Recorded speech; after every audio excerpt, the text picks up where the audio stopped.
Hey guys, welcome to Green Bean Fiction. So in today's video we are gonna see, what if Deku time traveled as the strongest villain and fell for May? Part 1. This story is -1 by Anarchus. Before starting, make sure to hit that like button, as your one like motivates me to bring more stories, and subscribe the channel if you are new so you won't miss our latest videos. How many decades has it been? How long have I been here after what happened? How long have I been planning to go back? The world was dying. Well, to be more accurate, the world had been in the process of dying for years now. At least to the sole man inside a field of energy deep underground. This man is currently packing up various pieces of equipment into a case, but these pieces of equipment are different. They look otherworldly and impossibly advanced. He currently resides in a laboratory, which is filled with machines and inventions that were very similar to the ones he carries. One of these inventions is currently powering what seems to be a portal. Its color of bright blue with lightning emanating from its epicenter. Its destination is known only to the man who invented it. The portal is the result of calculations and tests that would baffle even the smartest minds on the planet if there were still any alive, and it is his chance of changing fate itself. The man looks up from packing, and bright green eyes that have dulled over the years look at something on a wall. Something that he is very familiar with, something that represented him for a long time now. He walks over and stares at a glass box that houses his identity, his name for the longest time, one that he took to forsake his old name. The name that he'd abandoned to walk the path of a villain. Inside the box was a suit, one that is very reminiscent of the time when heroes and villains still walked the earth. Its design was sleek and dark with a few splotches of red. The head was designed as a mask that covered the whole face. The top has a unique design. It's shaped with strips of metallic leather in the form of a V, with the lower part being shaped as a misshapen smile. A smile that looked menacing, one that stroked fear into everyone that saw it. "I'm sorry, but I don't think you can be a hero." The torso of the costume is designed with the same metallic leather as the head, with a few other modifications. It's built to withstand, absorb, and shoot out any kind of energy, from kinetic to thermal. He created it with the idea of manipulating the power that flows inside of him right now. A quirk that he himself created. "I'm sorry, Izuku." Finally, the bottom half, the same dark design, same material, and is incredibly resistant to tearing and friction. He had to double check the bottom of the boots to be sure that they would never wear down at the speed he goes at. That addition only came after he knew of his new capabilities. If you think you'll have a quirk in your next life, go take a swan dive off the roof. He clenched his fist as he removed old memories from his mind.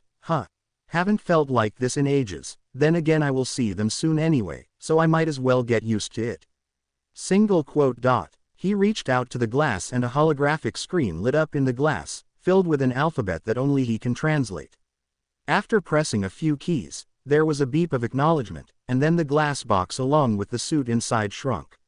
It continued shrinking until it only reached up to his knee. Then he lifted it up and brought it into the case filled with other similarly shrunk inventions.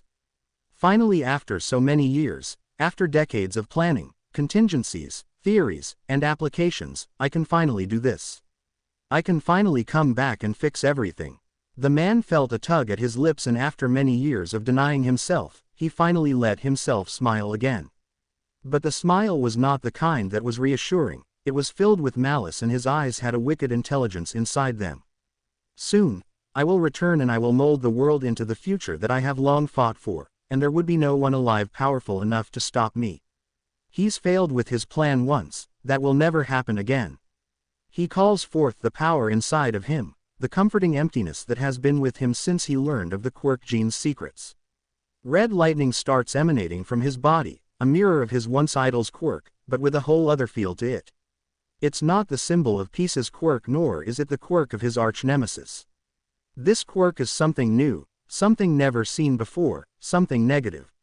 He recalls the power back to himself, reminding himself that he should be patient. After all, he literally has all the time in the world inside this field. The field that isolated him from the destruction outside of it. In the field where his life's work comes to fruition, he calmly picks up his case and walks towards the portal, stopping just in front of it. He briefly takes a look around at his home for many, many years. Not a single part of him is going to miss this place. As he stares into the portal, He takes a deep breath, then finally steps through into the other side. The portal instantly closes after he passes, and immediately the field around the old laboratory disperses. Silence is all that is left. Until an explosion suddenly engulfs the laboratory. This explosion spreads further, and further, until the long-dead world ceases to be. It was the day Izuku Midoriya's life changed forever. A short young teen is currently walking home, hunched into himself as he protectively hugs a burnt and wet notebook.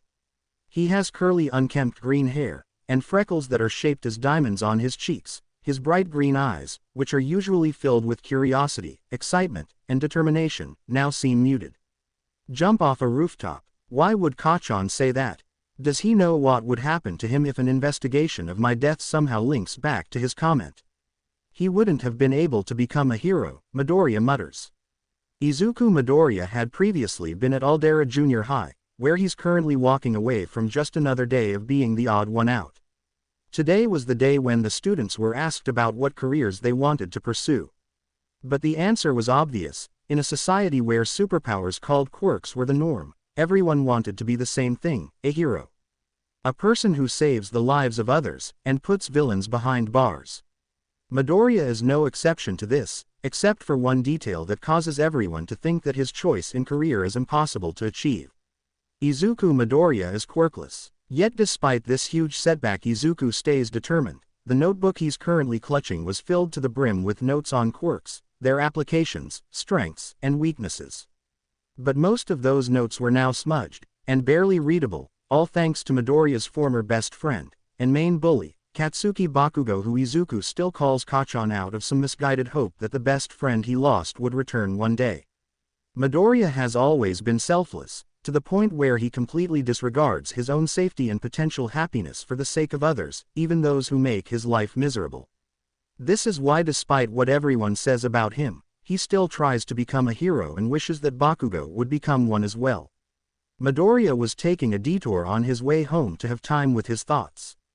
After his classmates found out he still wanted to be a hero despite everything that had happened to him, they all laughed at his expense, and Bakugo burned his notebook, tossed it out the window, and told him to kill himself. Needless to say, it was not a good day for him, even worse than usual in fact. But that never stopped him before. He would continue moving forward, right underneath the bridge, and his fate would irrevocably change. For better or for worse. He would either start the journey to becoming a hero or a villain the moment he walks through, but he never did. Just as he was about to go through, a red blur passed through, faster than any person would have been able to move normally without disturbing the area around them. The blur passed the bridge at incredible speed, and when it disappeared, Midoriya was nowhere to be found. So when a villain with a slime quirk exited the sewer grate underneath the bridge, he had no hostage to take, and All Might, who was pursuing the villain, saw no one needing help at that moment. He captured the villain and went on his way. Unbeknownst to him, he had just missed the perfect inheritor for his power before he was taken by one of the greatest villains of the future. Midoriya had no idea what just happened. One moment he was walking home, and the other he was experiencing severe vertigo inside a warehouse. Unable to process all the sudden changes quickly enough, he immediately threw up his lunch onto the floor. "Sorry about that, but I needed to get you away from there ASAP." "Don't worry, it should pass in a second or so." Midoriya, after throwing up, immediately goes on high alert as he catches up with what happened. He somehow got transported to an unknown location by an unknown assailant. As he whirls toward the voice, he stared at the person who was responsible for bringing him here. The man was pretty tall, standing above 6 feet. He was in what seemed to be a one-piece suit that covered his entire body except for his face. The suit though seems high-tech, with red glowing lines across the arms, torso, and legs. As the man notices him staring at the suit, he chuckles. "Yeah, I know, the design seems pretty silly, huh? Don't worry, this is just the undersuit. I didn't want to risk anyone seeing me in full costume before my debut." The man spoke, his voice light and joking, but slightly raspy from underuse. Though when Midoriya brings his eyes to the man's face with panic slightly creeping upon him, holy smokes, was I just kidnapped? He pauses at what he sees. His eyes widen and he takes a step back in disbelief as he takes in the man's features. Green unkempt curly hair, bright green eyes, and freckles on his cheeks in the shape of a diamond. The man looks exactly like me. The word slips out of his mouth before he can process it, and the man's carefree smile widens just a tad bit. Well, I don't remember being this smart back then, but hey, I'll take what I can get. Midoriya opened his mouth to ask him who he was, but before he could say anything the man was suddenly right in front of him with his hand in front of his face. Quote exclamation mark question mark quote. Don't worry, everything will make sense soon. Then the man touched his face, then. Red. Pain. His mind can't comprehend anything that's happening to him. He could hear someone screaming, and before he blacks out he realizes the screams were coming from him. As Midoriya watches his younger self black out while standing, he could see the nanites flow from his face, to his brain, and to his body as they do their work. His body stands stock still as the nanites adjust themselves and rearrange his DNA, implant the needed memories, restabilize his body so it doesn't die, and finally administer the quirk. The process will take a couple of minutes, so while that happens, he blurs again and quickly unpacks his equipment. He didn't need everything from the lab and instead chose to carry the ones he would have needed immediately, and just reinvent everything else. As he regrows all the shrunken tech, his extremely fast mind quickly does a headcount on all of his inventions. Thankfully everything survived the trip and nothing seems to be broken. I might have to leave the matter rearranger small for now though, I don't really need it yet. The nanite generator might not be needed, but something unaccounted for may happen, so I'll get that to work on making extras sooner rather than later. Oh, before I forget, I should get to work on assembling the energy siphon so any possible surprises won't be an issue, and then. He never did curb his muttering habit, but then again, there was no one left in the future to be annoyed by it, so why bother? But maybe he can cut it off with his younger body. He needs it to be as likable as possible after all. He's got everything planned out, and his other self would be the centerpiece of his future, a better future. He suddenly felt his consciousness shift.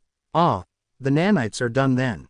He could feel the connection instantly, both their consciousness meld into a single mind, controlling two separate bodies, the nanites communicating between both brains, and syncing up their signals. Midoriya had gone through this kind of mental shift multiple times already, whether through another body or machine, so he's used to the feeling.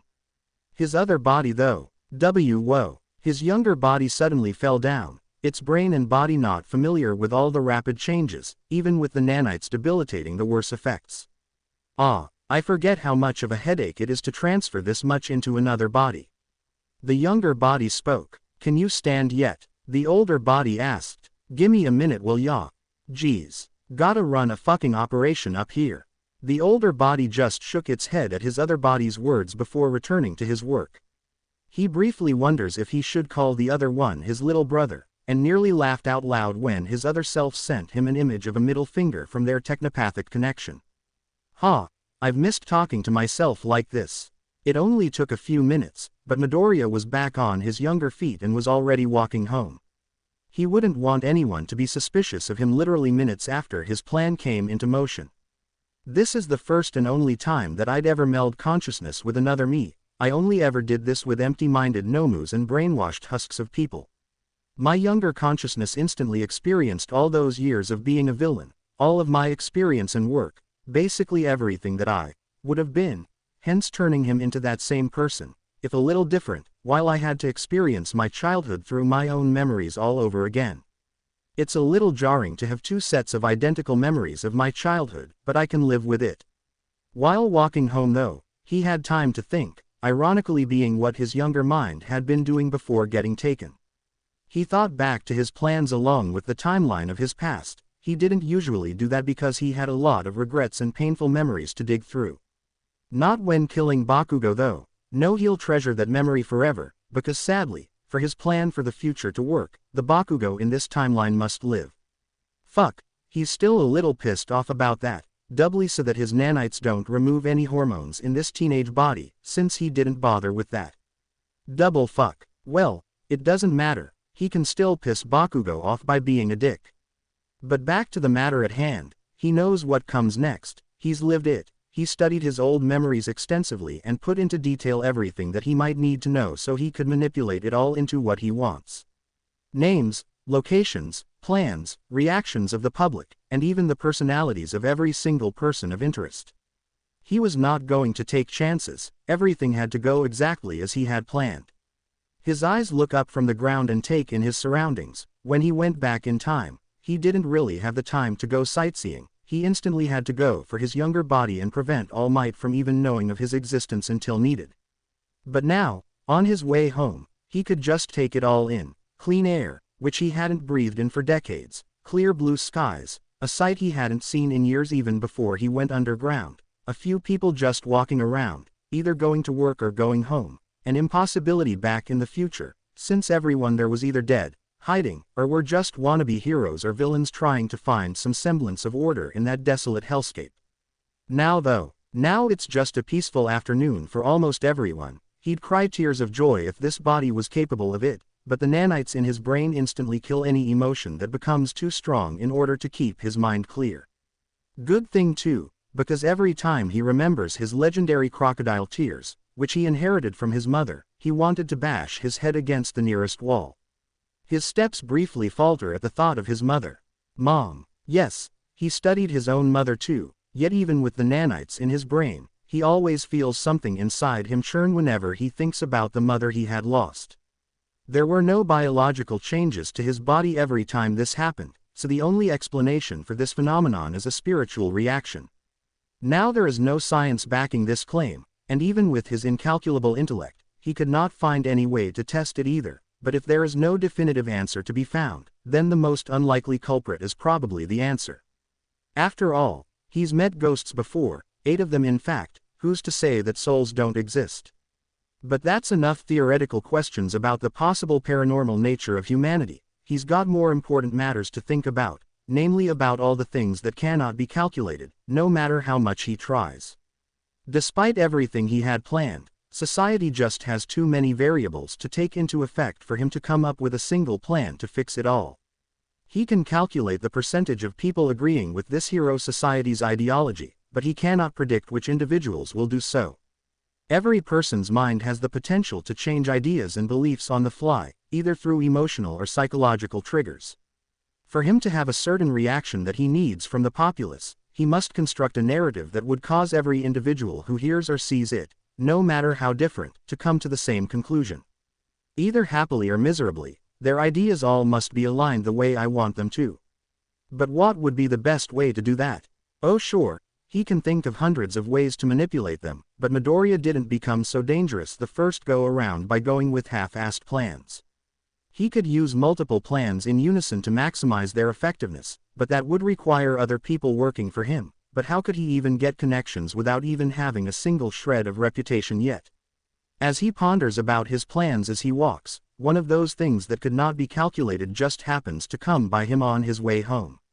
As he goes through the more quiet parts of Musudafu on his way home, he hears someone walk out of the alley he had just passed by and heard someone call out in a not-so-intimidating voice.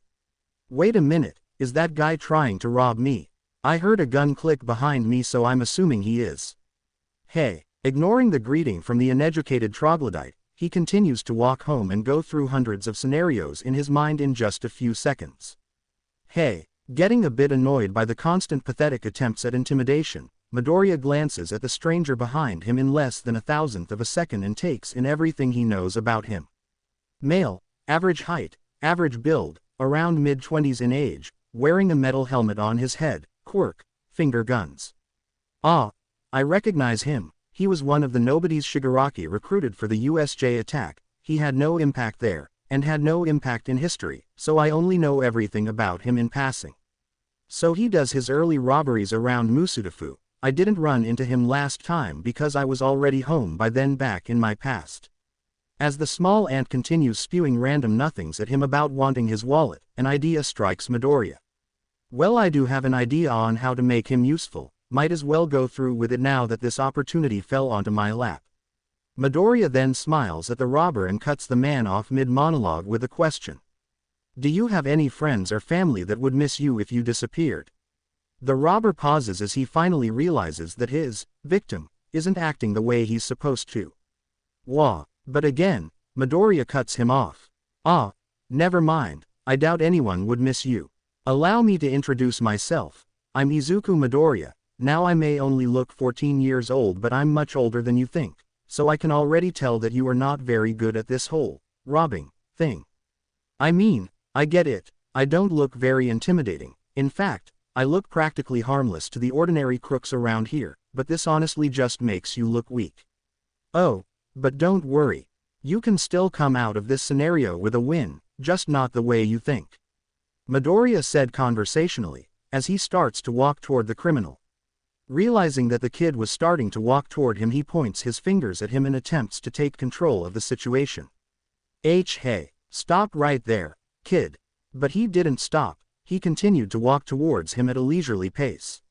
I must admit, I didn't think I'd run into you here, but this could be an opportunity for the both of us. I'm warning you, now you're not really a special guy. Even with all my intelligence, I still can't think of a more important role for you to carry in the grand scheme of things. But you could still make a difference if you knew th. Bang. The man, having enough of the kid's speech, fires off a warning shot near his feet, but instead of hitting the ground like he thought it would, quick as a flash the kid suddenly reached down, caught the bullet mid-flight, and stood back up with the bullet between his index and middle fingers. The movement was so quick that it didn't even look like the kid moved at all. Without even stopping for a moment, Midoriya continues walking towards the shell-shocked crook. As I was saying, if you knew the stakes of this game I'm playing, you would have been honored to be a part of it. And before the thief could react, Midoriya's hand shot out at lightning speeds, and threw the bullet back at the robber, right into his knee with shattering force. Midoriya then ran at him so fast that he seemingly teleported and covered his mouth before his scream could echo around and alert anyone nearby. Then Midoriya changed. Red electricity started emanating from his body, his eyes started glowing red, and his once gentle smile turned into a mocking sneer. There was no more kindness in his eyes or tone, there was only malice and sick satisfaction. You should be honored that you'd be remembered, as without me your pathetic existence in the timeline would have remained insignificant. The thief could only scream in terror and pain at the hand covering his face as Midoriya's voice changed as well. What used to be the voice of a young teen transformed into a deep, booming, unrecognizable voice that struck the thief with paralyzing fear. Now be a good little insect, and do what I say. No one heard the screams of the thief that day, no one except for the body of a young boy, with the mind of a sadistic genius. Inko Midoriya only ever wanted the best for her son. She was currently preparing dinner for her, and for her son while pondering about his recent behavior. Ever since he was diagnosed as quirkless, she tried everything she could to keep him happy. Cooking his favorite meal, letting him watch his favorite All Might video, and letting him buy a ton of All Might merchandise. Every time she felt tired from eating the same thing again and again, or waking up late at night to hear the same, I am here. She's been hearing for years now, she just remembers the happy smile on her boy's face and tells herself, it was all worth it. But lately, it's been getting harder and harder for her to get a smile from her son's face. She knows the reason, of course. Izuku's in his last year at junior high, which means he's going to have to pick a new school to go to after graduation, and there's only one school that Izuku wants to go to. Ua High School is the #1 hero academy in all of Japan. It's always been his dream to become a hero, and going where his idol went would make him happier than she ever could. But she knows he can't be a hero, and deep down she also doesn't want him to. Don't get her wrong, she loves Izuku more than anything else, but she also knows that quirkless people have it rough in their society. Especially when trying to be a hero. Becoming a hero while being quirkless would be suicide, and she knows it. But every time she thinks of what his reaction could be, if she ever tells him that, she knew that he would never recover from it. So she keeps quiet and lets her son dream, not knowing this would have resulted in some dire consequences. Luckily for her, that future would never come to pass, now that her son knows exactly what he wants to be in his future. She hears the lock of their apartment door get unlocked, and she briefly stops setting up the table to greet her son. She sees him, with his back turned towards her, locking the door behind him. Hello Izuku, how was school today? She had asked this question hundreds of times by now, but his reaction today was very different from the norm. He stopped moving after locking the door, seemingly stared at it for a few seconds, and took a deep breath before turning to look at her. When she sees his face, she blinks in shock at his expression. It was fine, nothing new. He said while smiling at her. Smiling. Not one of those fake smiles she had seen on his face countless times by now after telling her it was fine. No, this smile was genuine. Before she could think more of it, he walked toward her and suddenly hugs her. She instinctively hugs him back and puts her surprise in the back of her mind. She doesn't know what caused this reaction, but she'd be damned if she wasn't glad that her son seemed to come home in a good mood for once. Nothing new. You seem to be in a good mood, Izuku. Are you sure nothing happened? Hee. Nah, I'm just excited about getting to work on something. Oh, a school project. More like a self-made project. What happened to her son today? She had never seen him so confident and happy like this. It's like he's a completely different person. She probably should be more worried about his change in behavior, but as she stares at Izuku's genuine smile, she thinks to herself that maybe it's worth it to not ask much. Well, whatever it is, I'm sure that you'll do a fantastic job at it. Thanks, Mom. So, what's for dinner? I made your favorite tonight, katsudon. So that night, for the first time in a while, Inko felt the load in her heart lighten as she talks with this new positive Izuku, and hopes that he'd be here to stay. Midoriya woke up from his dreamless sleep, thanking himself again for coming up with the nanites that filter out any nightmares that would most definitely haunt him anytime he goes to sleep. You're welcome, a voice in his head tells him. Oh right, multiple consciousnesses, I almost forgot about that. Wait, were you sleeping? We don't need to do that anymore, remember? What, you're saying that just because we don't need to sleep, it doesn't feel fucking amazing anyway? Single quote. Fair. He gets up from his bed and stretches as his other consciousness delivers the memories of his progress. The nanites currently residing in both of their bodies had been one of his greatest inventions to date, well, future date, possibly even in history. They were essentially billions of tiny computers, with built-in instructions to integrate themselves into anything with memory, whether it be in a CPU, DNA, a human brain, or all three at once if the thing injected with them was some kind of cyborg. Then, they essentially increase the effectiveness of everything inside their host, and give the nanites access to information from the brain and follow its instructions. This basically allows the host to control every single cell in their body without having to memorize their location since the nanites do all the work. They empower the brain's processing speed as well, allowing the person injected with them a vast increase in intelligence and memory. The DNA inside them can also be manipulated into doing anything the brain can think of, allowing them to regenerate from practically any damage, strengthen muscles and bones, and even change eye, hair, and skin color for disguises. It was only the later improvements that allowed the nanites to carry a copy of his memories, consciousness, and strands of DNA for his quirk, and safely inject them into another person or computer. Though all this near impossible marvel of science was known only to him and his extra bodies. The ability to connect his signals between the nanites on different bodies, allowing for technopathic communication and memory sharing, was something he also implemented for quiet intel sharing. Was it dangerous? Yes. Was it worth it? Absolutely. It's not an exaggeration to say that he is now currently the smartest mind in the world. Oh, by the way, how are things with Mom? He mentally sighed as he sent his memories of last night's events. The churn in his body became so strong when he heard his mother's voice that he had to pump serotonin into his brain to calm down and act natural. Thankfully his mother didn't notice anything odd, and just accepted the happiness he showed her all throughout the night. Oof, that must have been tough. It doesn't matter, she's completely ignorant to the change, so we're safe from her figuring anything out. Alright, if you say so, what do we do to pass the time? Right now I'm just waiting for my debut with nothing else to do. I've already set up our base, and made sure it could never be found. I could have fun with our newest guest, but we kinda need him to be relatively human-like, don't we? Yes we do, but if you do get bored, just make sure to change your appearance when going out. Duh, I could have figured that out even if you cut my IQ in half. Pretty sure we'd still be smarter than anyone else in the world if we did that. Obviously. Well, good luck with Mom. I'm gonna go scout out our mutual friends for now.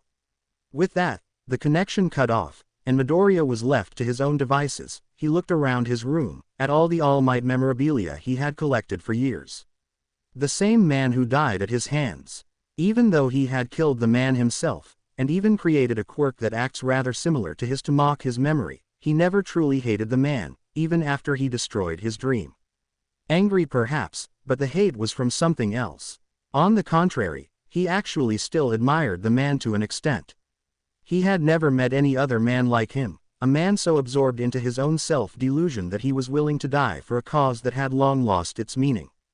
He was just so interesting to study, no matter how many times he was proven wrong, no matter how many times he's seen heroes fail, he always clings to some misguided hope that his efforts would somehow lead to a better world. Reminds me of my younger self now that I think about it. Maybe that's why I can't hate him.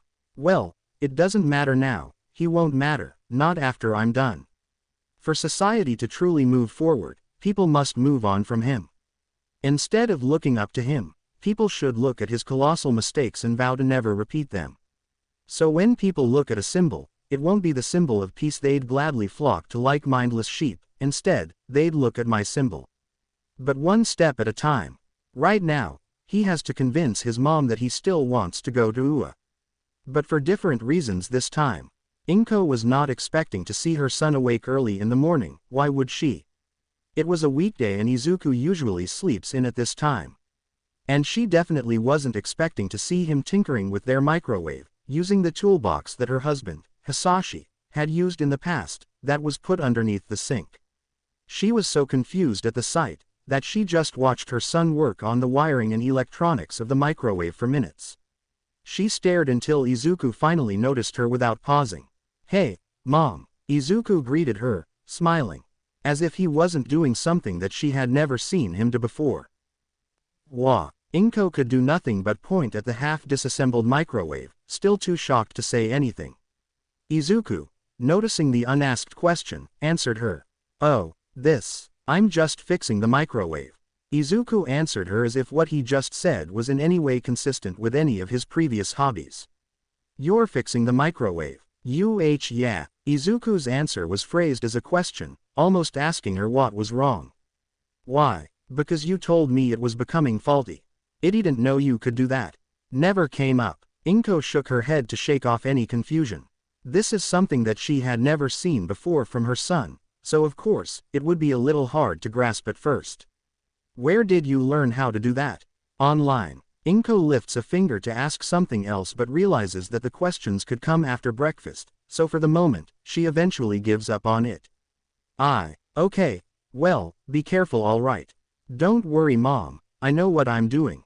Yes he does. She could tell by how fluid his movements were, how he knew where everything was, and how seamless he was in putting everything back together. By the time he was done, breakfast was ready. But she still couldn't figure out why and how he did it. Since when could Izuku fix the microwave? When did he learn to use tools? How long has he been able to do this? Before she could ask any of these questions though, Izuku speaks on top of her at the same time. "Izuku, when did you?" "Mom, I want to go." They both stop as they realize that they spoke at the same time, and they start telling each other to go first until Izuku agrees first. "Whatever he wants to tell me, it can't be any more surprising than what just happened.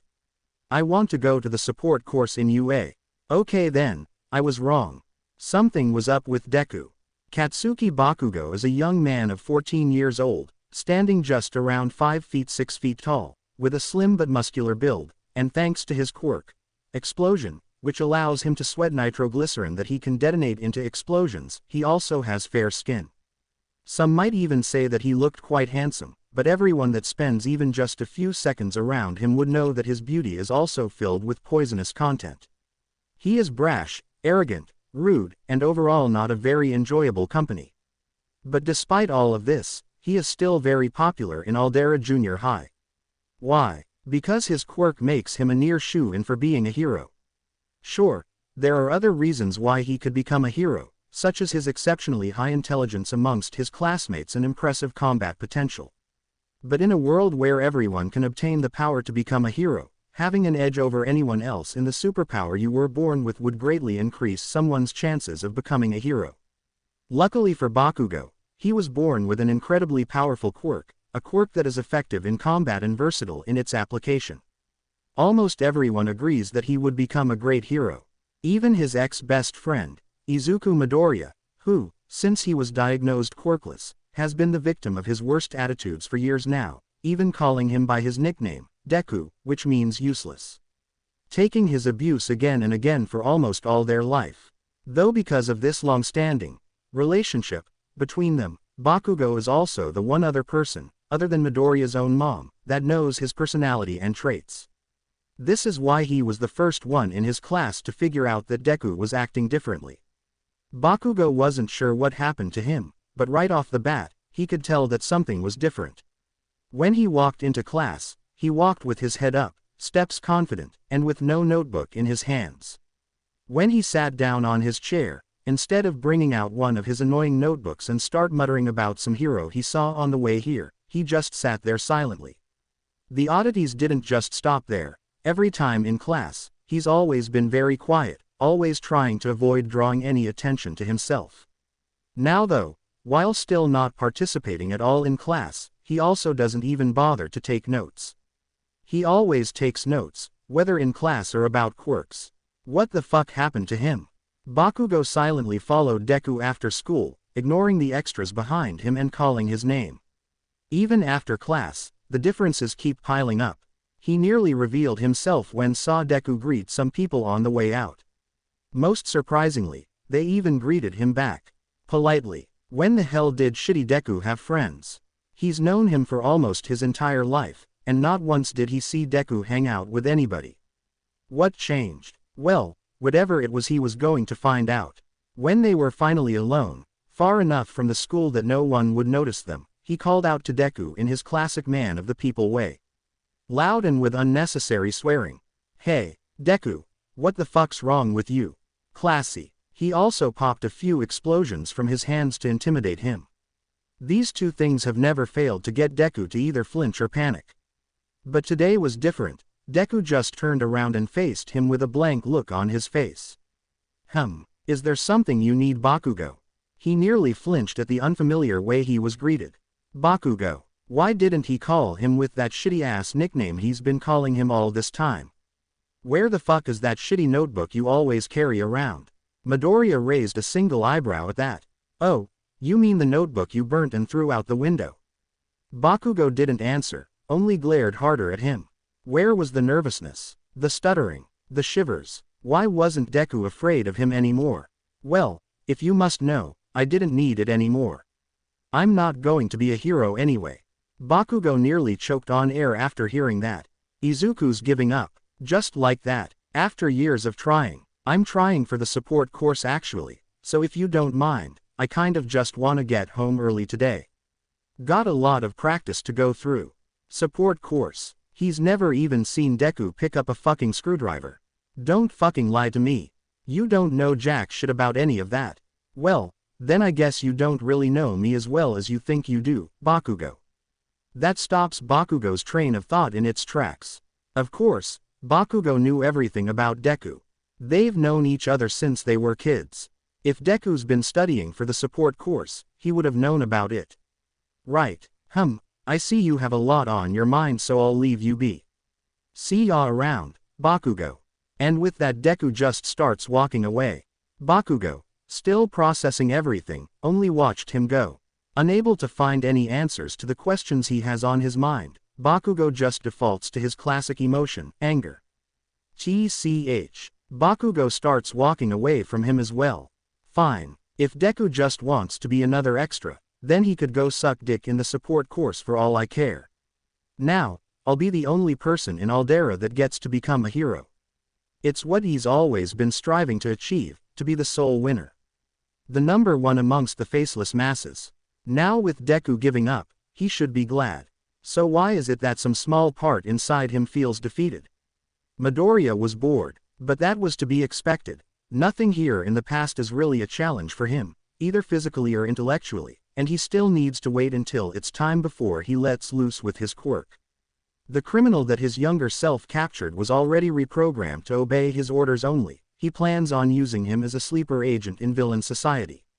He didn't assimilate him or take his knowledge because Midoriya would never bond with such an inferior part of the human race.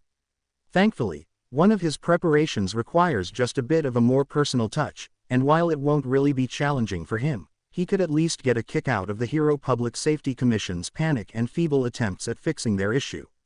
While his younger self was solidifying himself as a budding prodigy in inventing support items, the older Midoriya was left with setting up their base of operations, scouting every single hero and villain that would be taken into account in his plans, and setting up the first dominoes for his eventual debut.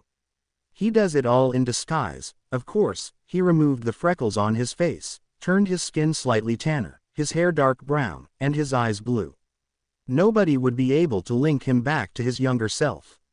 He even changed his DNA makeup on the off chance that he leaves any trace of it. He always prepares for anything to go wrong, even if the chances of that are less than 1%. Though hyperspeed would allow him to complete almost all of this in very little time, he decided on a more casual pace. He has more fun that way. And he'll do the same today. He's currently sitting in a coffee shop at Korsky City, a quaint little place with a very low population, not really known for many crimes or heroes for patrols. In fact, villain attacks are practically non-existent here.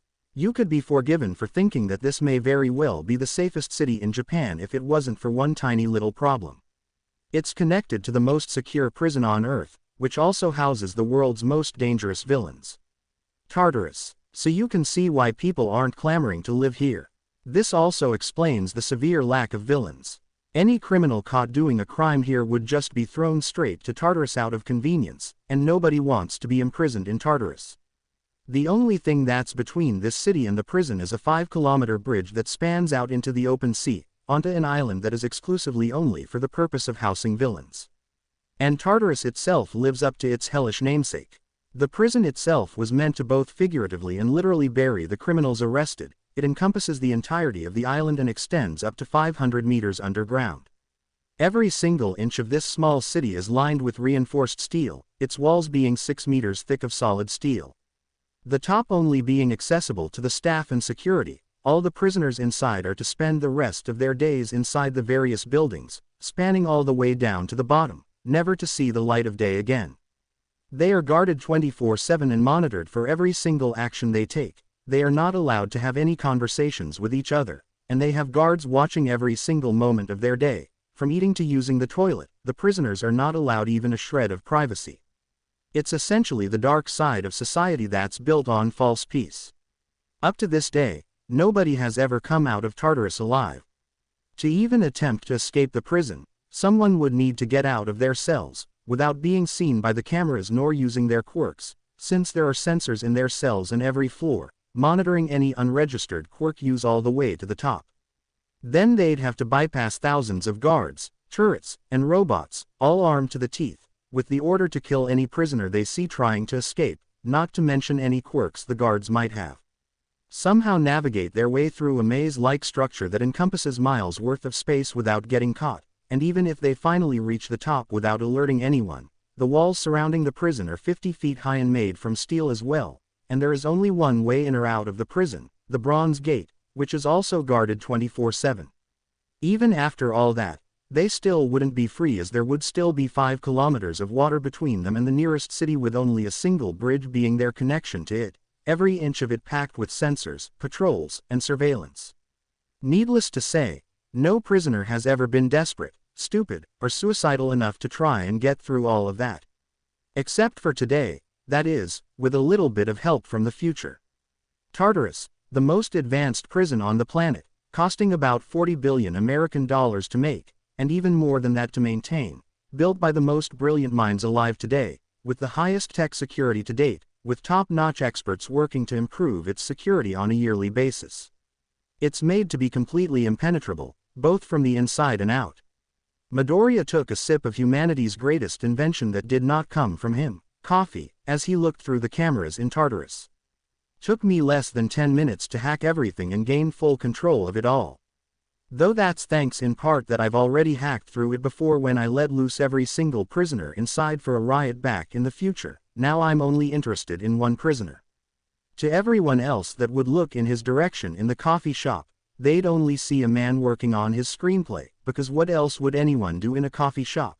But to Midoriya, thanks to his special glasses that allow him to see through the pixel mirage that's disguising his work, he can look at the live feed of Tartarus that's hidden behind it. He's currently flicking through the different cameras to take note of its architecture, and to double-check every guard's patrol route. He's not really worried that his target would get killed on their way out. He could just turn the robots and turrets against the guards if they get caught. Or he could just flood the whole prison with knockout gas and walk away with the prisoner. But where's the risk in that? Life's all about taking risks, and since nothing is risky to Midoriya's life anymore, why not just risk someone else's? Midoriya finally got to the cell of his target, and there they were. Just lying down on the bed, not knowing that they were being watched by more than just the guards now. Not knowing that they'll be free in a few hours to be part of an effort to stabilize society as a whole. Midoriya calls upon the nanites in his body and calls a few million of them to come to the surface of his skin. He then commands these nanites to take shape as a machine. He sees the millions of nanites follow his mental command and start binding together into what he needs.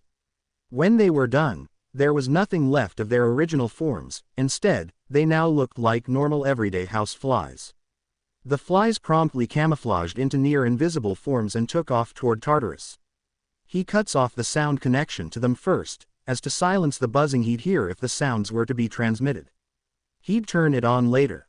He closes his laptop, puts it in his bag, and stands up after finishing his coffee, making sure to leave a generous tip from the money he acquisitioned from other lowlifes whose lives and existence would not be missed by anyone. Walking towards his position where he would meet his newest ally, he feels a little bit of childish excitement bubble to the surface. I always did have a fascination with prison break movies. Inside the prison of Tartarus, there are many despicable villains that inhabit the interior of this hellish place. From mass murderers to insane cultists, and serial killers. But what people don't usually think about are the other prisoners, those that have been imprisoned here not because of any extreme wrongdoing, or meticulous crimes. But were imprisoned here because their governments didn't want them anymore, but couldn't yet kill. Many of these prisoners used to be known to the public, cheered on, and praised. A lot of these kinds of prisoners were ex-pro heroes. Oh sure, some of these ex-good guys did actually just turn bad, but a lot of them were thrown in here for a much darker and secretive reason. One of these prisoners is a tall and curvy woman that's in her late 30s years of age. She has pale skin and dark blue and pink two-toned colored hair that reaches down just below her neck. She has purple eyes that always look jaded and seem to be locked in a state of apathy. Her name is Kana Tsutsumi and she was feeling bored. But that's a good thing because anything exciting that happens in a prison usually involves rape and murder. Thankfully, those never really happen here in Tartarus. Nothing ever happens at Tartarus actually. Every single prisoner in Tartarus basically had all of their rights removed, the right to speak, have privacy, and even the right to move if the people at the top wanted it to be. She was just waiting for the same plain dinner she had been eating for years now. It was just another day for her, going through the same motions, every single day until she inevitably dies. She is a very cynical person, and for good reason since the reason that she was brought here in the first place wasn't because of a crime she had committed. It was because she lost faith in her job. Kana Tsutsumi used to be a pro-hero and a really good one at that. Her hero name was Lady Nagant. She was put under intense training by the Hero Public Safety Commission to be their personal agent. She used to be optimistic in her journey to become a hero, thinking that she would be helping people and making them feel safe and happy. But oh how wrong she was. The HPSC wasn't training her to become a hero, they were training her to become an assassin. A scalpel that surgically removed any threats to the false and fragile peace that society is in. She has killed countless terrorists in her time of being their senior agent, and this has changed her views on society forever. She saw the peace that the HSPC had made as nothing more than a lie, a false blanket of peace that kept the people ignorant of the real darkness that dwells in their society. Then, one day, she was tasked to kill heroes. Not arrest, kill. The public safety chairman explained to her that they couldn't be exposed to the public because it could damage the faith that people have in heroes. And when she found out that the chairman saw the heroes that they themselves appointed as expendable human lives, as something to get rid of the moment it becomes rotten, all to preserve the peace and light of the people, she just snapped. She was arrested after she killed the bastard, and his death was covered up by saying that the man was a hero that she had killed after going insane.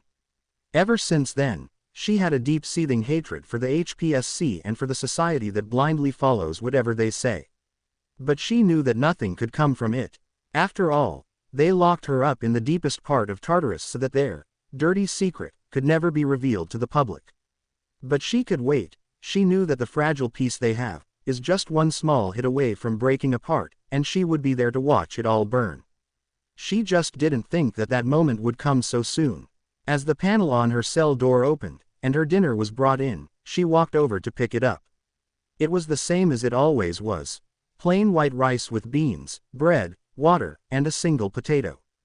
Fucking scrumptious. But as she started to separate the rice, she found something inside that definitely should not be in there. The hell? It was an earpiece, a model that she wasn't familiar with. She quickly looked up towards the door to her cell to see if the guard would come back for it. When he didn't, she knew that it did not come from him, nor did he know about it. Curiosity got the better of her and she picked it up and put it up to her ear. "Eat, then we'll talk," she heard a male voice say. Not expecting someone to know exactly what she was doing, she whirls around to face the only place where she could be seen from, the camera. "Who the hell are you?" She spoke into the earpiece. "Eat first, questions later. How would I know that you're not just trying to kill me? I wouldn't have bothered with an earpiece and would have sent a bomb instead. Now eat." Conceding that the voice had a point, she quickly finished her meal after checking for poisons, and afterward, the voice instantly came back the moment she was done, proving her theory that he was currently watching her. "The only question now is how." "You done? Good. Now ask me anything." She obliges. "Who are you?" "Izuku Midoriya, but I bet the name doesn't mean anything to you." "It doesn't, but it's a start. How are you seeing me right now?" "I hacked the cameras, and before you ask why the guards haven't sounded the alarm yet, they're currently watching a loop of the previous night." "Well, that explained why she's not dead yet, but you hacked the cameras. Wasn't Tartarus supposed to be immune to these sorts of cyber attacks? Tartarus has one of the world's most advanced cybersecurity, and this person just happened to go through all of that without setting off any alarms. And the turrets, sensors, and robots. Everything on Tartarus really, but of course, that's not really what you want to know, right?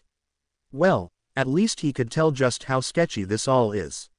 Well, it's simple really. I want to get you out. Get her out. Like, actually free her. From Tartarus." She didn't bother to hide the skepticism in her voice. "Get me out. And how are you going to do that?" His answer came in the form of a sound, but not from the earpiece, but from the door of her cell. She hears a distinct clank sound, a sound that she's heard plenty of times before.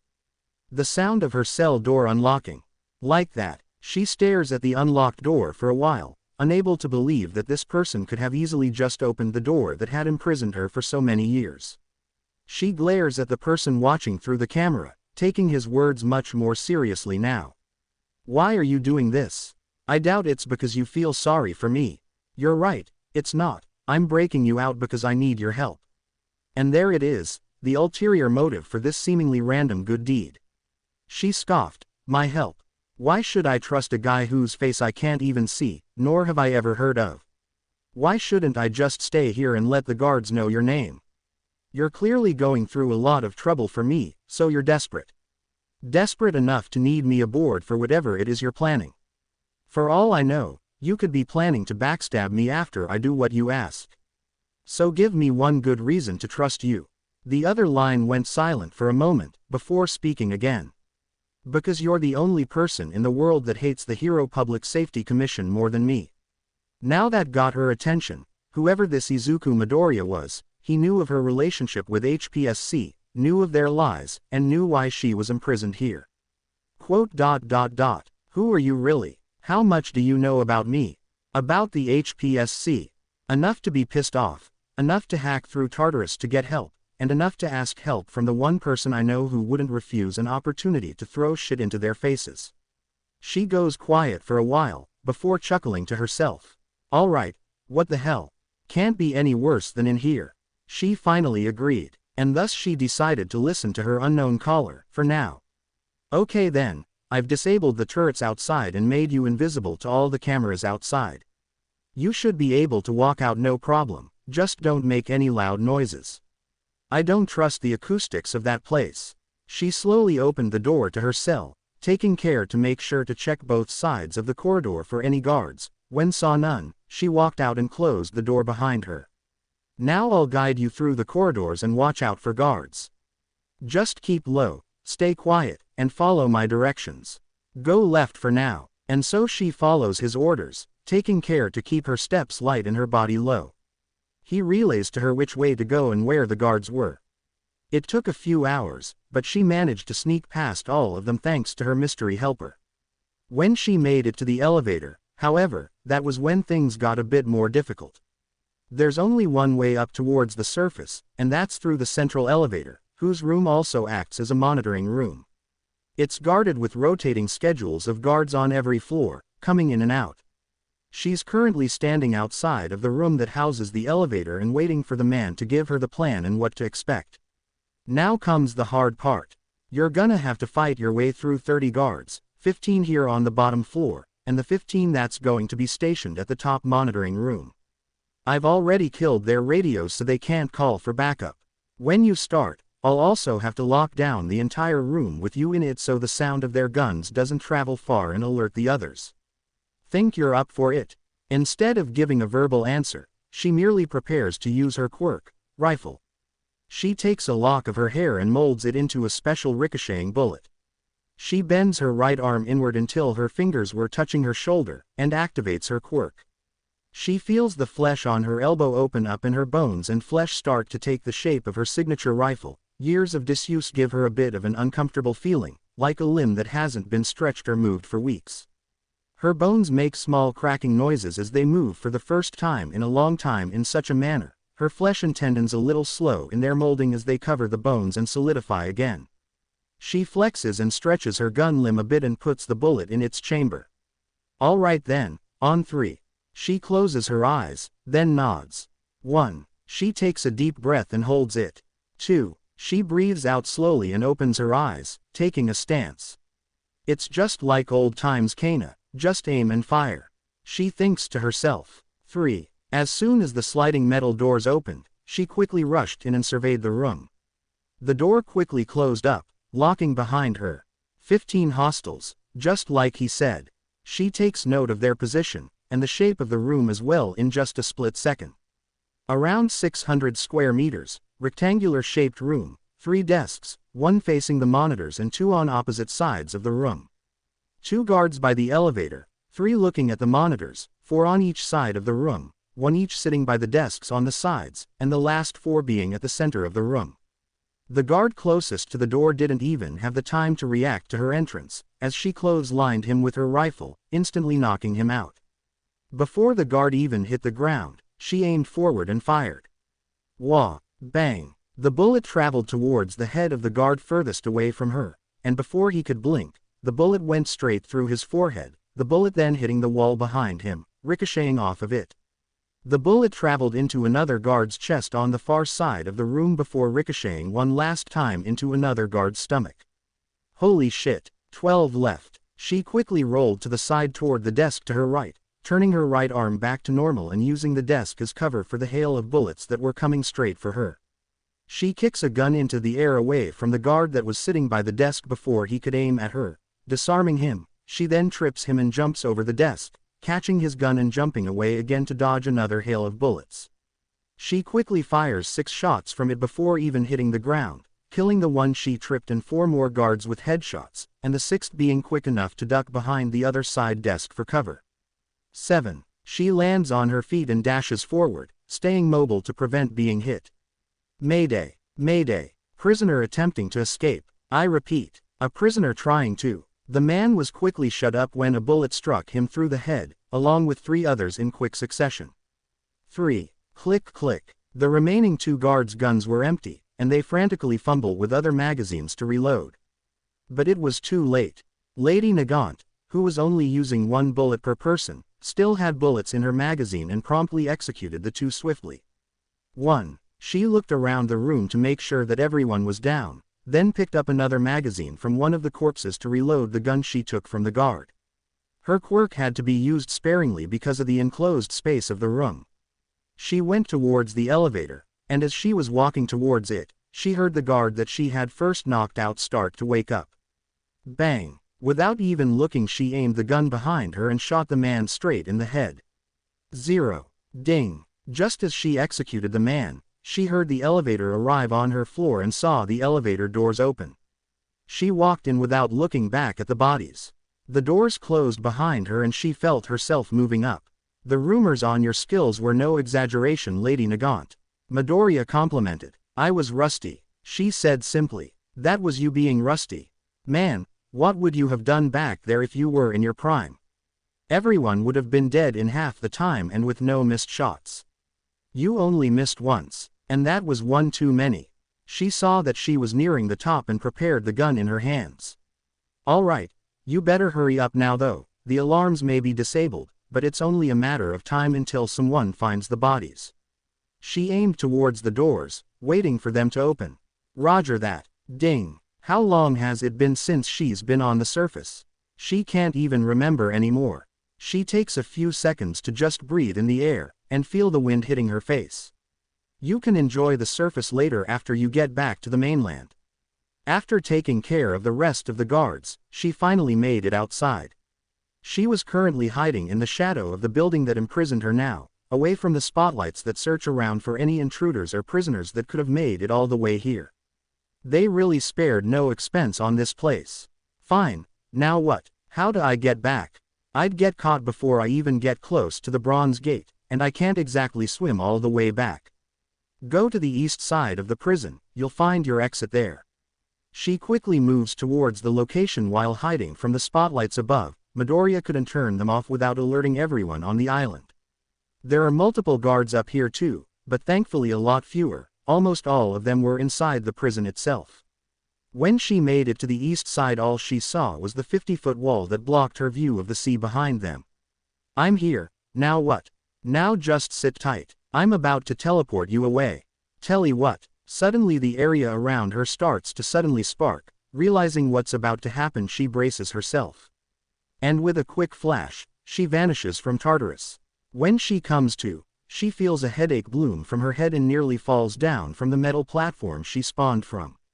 Have a nice trip. Recognizing the voice she's been hearing for the past couple of hours, she looked towards the voice and saw her mysterious savior. He was pretty tall, standing above 6 feet, he had slightly tanned skin, brown hair, and blue eyes. He was wearing. She had to squint her eyes to make sure she wasn't seeing things, and yep, that was a t-shirt with the word, shirt, written on it. So you're Izuku Midoriya, huh? In the flesh. As the headache dissipates, she takes stock of her surroundings. She seems to be in some sort of lab if the various equipment surrounding them is any indication. She turns towards her savior to ask a question that suddenly popped up in her head.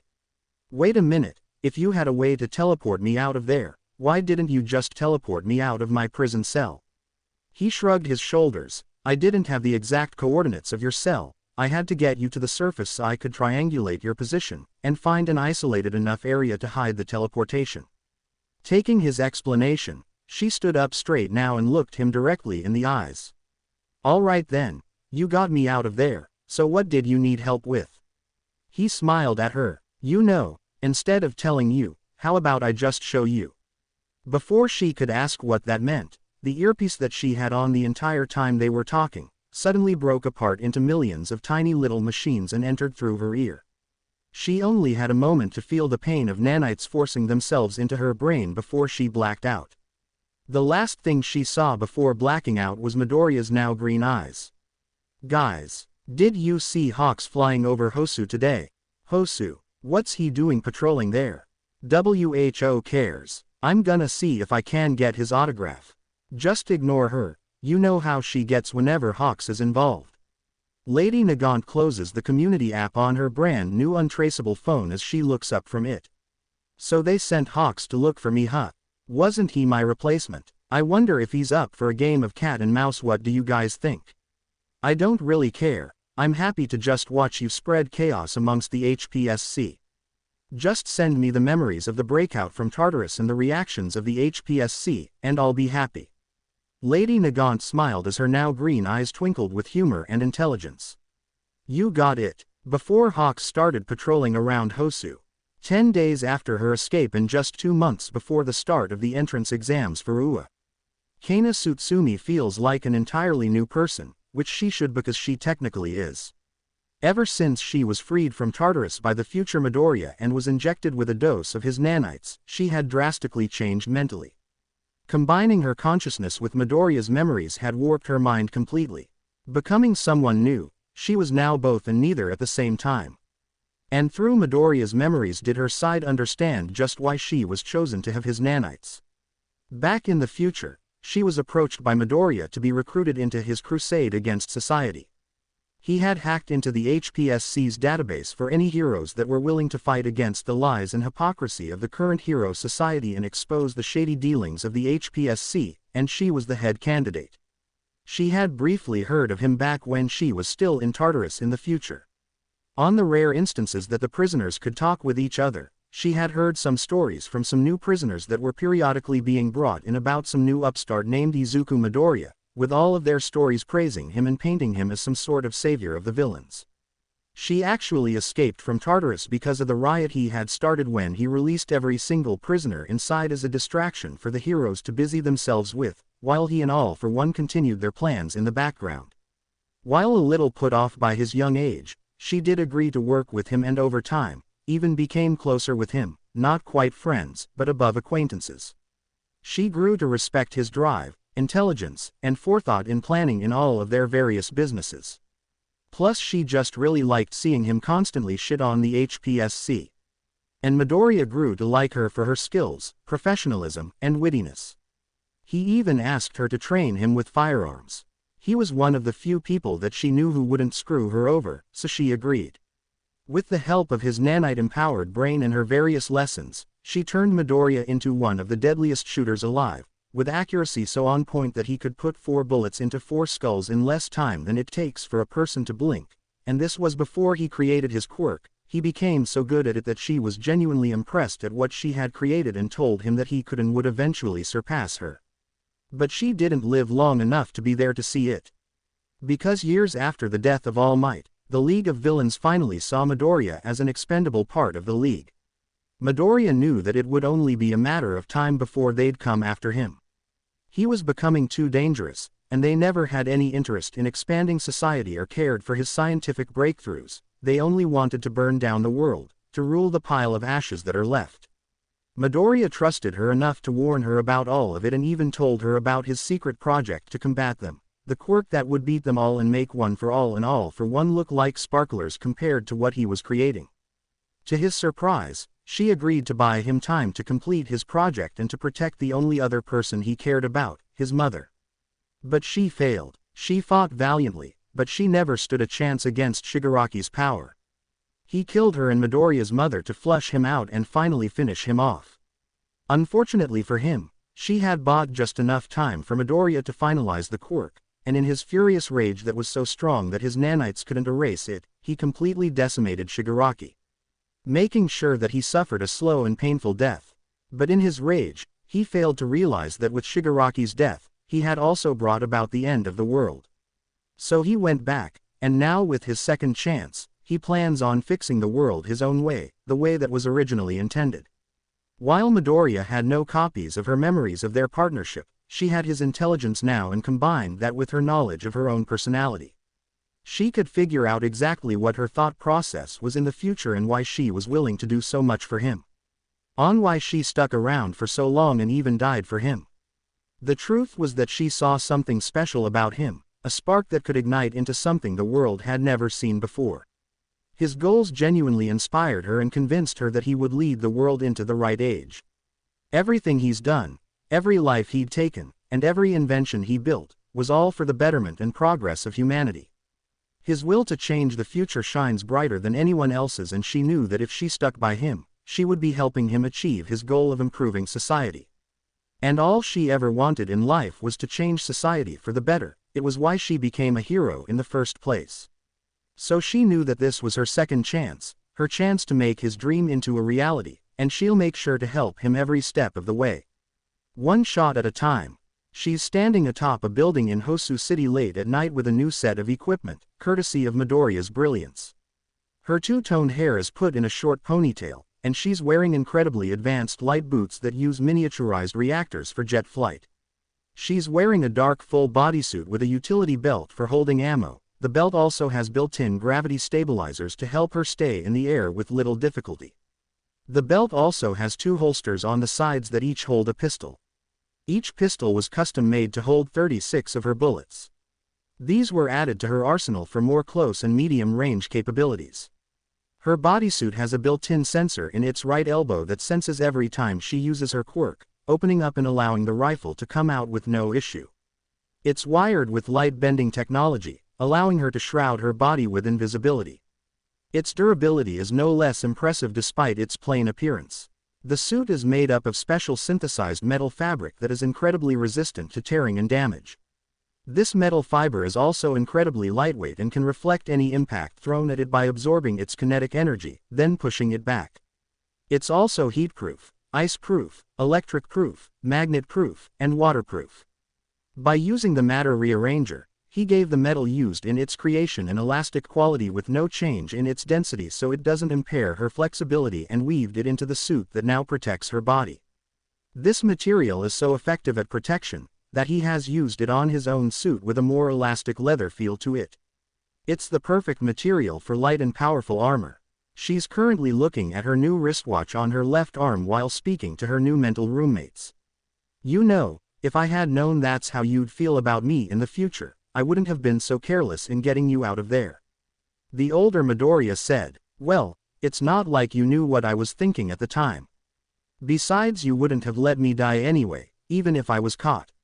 "Yeah, but I just feel kinda bad for not noticing that you thought so highly of me. I guess we really should have seen that coming. She did die first, didn't she?" The younger Midoriya jumped in. "That I did." The older Midoriya is now back in their base looking at the monitor that's broadcasting through the hidden camera on her suit to make sure that no possible surprises go unnoticed, and the younger one is currently lying in his bed, having spent another day fake studying for the entrance exams in UA. All 3 of them know that he'll pass easily, but the people around him don't, so he has to pretend to be a lot less intelligent than he is. "Yeah, I guess I just wanted to have fun while getting you on board as quickly as possible. You were the closest thing I had as a friend in the future." "Well, I may not be the same one from the future, I'm still me, and we already know everything about each other, so I guess you can count me as a friend now. At least you have someone else to talk to other than yourself." "That's a bit of a depressing way to put it. You make it sound like I was a friendless loser that only had myself to talk to." The older Midoriya jokes. "I mean, weren't we?" the younger one questioned. Kana shrugged her shoulders. "That's what it looked like to me." "Oh, well, I'm just glad that we don't have to hear another voice of myself again." Her watch suddenly beeps as the timer she put on it counts down to 0. "Time's up, guys, showtime." Her green eyes return to their natural purple as she cuts off their mental connection. She looked out onto the city and towards the direction of her latest target. She bends her right arm inward and then activates her quirk. But what came out wasn't the same as her old rifle. Instead of bones and tissues protruding out, what came out instead was metal. The nanites in her body rebuilt her quirk's shape from the ground up, the nanites practically remaking the bones in her entire arms and sides. As the nanites take shape with her quirk, the new and improved rifle is revealed. Now it boasts a more streamlined and sleek appearance, completely metallic with only her flesh remaining unchanged. The barrel now equipped with a futuristic silencer, which creates a small vacuum around the front of the gun, preventing any sound emanating from it when she fires, making the rifle's shots to be 100% silent. The inner mechanism and chamber also received upgrades, now allowing her quirk to hold more bullets inside of it and fire more powerful shots while preventing her gun from jamming up and reducing recoil. A tendril of flesh rises from her rifle and forms a scope on her right eye, the scope also having been improved by giving it thermal, night vision, and X-ray settings. Lady Nagant had become a much more dangerous assassin, all thanks to Midoriya's upgrades. As she looks through the scope using its X-ray setting, she sees the hero she's currently targeting inside a warehouse. A corrupt hero that's currently taking bribes from the local criminals to throw the police from their scent. A hero that would have been the hero killer's victim a few weeks from now. Killing the hero would definitely get his attention. Not only that, but using one of her special bullets that come from her hair will also get the attention of the public about the murder. Both from the good and the bad members of society. The news covered her escape from Tartarus along with the 30 guards she had killed, the HPSC adamant in making sure that she was painted as a crazed gun woman. Everyone was talking about it. Ex-pro hero escapes from Tartarus, Lady Nagant at large. Pro heroes were being constantly sent out with the sole purpose of tracking her down. It was clear that the HPSC wanted her recaptured or dead as soon as possible. And being connected to a hero's death will force the HPSC into taking drastic action. Not to mention pique the interests of plenty of villains who knew her especially All for Ones. As she takes aim at his head with a wall-penetrating bullet in her chamber, the Midoriya side in her head wants to spout out a one-liner first. Hope you become a better hero in your next life, motherfucker. Then she fired. There was no loud bang nor was there a strong recoil. Her special bullet went straight through the steel wall of the warehouse towards her target's head. No sound came from her as she killed the man. His entire future disappeared in a puff of red mist as the bullet cleaved through his skull and brain. The men he was meeting with stared dumbfounded at his body for a second, before reacting accordingly. By running the hell away. Lady Nagant's escape from Tartarus has been the top news in Japan for days. She had been the first person in history to ever escape Tartarus alive. The worst part is, that no one knows how she did it. The camera in her cell had somehow been replaying a previous date's recording. The cameras outside her cell caught no videos of her escaping, and all the footage of her killing the guards at the center elevators had been erased. No alarms went off despite the signs of a battle taking place and no signs of where she escaped from. Lady Nagant seemingly moved through the prison like a ghost and vanished into the night. The HPSC committee put together that she did not escape alone, she must have had help. But from who, and why? Whoever helped her covered their tracks completely, so they didn't even have a suspicion about who it could be. They were stuck. They sent out a public report about her escape, so as to increase their chances of capturing her sooner, but no such luck. She seemingly went into hiding immediately after escaping. With no idea about who her help could be, nor anything about what she was planning, they could only grasp at straws and continue searching for her. Then the body of a hero was found in Hosu City. The police were quick to close down the block and investigate the body and cause of death. The moment that the bullet was found, it was made incredibly clear exactly who was responsible. It was Lady Nagant, and she is now killing heroes. The HPSC had no idea why, but they knew they could not let this go on. The hero killer was bad enough as is, but having a previous hero who knows classified information going around and using her skills to assassinate other heroes. Unacceptable. Away from the prying eyes of the people, they sent their top agent, Hawks, to look for her and silence her, permanently. If he could catch her, that is.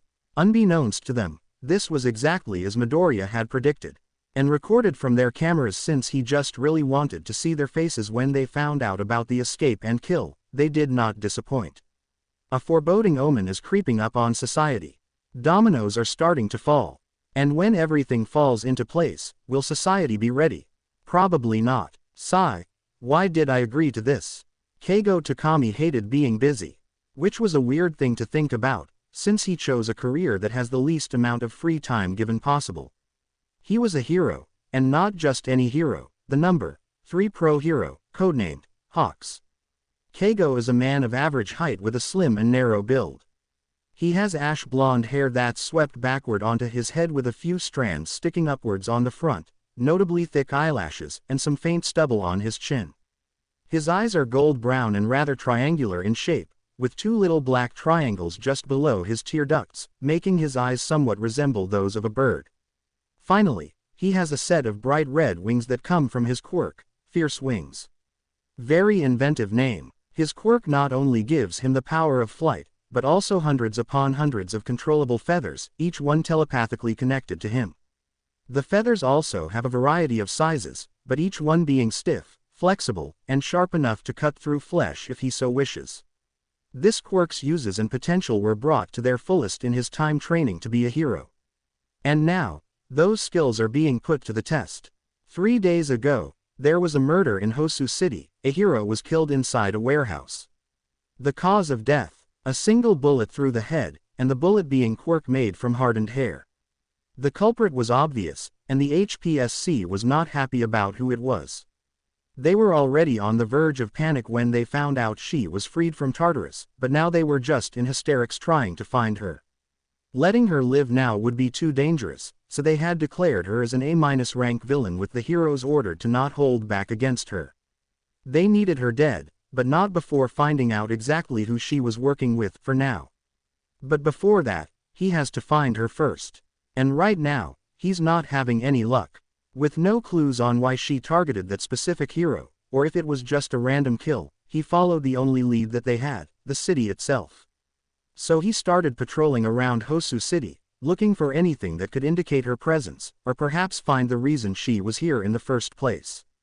Though if he was being honest with himself, he's not sure how an encounter between the both of them would actually go. Hawks is very confident in his abilities, he's lived almost his entire life with the HPSC, and he's had the most grueling training of almost every hero out there. He didn't become the No. 3 pro hero because of luck after all. All Might is known for his unwavering smile, charisma, and overwhelming power. Endeavor is best known to be connected with heat and his explosive temper. And Hawks was synonymous with speed, possibly second only to All Might. Plus with his sharp feathers being used as makeshift swords, he could slice almost any opponent in two faster than they could even react. His special training had turned him into a very dangerous opponent for anyone to face. But right now, he's not very sure how confident he is in his chances of winning.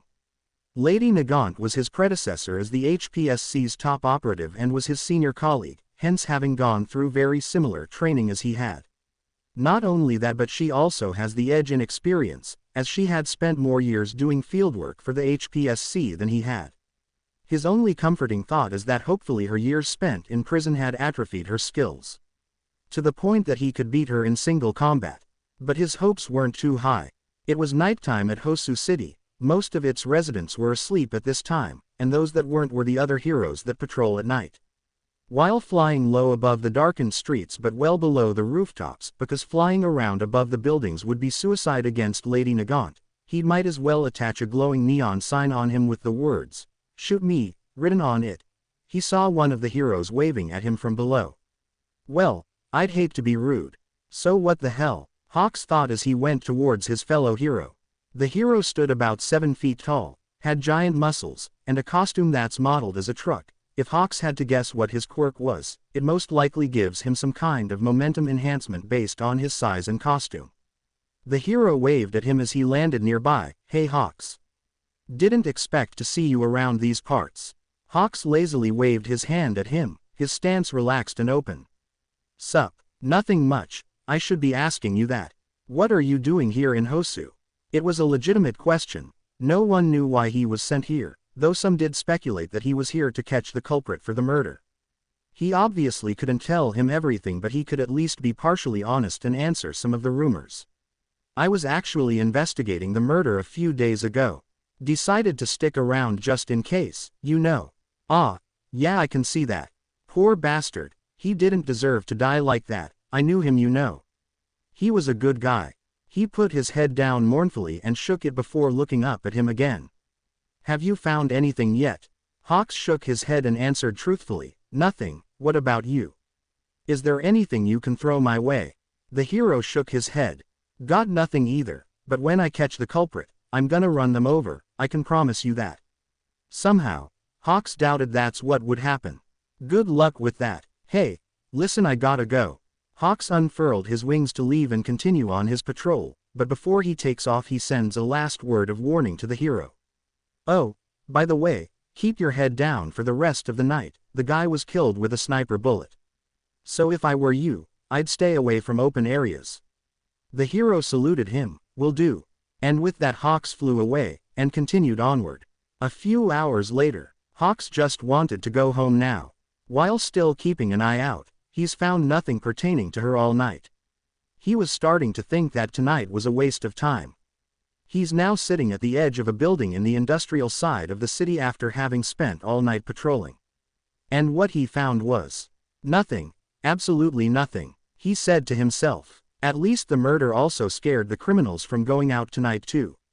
As he flew around the city, he noticed a distinct lack of muggings or thievery that usually happens somewhere around the city when night falls. He was glad that one good thing came out of the hero's death at least. He took out his phone to contact the HPSC president to tell her that tonight was a bust. Guess this is what I get for taking the night shift. The phone in his hand shattered into pieces as a bullet flew past his hand. Shit. He immediately dropped down from the ledge he was sitting on and flew down to ground level. That was definitely a bullet that flew past me. I didn't see what kind of bullet it was, but I can bet it was hers. The moment his feet touched the ground, he immediately dashed full speed towards the direction the bullet came from. He's now on constant vigilance in all directions in case she fires again, prepared to dodge if necessary. He knew that her range was at most 3 kilometers, and since she knew who he was and knew his speed, she'd maximize the distance between them so she could control the flow of the fight. It's what he would have done. But how come I didn't hear the shot? Lady Nagant's quirk doesn't let her silence her shots, not unless she somehow got her hands on some support items. That would be bad because that would mean that she was now in the major villain business, and her joining any criminal faction could be potentially disastrous for the HPSC. When he reached halfway from her approximate distance, he momentarily stopped and took cover behind one of the alleyways in the direction he was going towards. He momentarily thought of a strange detail while he was flying toward her. Why hasn't she fired again? She's a lot better than this. Taking caution, he took off his visor and used its reflection to peek behind him by holding it out of the alley. There, he saw a brief flash of light from a window at the abandoned building at the end of the road as if a light had hit a scope, reflecting it. He controlled some of his feathers to go around the alleyway and exit the other side. He dashed upwards towards the roofs and waited for her to fire a shot and keep her eyes on him as his feathers rushed towards her position.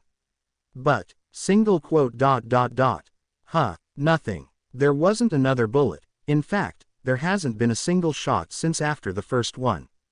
Taking precaution as he slowly flies towards where he saw the light, taking care to use his feathers on his back to track any changes around his vicinity for any traps or shots.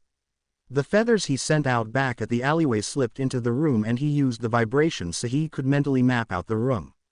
There were only a couple of things inside, something with a handle hanging on a string, something pointed at it, a radio that's turned off, and what seemed to be a tripod with something attached to it. But no one was inside. His feathers then spread all across the building, looking for bombs or hiding places, trying to see if the building was a trap. But it was all empty as well. There was nobody else in the building. As he got closer to the window, he saw a gun barrel with a suppressor poking out of the open window with no one behind it. Instead, the gun was attached to a machine on a tripod. He goes through the window to investigate. On the back of the machine is a screen. On the screen is the ledge of the building where he was sitting before. It looks like some kind of targeting system that was programmed to fire at him. Right where the trigger for the gun is, was a simple automatic latch that pulled the trigger when activated. So that's why she wasn't firing again, because she wasn't here at all. It was all automatic. But why, and how? He knew that Lady Nagant was smart enough to use her bullets in very inventive ways, and was a tactical genius. She was taught to be resourceful, cunning, and quick to think on her feet. But one thing she wasn't was tech-savvy. She wasn't an inventor, and this was something invented from the ground up. It's also something that she couldn't have bought. She's been in prison for years with no funds or resources left to her name, and this thing looked very expensive. That only leaves one conclusion: it was given to her. Well, I guess this proves that she's working with someone. I don't know if that's a good thing though. A skilled ex-hero working with someone with enough resources and intelligence to build inventions from the ground up. That's a recipe for disaster. He looked at the other items in the room and saw what led him here. A small handheld mirror strung up with a string attached to the ceiling, and a flashlight propped up pointing directly at it.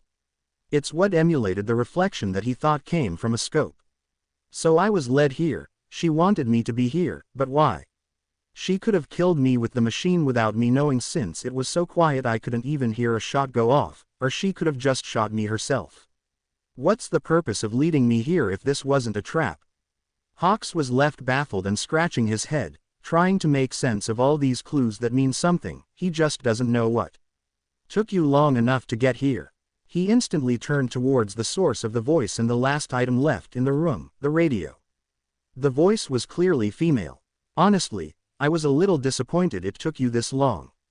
I thought you were supposed to be fast, or did you get slow while I was gone, Hawks? It was her, no doubt about it. He's heard that voice plenty of times before in the past. The radio seemed to be remote controlled since it just opened up by itself. Keeping his body relaxed to anyone seeing him just in case he was being watched, but preparing to fight when anything comes his way, he asked her, or maybe your expectations are still ridiculously high as ever. Hey, well, you know me. Hawks raised an eyebrow at that. Do I? The Lady Nagant that I knew would have never killed an innocent man like you did. And the Hawks I knew was never this bad at lying. If the Hero Commission was every bit as slimy as I remembered it, then they would have known about his shady dealings. We both know that man wasn't clean, and if the Commission really promoted you to be my replacement, you would have been ordered to kill him. Hell, Hosu City's been pretty fucking safe too after the scum around here found out that their mole was killed. And that gives you a reason to kill him? Hawks asked, not bothering to deny her claims. One reason, yeah, but honestly, you should be thankful, Hawks. That's one less person's blood on your hands. Look around, the people barely mourned his death, and I'm sure you didn't lose a second of sleep after finding out I killed him. Hawks glared slightly at the radio. She was acting different, talking different. Both of them weren't very close with each other back when he was still her junior, but he knew that this was not how she usually acted. That doesn't give you the right to kill whoever you want. I'm not killing whoever I want, I'm killing only those that I need to. Need to? So she's being ordered to kill heroes. Hawks knew that if he got her to talk more he could potentially gain more information about her mystery ally. How do you get out of Tartarus? You couldn't have done it alone. At least your head didn't get any duller. You're right, I had help, but I didn't ask for it. So he came to you. Trying to fish for information, are you? She was only met with silence.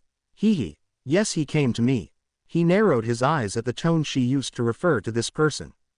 It sounded odd. I don't suppose you could tell me why he's asking you to kill heroes? Hawks asked despite knowing it was a lost cause. Sorry kid, I like you, but not enough for that. But I can tell you this, you'll hear about him very soon. Hawks frowned. Well, wasn't that ominous? Well, if you're not gonna tell me, then why bring me here with such an elaborate setup? You just wanted to have a chat.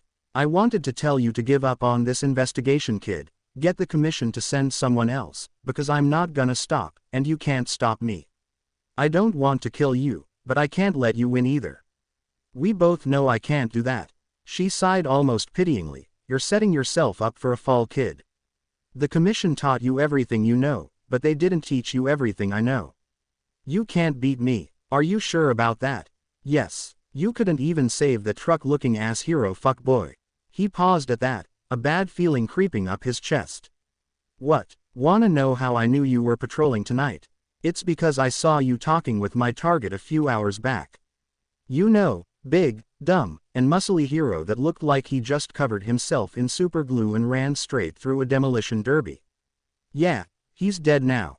Hawks just stared wide-eyed at the radio as he heard that. She was scouting the hero. Why? Judging by the silence, I'm assuming you don't know why he was my target. It's simple really, it's because he knew about the last guy's shady business and said nothing. Not only that, but he's had multiple sexual assault charges that never saw the light of day because his victims went missing, or some shit. Hawks rarely ever gets surprised, but right now, he was truly speechless on what to say. How do you know this? Trade secret, kid. Listen, I'm just telling you now.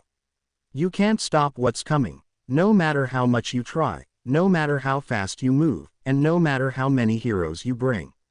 It won't matter, because he has plans for this world, kid, and no one can stop him. Hawks glared hard at the radio, feeling anger bloom in his chest at her clear disregard at the hero's capabilities, but at the same time, anxiety from what she said. How could she know that much information about the heroes? Who is she working for that seems to be so powerful? And what plans is she talking about? Tsutsumi, I don't know what you think you're doing, but if you don't turn yourself in, I'll be forced to kill me. Yeah, good luck with that. Then she cut off. The only sound now inside the room was the static of the radio. That was until the machine with the rifle started beeping. He instantly turned around, his instincts telling him that something bad was coming. He was proven right when the screen on the back of the tripod started flashing red and counting down. It was about to self-destruct. Shit, he moved instantly, the feathers on his back flying towards the machine, carrying it outside through the window and high up into the air. Not even 10 seconds later it exploded, taking all the feathers that he used to carry it with it. Distant car alarms blared and people woke up from their sleep at the distant explosion. He looked up to the brief flash of fire in the sky, knowing that this was just the beginning of something else. Something big was coming, he could feel it in his bones, and his chase with Lady Nagant is going to drag him into the epicenter of whatever's coming. As the adrenaline faded from his body, he could only slump forward and sigh, asking himself yet again for the second time this night. Why did I agree to this again? This just in, another body of a hero has been found dead. But this time in Isaha City. This is the fourth death of a hero in the span of over a month with the same cause, a bullet to the head. The culprit, the ex-pro hero now A-rank villain Lady Nagant, who's responsible for these murders, is still at large. People are now wondering about why she's targeting heroes and if she has any connections to the hero killer. The public is now also questioning as to why she has not been caught yet. The HPSC are not taking questions at this time, nor have they informed the public on what they plan to do with her. We now turn to, this was the news that millions of people woke up to, from the office workers living out their mundane lives, to the heroes preparing for another day of saving the day, to villains both ecstatic and scared at the prospect of another skilled serial killer on the rise, and even the young kids waking up early to take their scheduled entrance exams into UA High School. Naturally, the news spawns a lot of emotions from the watchers. The citizens are becoming scared and worried as to why she's doing this, and when she could be stopped. Some villains are glad that there are fewer heroes roaming the streets and decided to become bolder in their crimes, though others are worried that they might get targeted next if they ever find themselves in her crosshairs, and heroes are now feeling a sense of dread everywhere they go. They hide it as best they can, but it's clear that every time they patrol now, there is a sense of caution and paranoia in them. Never knowing if they're going to die next. The children wanting to go to hero schools are also feeling the effects of Lady Nagant's killings. Parents are becoming worried for their children and trying to persuade them into choosing other career paths, and the kids themselves are now becoming a little frightened about what might await them if they graduate. But they push through their fears. They tell themselves and their parents that as long as there are other heroes, especially All Might, then she will be caught, and the streets will become safe for heroes once again. Though there are some that deviate from the norm. Some actually look at the victims instead of the killer herself, and they've noticed a pattern. One of these deviations comes from an intimidating, muscular man that's almost covered head to toe in blades. He wore a dark combat suit with multiple holsters that carry his weapons, all of which are bladed. From swords, daggers, throwing knives, and even shurikens. Unlike Lady Nagant, who's been killing heroes with a shot to the head, this man decides to kill them up close and personal. He was currently sharpening his main sword with a whetstone. This man has seen the shortlist of victims and he has found a pattern. A pattern that he himself had been following as the hero killer. So, another crusader against this broken hero society comes out to play. He narrowed his eyes, almost as if he was asking the question straight to her face, or are you just a pretender hiding your mindless killings underneath a facade of retribution? He stops sharpening his blade and looks at its edges. Satisfied, he looks at his reflection on his newly sharpened sword. He sees his red eyes and mask made from tattered cloths. Perhaps I could ask you face to face when we inevitably cross paths, he said in the darkness of his hideout, before sheathing his sword to his back and walking away, ready for another day of hunting. Another different reaction comes from a small bipedal creature thing, inside a small monitoring room, waiting for a new batch of students to try out for his prestigious academy, UA High School, for which he is the principal for. The creature wears a white dress shirt, a dark red tie around their neck, a black double-breasted waistcoat, and matching dress pants. He also wears orange lace-up sneakers with incredibly thick soles. This creature's name is Nezu, and his reaction towards the ex-pro hero's actions was with curiosity and interest. Lady Nagant, a once proud hero, now know better than the criminals she once put behind bars. I wonder, what are your motivations for these recent strings of murder? Principal Nezu ponders as he sips a warm cup of tea. What are you working towards? Inside a dark laboratory, hidden from the public eye, there was another man with a differing thought from everyone else. The man wasn't facing the television for the news, instead, his back was turned at it and he was only listening to it. This was because the man had no eyes. Instead, there was only a large scar tissue covering the entire top of his head. He wears a simple black suit atop a white shirt, and he has on multiple life support equipment surrounding his body. This man is widely known in the criminal underworld, a living legend, with his real name lost to time, so everyone called him by his quirk's name. This man is known as the symbol of evil, and he was called All for One. Ever since her escape, all she's done on the surface was kill heroes. But her targets were all corrupt. I wonder, why does she work for a man that commands her to kill these heroes? It's not because of gratitude, that much is certain, and she isn't the type of person to work for money either. All for One has been alive for many, many years, and as such he has obtained a lot of things in his life. Not just power, but connections and knowledge as well. He knew that the heroes she was targeting were dirty. He knew that she must have had help to escape from Tartarus and to help her move around hidden. But who was it? Who could have slipped under not only the police's radar, but his as well? All for One has been at the center of almost every major event that has happened ever since quirks came to be. The laws, wars, prejudices, near collapse, and restabilization of society, he was there to see it all happen. As such, he had developed an instinct for these things, an instinct that tells him whenever a major event is coming, and whenever a seismic shift in society is about to take place. And right now, that instinct is screaming at him. He feels that something bigger than anything he's seen so far is coming. Something is coming, but I wonder, who will be swept away by the waves? A small grin crept up to his face. Are they a possible ally or enemy? Are they planning to clean up the hero world? Or are these assassinations just the tip of the iceberg? Perhaps both, and if their plans come to fruition, what comes afterward? All for One has never feared death or defeat. He wasn't afraid when All Might had caved in his skull, because he knew that even if he died, he's prepared contingencies, someone like him will always take his place. So when something unexpected comes along, he stays calm and plans out everything that comes after. As long as there is good in the world, evil will always rise against it. I just hope that Tamura would be prepared for what's coming. Those were just some of the thoughts that came about after the news was spoken on television. There are hundreds of thousands more people in Japan with differing feelings about Lady Nagant's work. But most of them were asking themselves the same things, questions that stay within their minds, with the answer seemingly out of reach. Who is her next target? Where would she strike next? And what is she planning now? You guys ever think about having boobs? Lady Nagant mentally asked. Both Midoriyas stopped everything that they were doing. What? Midoriya? The world's smartest idiot. A smart guy isn't he?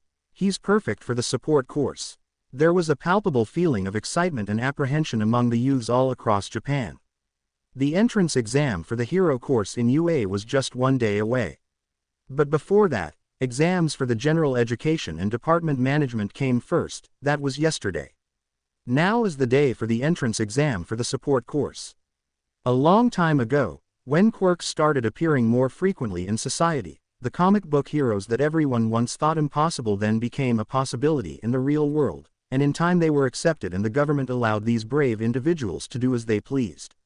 But this decision presented a problem. Becoming a hero isn't easy, and when it became clear that becoming one was now possible, everyone wanted to be a part of it.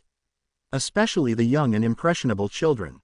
This caused a massive increase in vigilante activity, people with more bravery than common sense throwing themselves into danger, thinking of themselves as glorified badasses, despite not having the skills, knowledge, or experience needed to fight. So what was the government's solution? By looking at comic books and copying their solutions, namely with the laws and education.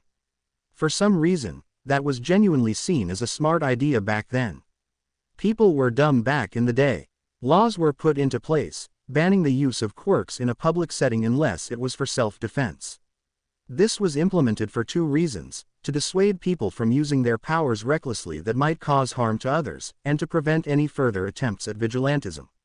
Then for those that truly wanted to do good, those that were willing to risk their lives for the sake of helping others. Then hero licenses were invented, turning becoming a hero from a fantasy into a full-paying job, complete with insurance, skilled attorneys, access to high-end modern facilities, equipment called support items, and much more. The ones that could obtain one of these weren't just heroes, they were pro-heroes.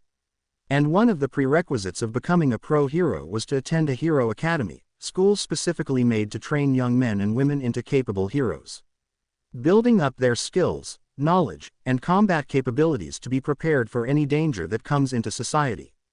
In the span of over 100 years, thousands of these hero academies were implemented all across the globe, in every continent and country. But in Japan, UA High School is special. In just a few decades after its creation, it climbed to one of the top hero schools, not just in the country, but the entire world. It taught all 4 curriculums that were now standard in society: hero course, support course, department management, and general education, and it was exceptionally good in teaching all 4. It was the dream of many, many children to have the honor to attend this world-famous school to pursue their dreams. Because even if someone didn't enter UA with the intention of being a hero, being able to have in one's resume that they attended UA was already a massive boon for their future interviews. So UA is one of the greatest schools in the world to attend for any child looking to take the next step to adulthood. But none of that interests Midoriya, not anymore anyway. Feels weird to be here now. To me, this is the place where everything first went to shit. Midoriya thought to himself, my choice to become a villain, the first time that All Might failed to save someone, and the deaths of nearly an entire class of hero students. It all started here. Perhaps once upon a time, it was his greatest dream as well to attend this school and become a hero. To smile at the masses, to quell their fears and give them hope, to be the next symbol of peace. And now here I am, the person who kick-started the fall of hero society, back to where it all began to fix everything. It's like one big cosmic joke, and I'm the only one alive who gets it. He mentally chuckled. But things are different now. He was different now. The last time he saw UA, he was planning to destroy it. It was being used by the last heroes in Japan as a base for the heroes to recuperate, and for the civilians to use as a safe house. It didn't end well for them, and the reason for that was mostly Midoriya's doing. But now, he's not planning on destroying anything here unless he needs to, and he's not planning on killing anyone unless he wants to. Now, he's just planning on fitting in and becoming something more in the eyes of society. This is where he starts his journey of saving the world, without having to become a hero. He was currently sitting in a large room filled with recent junior high graduates with desks in front of them. It was the room where they will take the written portion of the exam. The room was spacious and well lit. There were 100 desks that were perfectly equidistant from each other so that all examinees could take the exam at the same time. This was very few compared to other schools, but that was to be expected. The support course isn't the most famous course in UA, and UA is very strict in its conditions for entering after all, and even then, only a few dozen students actually get accepted every year. The hero present Mike's speech and explanation on how the exams will go was kind of lackluster in Midoriya's opinion, but it got the point across. It was pretty simple and standard, one written test, and one practical test, with the practical being judged on a point system, a lot like the hero course's exam. The main difference is that in the practical, the examinees will be asked to build something from scratch with only the items in the test workspace.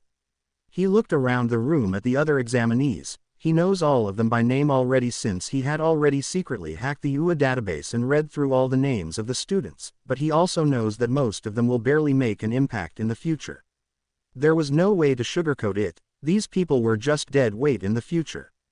All their inventions, knowledge, and ideas meant nothing to Shigaraki and all for one's overwhelming power. Their technology simply could not keep up with the rapidly growing number of threats and dangerous quirks. Well, all except one. He looks at the person in question. She was a girl sitting 2 rows in front of him, practically vibrating in her seat in impatience. He spots her hands briefly twitch every now and again, imagining she's already in the process of inventing her next big baby. She was a relatively short girl with a mature build. She has shoulder-length pink hair that is styled as dreadlocks that are side-swiped to her right. But the most notable thing about her was her eyes. They were colored green-yellow with a notable cross in the middle. Her eyes' design was not cosmetic, they are a part of her quirk, a quirk that allows her vision to zoom in on distant or small objects. Her name is Mei Hatsume, and her quirk's name is Zoom. Geez, the people who came up with that quirk name must have been high-fiving themselves for their creativity. Seriously, whatever happened to the creative names like One for All, or All for One? But back to the girl, she was someone that, for a brief moment, became Midoriya's unofficial nemesis in the future. They never physically fought each other, but instead, they raced with their inventions, trying to give their sides a technological advantage quicker than the other. Midoriya held some respect for her intellect and sheer work ethic. She could make more inventions in one day than even he could. Of course, that all changed with the creation of the nanites. His vast increase in mental speed and processing dwarfed hers, and she was soundly defeated. Midoriya asked the League of Villains to spare her when they had the chance. He told them that she could be a massive boon for their side if they played their cards right. They promptly ignored him and killed her anyway. In a sense, she was actually the big red flag that warned him of their future betrayal and the inevitable choice of killing him in fear of him becoming too smart. So, in a way, he sees her as a worthy adversary and potential ally.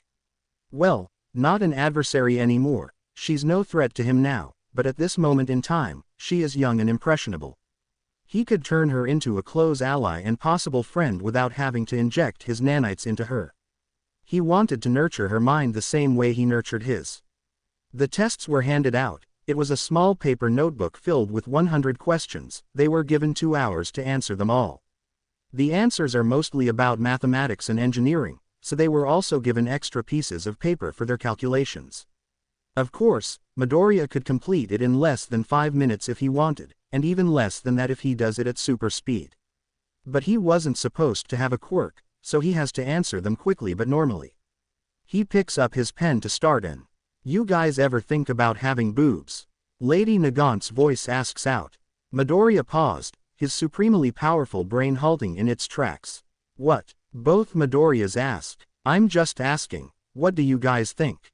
Would you guys want a pair or not?" Midoriya, for all his intelligence, had no idea how to answer that.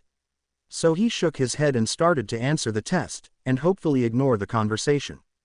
Unfortunately, she seems to have thought about this a lot. Like a lot. Like the incorrect amount of times. "I'm telling you guys, these things are awesome," Lady Nagant insisted. "Kana, I really don't want to talk about this right now or ever." The older Midoriya groaned. Apparently, now that Kana has a moment to herself, the Midoriya part of her psyche has developed an interest in their new female body. And it's making both Midoriyas very uncomfortable. Come on Izuku 1 and 2, just transfer to a female body for just 1 day. Then you'll understand. She's also decided to put numbers on their names now, to differentiate between them when she's speaking with them. Izuku 1 being the older one, and Izuku 2 being the younger one. "Can you guys just talk about this between the two of you? I'm kinda in the middle of something," Izuku 2 attempted to persuade. But Izuku 1 immediately killed that attempt. "Hell no. If I gotta suffer hearing her talk about boobs, then so do you. You're already lucky enough that you can't see her fondling herself here. You know you like it. Fuck off. Don't you have more heroes to kill Kana?" Izuku 2 mentally asked. "Nah, 4 is more than enough to get people talking for now. Besides, we just needed to pique the interest of some people and plant the seeds for some major chaos. I didn't have to kill that many heroes, I'll do more some other time," she answered. Kana was currently in the base with Izuku 1, they had free time at the moment, so they were just waiting around in their makeshift house. Izuku 1 in super speed, stole a bunch of household items to make their base feel more comfortable, including a TV, couch, beds, a fridge, and even air conditioning. Izuku 1 was busying himself by finding ways to improve the costume he brought from the future, while Kana was just sitting on the couch despite her being smart enough to actually help, wearing nothing but a sports bra and shorts. Suddenly though, out of the blue she started Togrope herself for some reason. She looked at her own breasts with fascination and continued to touch them at her leisure. Izuku 1 wouldn't admit it, but he stared at her dumbfoundedly for about a minute before shaking his head and going back to his work. He didn't want to know what was going on in her head. But suddenly she just popped the dreaded question out of nowhere. "Guys, Seriously, I have a test to do. Izuku too, we all know that we could pass that test with our eyes closed. The older Midoriya countered, and it's just a simple question. Kana added in. He forcibly cuts off their connection to him and promptly ignores the constant mental knocks in his head to connect back. Turns out that combining two psyches that have spent years in isolation each is not a good idea. Who knew? This may not come as a surprise to those who knew her, but Mei Hatsume loved inventing. While other kids were cheering on the heroes that walked around in public, Hatsume instead was laser-focused on their support items. How were they made? What does it do? What's it made of? And how does it work? Some people called her interests an obsession, but what do those people know? They were too busy drooling over skimpy skin-tight costumes, while she was paying attention to suits of armor, jetpacks, and gadgets that actually help the heroes do their job. Ever since she knew what those babies were, she was hooked. She knew exactly what she wanted to do. She wanted to make her own babies that help heroes, to grow up with them and work with them.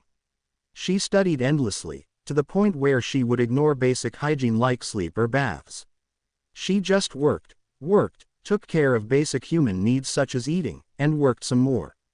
This lifestyle has turned her into a hyperactive and unapologetic person, one that doesn't really understand the concept of awkwardness and personal space, because she never had the time to personally connect with anyone else other than her parents. This doesn't mean that she was mean or rude, though from an outside perspective she might come off as such, and she wouldn't mind having friends, but most people get turned away by her very forward personality. But that never keeps her down. Babies wait for no one. She's trying out for UA now, and she needs to show everyone that her babies can make the cut. Finally, I thought we'd never get to making babies. The written part of the exam was finally done and the students were taken to another room, and this one was much bigger than the last one. It was filled with work tables and tools, scrap and broken machines, and they were all evenly spaced out. Plus, there was a stage with a podium on it at the front of the room and a timer set above it. It has the numbers, 3 hours 0 minutes and 0 seconds, on it, indicating that this part of the exam will have 3 hours. There were names on each work desk that tells them which desk was theirs. After everyone took their place, the Pro Hero Power Loader stepped up to the podium to explain how this part of the exam worked. Hello everyone, now I know you're all eager to start. Not as eager as her apparently. So I'm gonna keep this short. All you have to do is invent the most useful items you can make with the materials and tools left around you. There are no limits on how many you make, or on what they can do. You have 3 hours to work with and you'll be judged based on your invention's creativity and usefulness. Wait. Invent as many babies as they can. This is what she lived for. This is basically her dream. She knew that applying for UA was a good idea. She was now practically jumping in place in excitement, some people around her nervously glancing over as if she would explode, but she ignored all of them. And remember, working fast is important, but working safely comes first. Now with that being said, let your ideas fly people because your timer starts. This was it. This was her time to shine. This was how she started her story of becoming one of the world's greatest inventors. Now, she moved faster than almost everyone in the room. The second the timer started counting down, she already had a tool in her hand and went to work. Others stared at her for a moment, shocked at her speed, before moving themselves. Everything around her fell away, the exam, the sounds of everyone else inventing, any and all distractions were tuned out. She wasn't really paying attention to how much time was left, but that didn't really matter. She would have completed more than one invention by the time the test was done. While she was working with almost insane fervor, but still carefully by her standards as to make sure that nothing would explode, while she would be just fine and she can measure how good the baby was based on the explosion, it probably wouldn't be a good way to get on UA's good side. Others around her were working more calmly, but still urgently. Some are working on things that they had pre-planned, while others were winging it on the fly, and a certain green-haired inventor was working on something that he knew would not only get him accepted but get top marks and gain her attention as well. Attach a circuit board here, weld a little over there. She threw some scrap behind her. Don't need that. Ooh, I could use this. Maybe use it for some kind of staff. Or a grenade, boots, helmet, gloves. So many possibilities, so little time. Higari Maijima had been teaching in the support course for a long time now. Maijima is a short and skinny man. He has spiky ginger hair, reaching just past his shoulders, and dull blue eyes, as well as a notably large mouth. His hands appear to be the largest part of his body, disproportionate to his rather small frame, and, due to his quirk, iron claws, he has an orange L-shaped piece at the end of each finger. His hero name is Power Loader. He didn't really start to be a hero for the sake of teaching young teens how to build support items. In fact, he actually learned how to build support items just for himself at first. His quirk was pretty plain on its own, and his short stature didn't really inspire confidence in people that he could save them or beat up villains. But he didn't give up. If he couldn't rely on his size or quirk to become a hero, then he'd use the one thing that he has left, his brain. Instead of relying on his own strength, he built a large robot that he could control that enhanced his quirk's effectiveness and his own combat capabilities. Turns out, he had a natural talent for building things, and he used this talent to become a hero despite almost everyone around him telling him that it was impossible. He persevered, and now he was the pro-hero he'd always dreamed of becoming. He realized that a quirk was only a tool, nothing more and nothing less, and tools can be made. Whether to help others, or strengthen them, he knew that support items in their society can make a huge difference in the field, and he wanted others to be aware of this as well.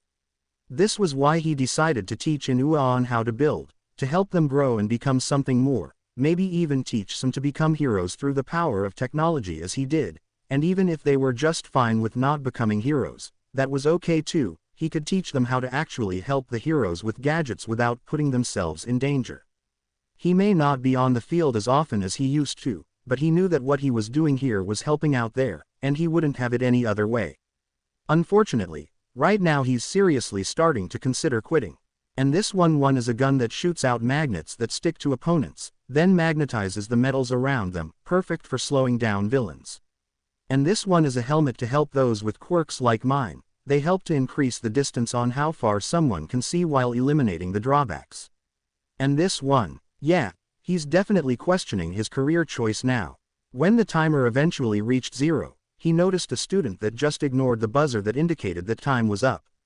When he went towards her, he suddenly realized that she had a lot of inventions done in those 3 hours. They made a pile just behind her as she continued to fiddle with a pair of boots that she was building.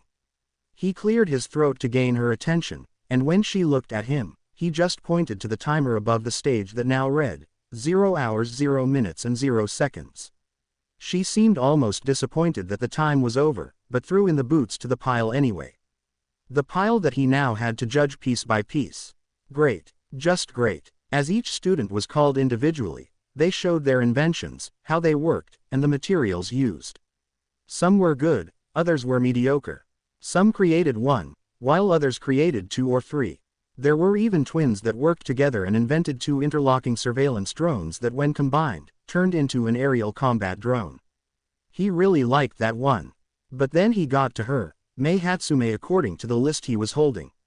He really shouldn't have, but he asked her what she built anyway.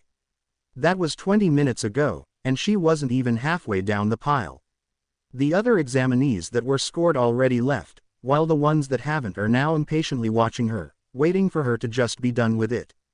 And this one, okay, stop. He cut her off before she could go on another tangent. Look, don't worry about your score, I already had it in mind after the 8th one you showed me, you can go now. He said to her, but she refused. Leave. Why would I leave? I still have many more babies to see here. I want to see everyone else's work. Well, at least she was passionate.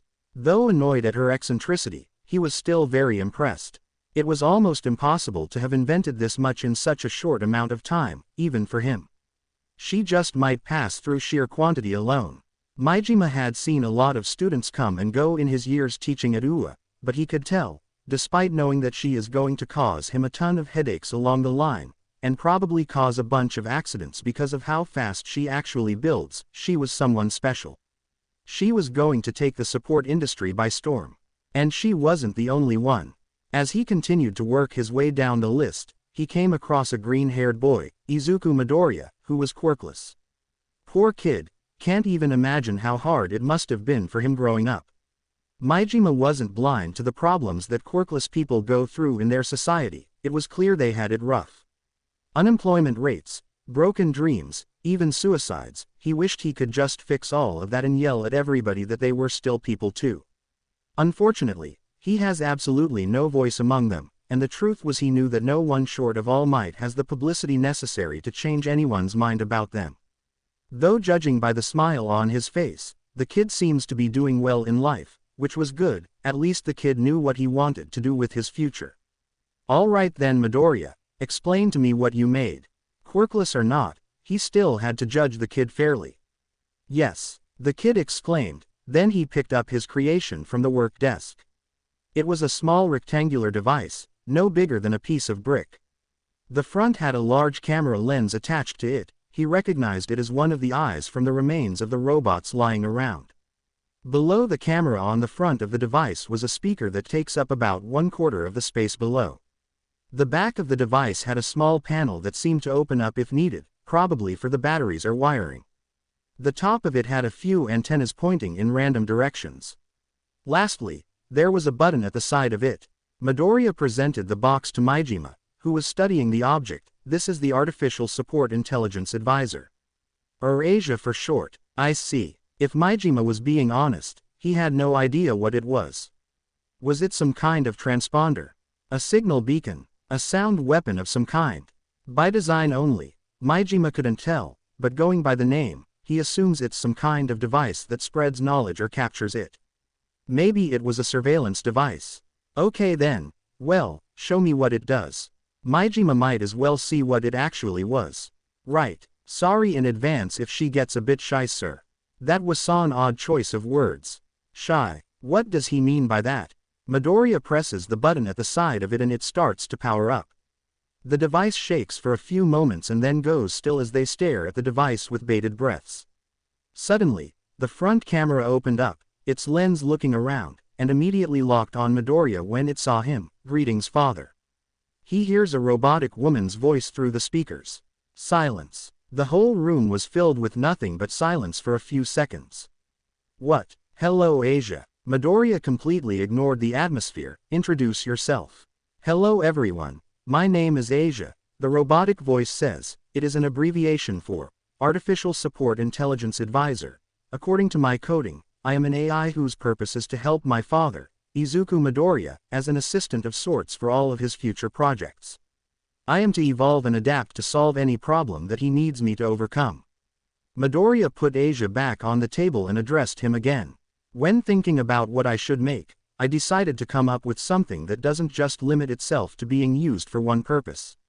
Asia may be simplistic now, but I'm planning on allowing her to control machines, check for information on the internet, and even act as an antivirus. I wanted her to be more lifelike, but I didn't have the time. I did my best though. Watch. He looks at the camera to talk to Asia. Asia, tell a joke. Very well. Why did the hero cross the road? I don't know, Asia. Why? Because someone needed help on the other side. Midoriya bashfully scratched the back of his head. Hee. Still a work in progress. Apologies, was the joke unsatisfactory? Asia asked. No, Asia, you did fine.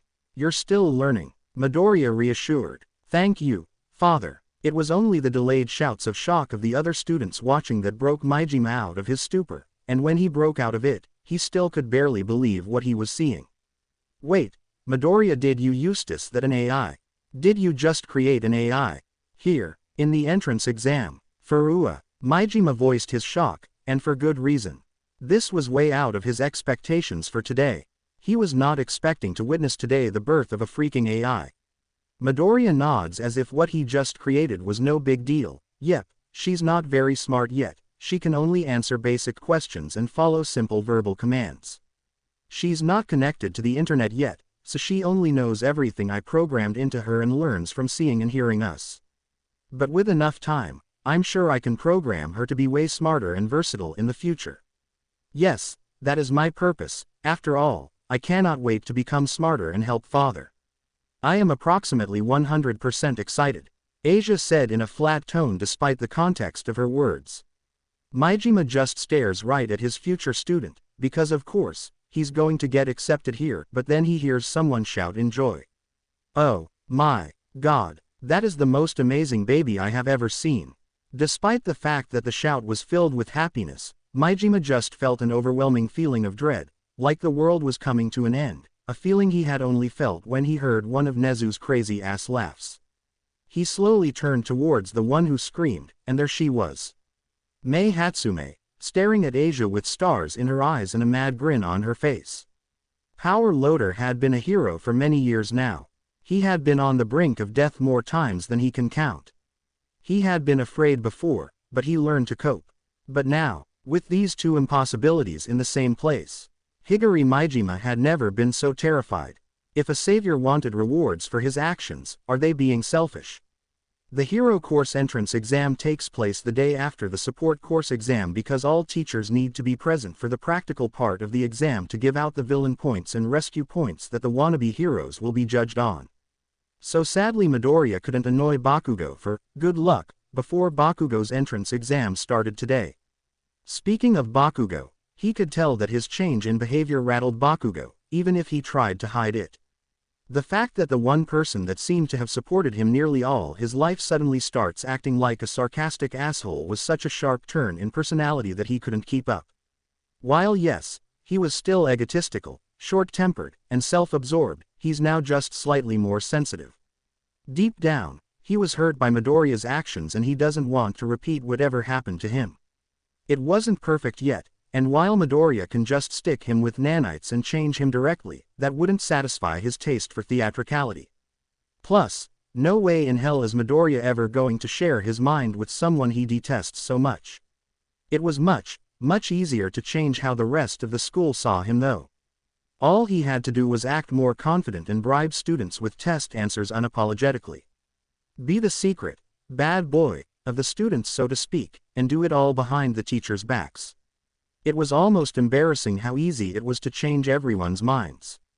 It also helped that Bakugo started avoiding him ever since Midoriya stopped calling him Kachan. To Midoriya, social interaction is nothing but simple science, and science is what he's best at. Manipulating someone's views on a person or thing is as easy as child's play. Facial cues, body language, eye movement, and speech patterns, he can read all of it like an open book and respond appropriately to get the reaction he wants.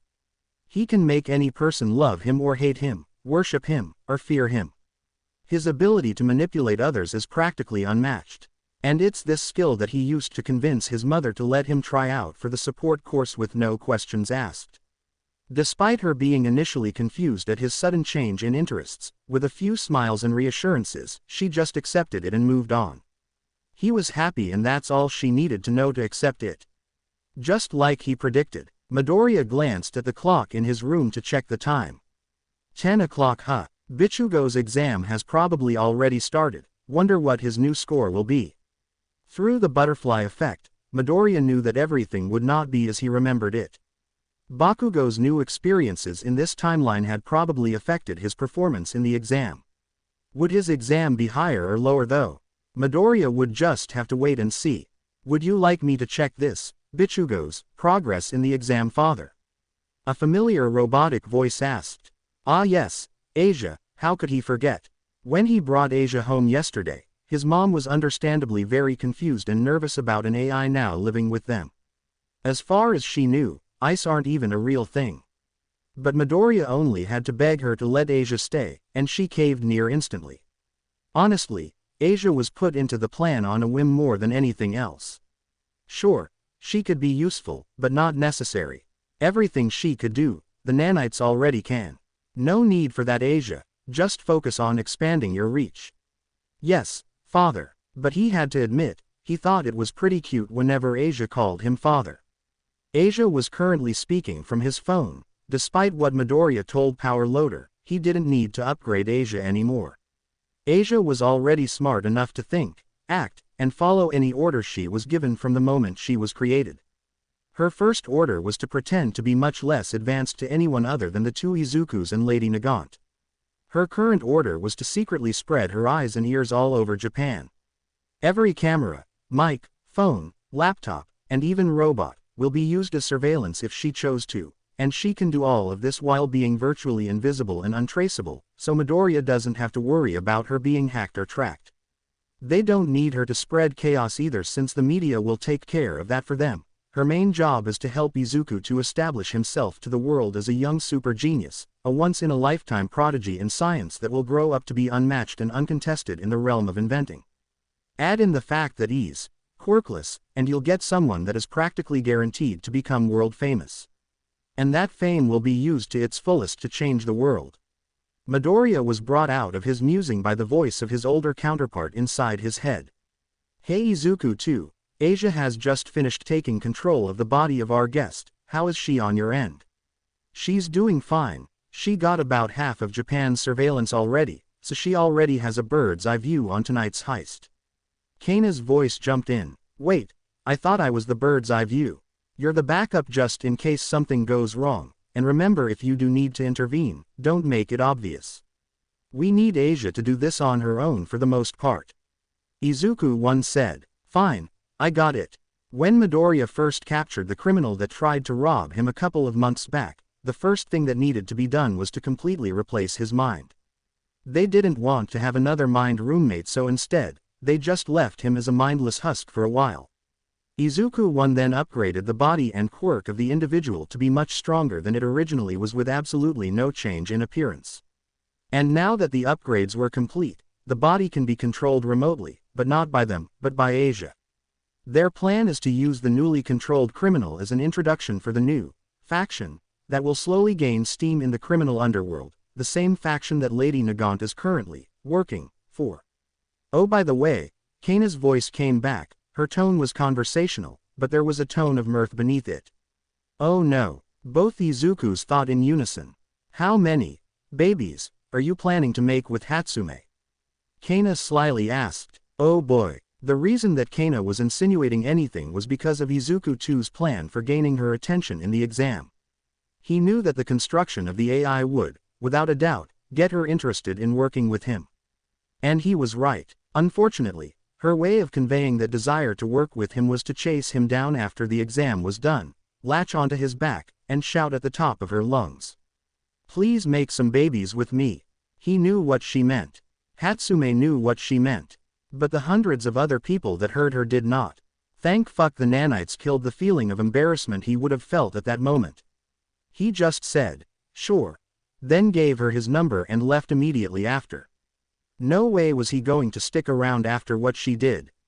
Unfortunately again, however, when Kana found out what happened, she spent nearly the entire late afternoon laughing at his expense. Then afterward, she tried persuading him into actually trying to make babies with her. Not the support item kind though. Unfortunately for her, relationships have no place in their plans. They would be a distraction, nothing more.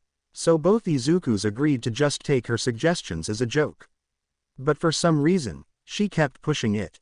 Kana, I don't know why you're so adamant about this, but Kana cut him off before he could finish. Come on, what's wrong with having a little bit of fun with her? I can think of thousands off the top of my head. Izuku 1 said bluntly, but mainly, it's because she's 16. Izuku 2 heavily stressed the number. Yeah, so are you. We all know that's not true. Come on, Kana whines. We're way past feeling guilty about anything by now. You guys don't have to convince yourselves that doing stuff like that takes us off the moral high ground. We're not doing that though, Izuku 1 mutters. As long as it doesn't negatively affect the plan, why should we avoid doing fun shit? Kana persuades. I mean, we are saving the world after all. What's wrong with reaping the rewards as we go along? You really want to get me laid for some reason. Why? Izuku 2 asked. Well, I kinda noticed that the nanites don't affect the hormone production in the body, so I sort of figured that we might as well use them while we have them. Are you sure that you're not just looking for an excuse to explore yourself so we don't judge you when you do it? Izuku 1 accused. Am I wrong about the hormone thing though? Izuku 2 sighed. No, you're not. Even though she was probably just looking for a justification to take care of herself, she's not wrong. Changing the nanites to include hormones into the fold would take time, and really, who can tell them what's right or wrong anyway? Izuku knows the only true evil in the world, and as long as he doesn't follow in their footsteps, anything he does is at least better than they are. Sigh, fine, I'll consider it, will you stop annoying me about it now please? Izuku too relented. I'll be cool with that. Kana answered. What about you Izuku-1? Do I have to convince you of anything too? Because you seriously need to get laid, and or just stop being such a stick in the mud. If an opportunity to unwind presents itself, I'll take it. Izuku-1 agreed as well. Just to shut you up at this point. Good, now then, let's get Asia prepared for the heist. Perhaps Kana had a point. If they were still planning on saving the world, what's wrong with being a little selfish and having things for themselves along the way? Isn't that the least of what they deserve? Perhaps some minor tweaking in the plan is warranted. Alias. Victor. Quirk. Finger guns. Time. 8:34 p.m. Objective. Complete the heist with minimum hero and bystander casualties. 269 meters from the designated location. A brown-haired man was walking at night in Urawa City in Saitama Prefecture. He's wearing a dark red jacket with a white shirt underneath. He's also wearing dark black jeans and black shoes. He looked average in a lot of ways, except for his head and hands. His head was almost completely covered with a dark black metal helmet that functions as a gas mask. The helmet was designed as a skull with only his brown hair slightly showing in the back, and his red eyes visible in the eye holes of the mask. His fingertips housed his quirk, small gun barrels that shot out biologically made projectiles. Though the barrels were currently retracted into the fingers. The streets were empty so the man was alone in the alleyways. But the man wasn't worried.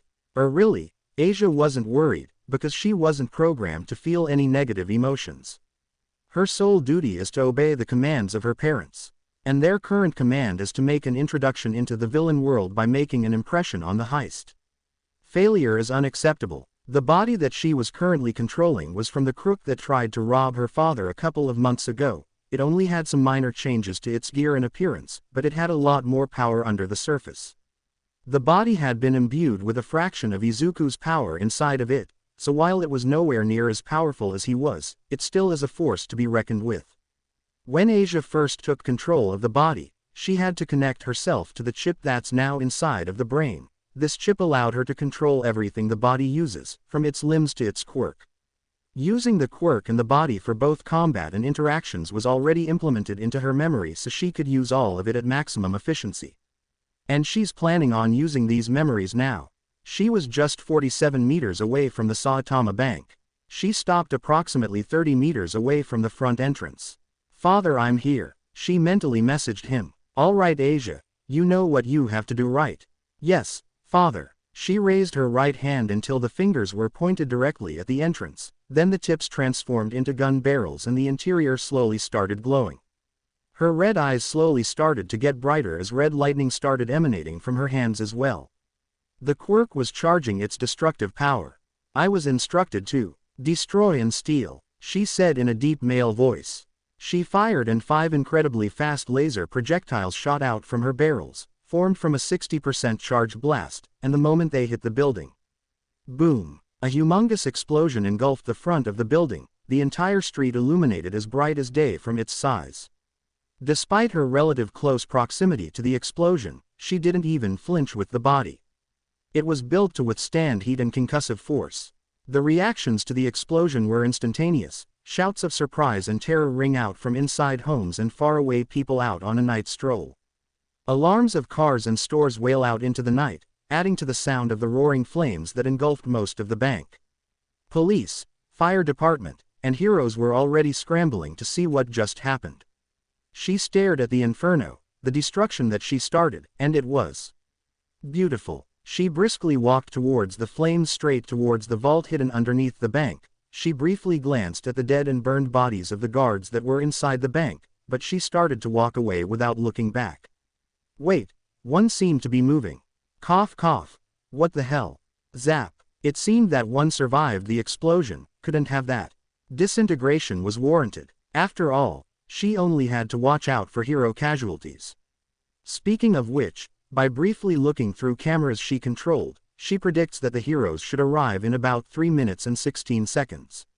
She enters the basement with the vault, and with a simple mental hack, the vault door immediately starts to unlock for her. It took a few seconds, and when the vault finally opened, she grabbed the giant steel door, and with one hand ripped it off the wall. Father said it would be funny if she forcefully opened an already opened door. Heroes will arrive in 2 minutes and 24 seconds. She stared at the hundreds of deposit boxes and the billions of yen stored inside. The yen all neatly stacked together, forming piles upon piles of cash. She scanned the whole room and found what she was looking for. She walked past most of the money to go to a specific deposit box. Deposit box number 134. She stopped right in front of it and punched straight through the steel box with her bare fist and tore it open, and inside was a small metal lockbox. That was what she came here to steal. Heroes will arrive in 1 minute and 3 seconds.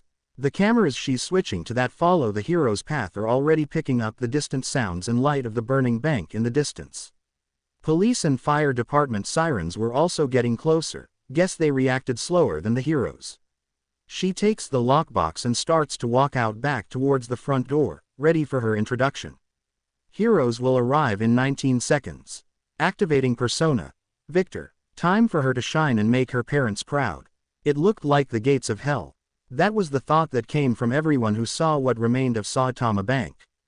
The entire face of the building had been obliterated. Bodies of guards were strewn everywhere, sometimes in pieces. Flames were spread all over the damaged bank, making it look like a twisted gaping maw that led to nothing but more fire.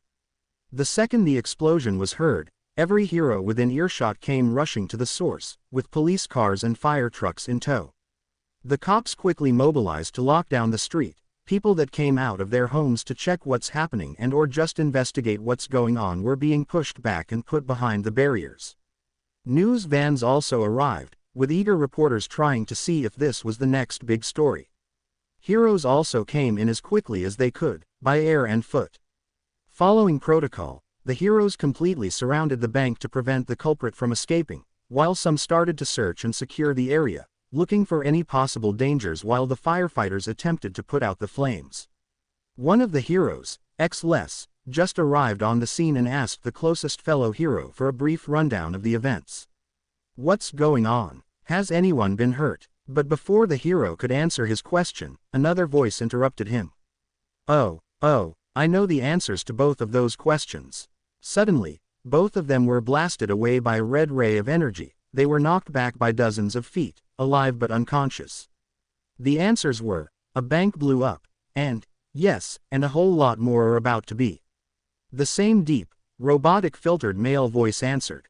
The crowd who saw them gave shouts of shock as the heroes immediately went on higher alert to a now positive threat. Villain, show yourself at once and surrender. We are authorized to take you in by force. The magic hero, Majestic, commanded. Instead of answering, the person simply walked out. He walked slowly, the flames and heat not even bothering him. His jacket flowed behind him, his metal skull helmet reflecting the flames around him, almost making it seem like the skull was on fire. He was carrying a lockbox in his right hand and his left was in his pocket. But the worst thing was his eyes. 2 red eyes that had nothing behind them, no fear, anger, satisfaction, or mirth despite the tone of voice he had. He looked at all the heroes in front of him as if they were nothing more than bugs. The heroes knew in that instant that they were not dealing with an ordinary villain. The crowd felt that they were about to see something they've never seen before. And the reporters just knew that tonight was going to be the biggest news tomorrow. Let go of the box, put your hands up and get on the ground. The man again doesn't respond, he only keeps staring at them with those expressionless red eyes. I said, huh. The man suddenly jolts up surprised and looks at everyone in front of him.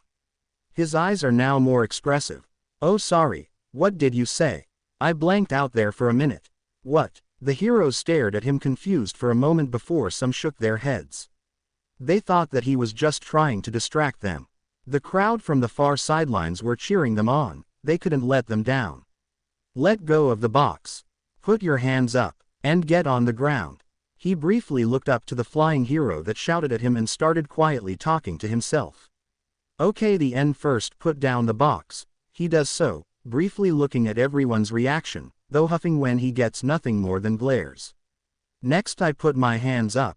He slowly raised his hands at the same height as his head, Then finally, his eyes then go confused, as if he didn't know what he was supposed to do next. I'm sorry, what was step 3? He shouted at the flying hero. Get on the ground. The hero was really starting to get pissed at his idiocy. He then nodded and said loudly, "Oh, that's right." His fingers suddenly spread out and the tips transformed into gun barrels. It was to put you all on the ground. Quicker than a bullet, lasers fired from all 10 of his fingertips, all of them knocking a hero back and taking them out of commission instantly, including Majestic. And suddenly, their numbers went down by 10. The other heroes instantly moved to attack. Buster shot. The hero air jet yelled as they fired a compressed air cannon directly towards the villain. Sand prison. The sand hero. Snatch called out as he dematerialized into sand and rocketed forth. Boa constrictor. And another one called out their super move.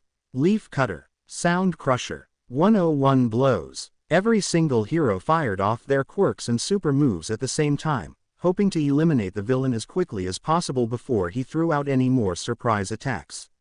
But before any of their attacks even hit him, he suddenly jumped hundreds of feet in the air. He went above everyone, even the flying heroes, the ground beneath him cracking from the power behind his jump.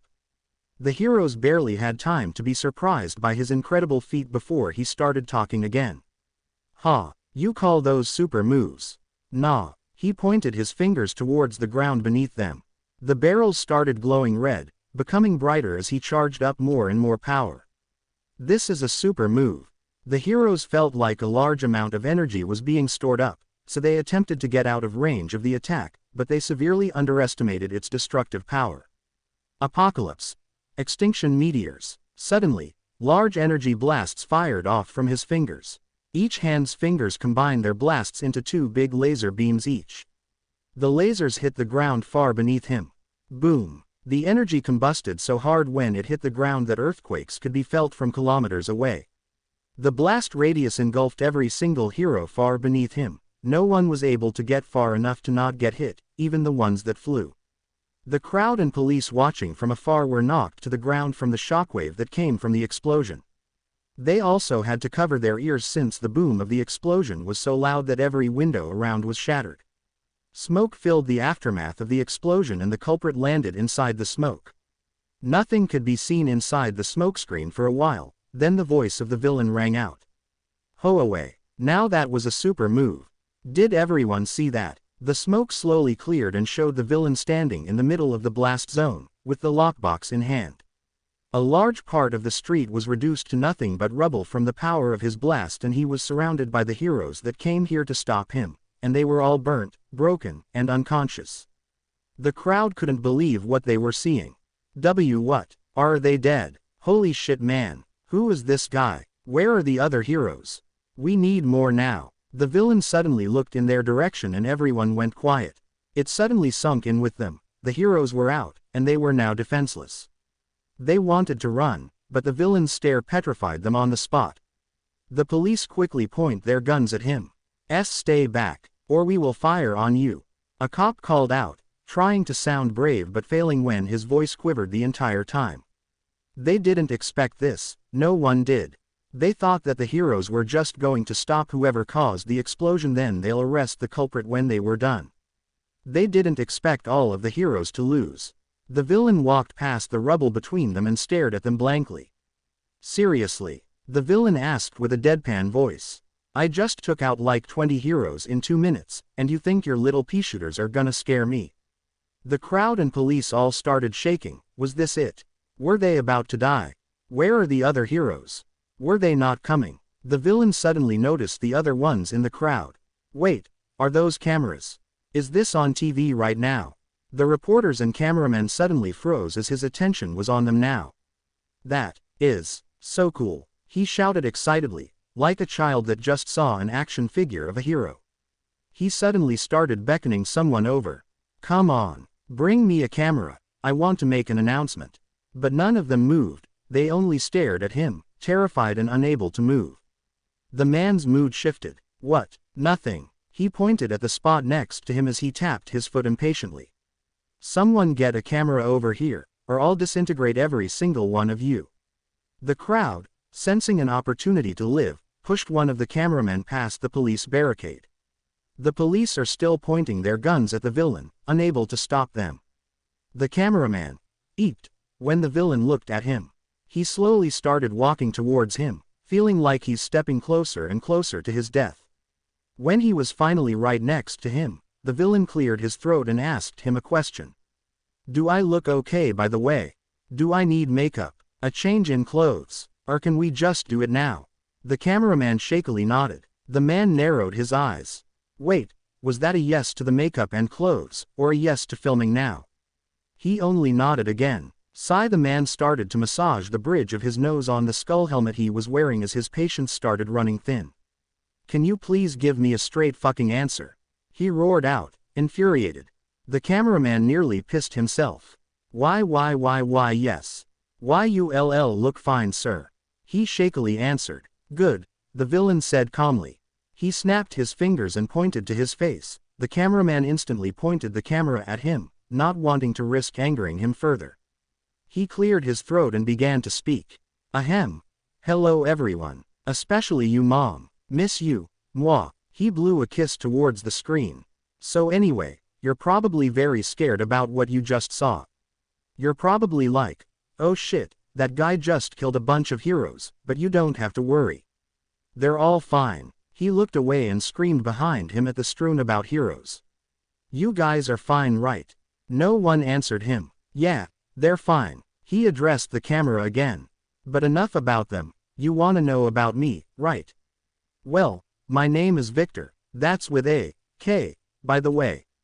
Now you probably think that I blew up this bank just to steal some cash or something, make a quick buck, but that couldn't be further from the truth. You see, I actually took something worth much more than a bunch of money.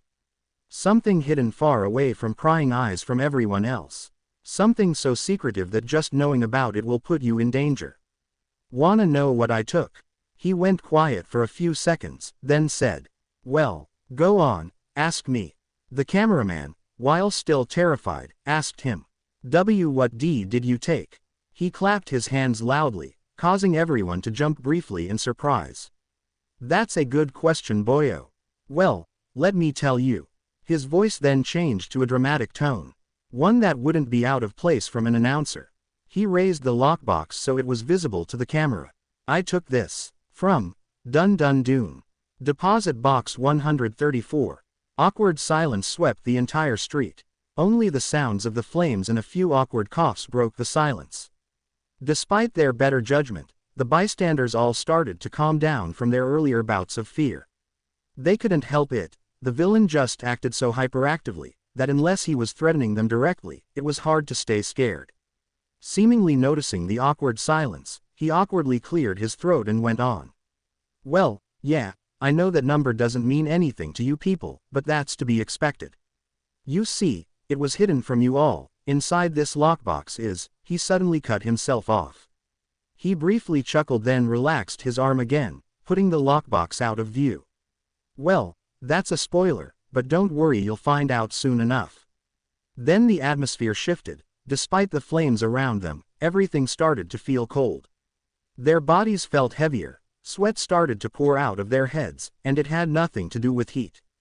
The paralyzing fear they felt before was back, but this time, it was much worse. It felt like every shred of hope they had of staying alive was suddenly snuffed out in an instant.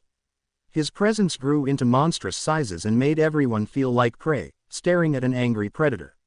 It felt like their death was inevitable. When he spoke again, his voice deadly serious, no trace of humor or levity to be heard. "And for those of you that do know what's in this, we're coming for you. Everything you stand for, everything you've done, will be destroyed, and all of you will die. Starting with the fake heroes you all hired. Me and your former employee know everything, and now, the world will too." Horrified silence was all that was left after he spoke. No one dared to move, too frightened of the monster that's now glaring straight into the camera. His body shaking with furious rage, and his eyes blazing bright red with killing intent. Distant sirens suddenly started to be heard, and they were getting closer. "Looks like backup has arrived." The villain backed away from the camera and instantly switched gears again. Going back to his goofy and hyperactive persona. Whoops. Was I really talking for 6 minutes? Man, that's embarrassing. Welp, I gotta go. Later losers. He suddenly took off, running so fast that nothing less than a speed-type quirk can catch him, with the lockbox in hand.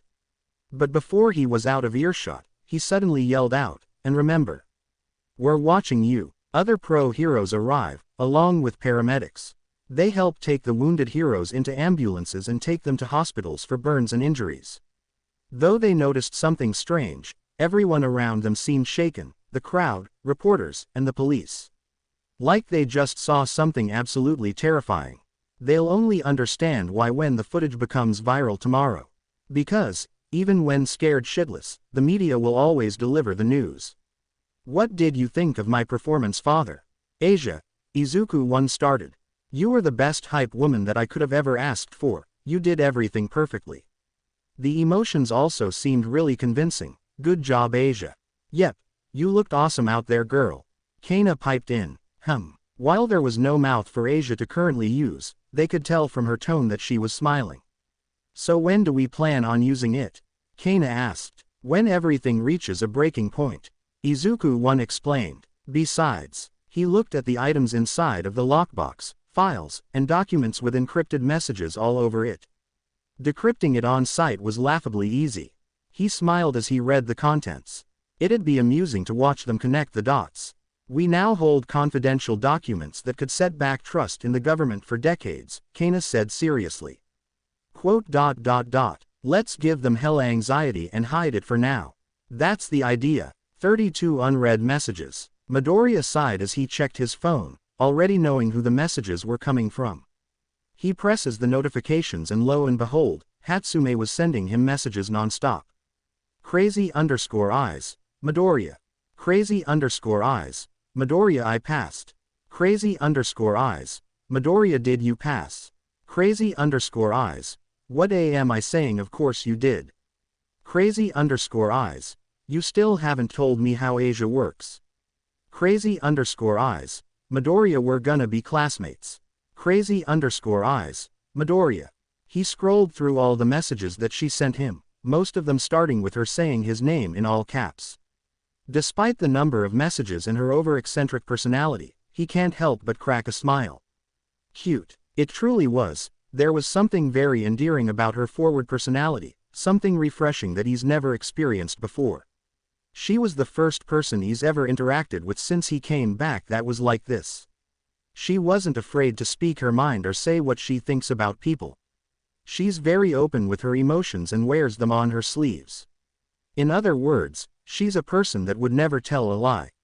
She reminds him of Himiko Toga, without all the constant attempts at stabbing. Boy_genius. Hatsume, calm down. Boy_genius. I can feel you hyperventilating through the phone. Boy_genius. Just take a deep breath. Crazy_eyes. Okay. Crazy_eyes. Okay. Crazy_eyes. I'm calm. Boy_genius. You calm now. Crazy_eyes. Yes.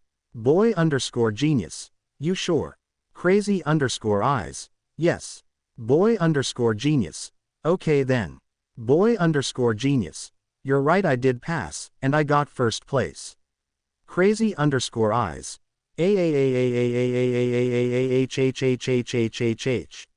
Midoriya let out a small chuckle. He couldn't help it. She was the most fun interaction he's had that wasn't with himself in years. He glanced at the hologram projector that gave him his test results. Predictably, they were perfect all across the board. His mother practically showered him in tears when she found out he got in, and when she hugged him and told him that she was proud of him. For just a moment, he turned off his nanites and allowed himself to be happy with her, just like he used to when he was young. It was nice, to not worry, to just focus on her warm embrace and be her child once again. But he knew it couldn't last, his work is far from over. But he promises to himself that when all is said and done, he's going to have the best life he could have. In fact, why doesn't he start planning that now? Boy_genius. Hey Hatsume, I have free time today, wanna hang out after lunch to celebrate our acceptance? Kana did mention I should enjoy myself, so why not? Let's start as friends first though. Crazy_eyes.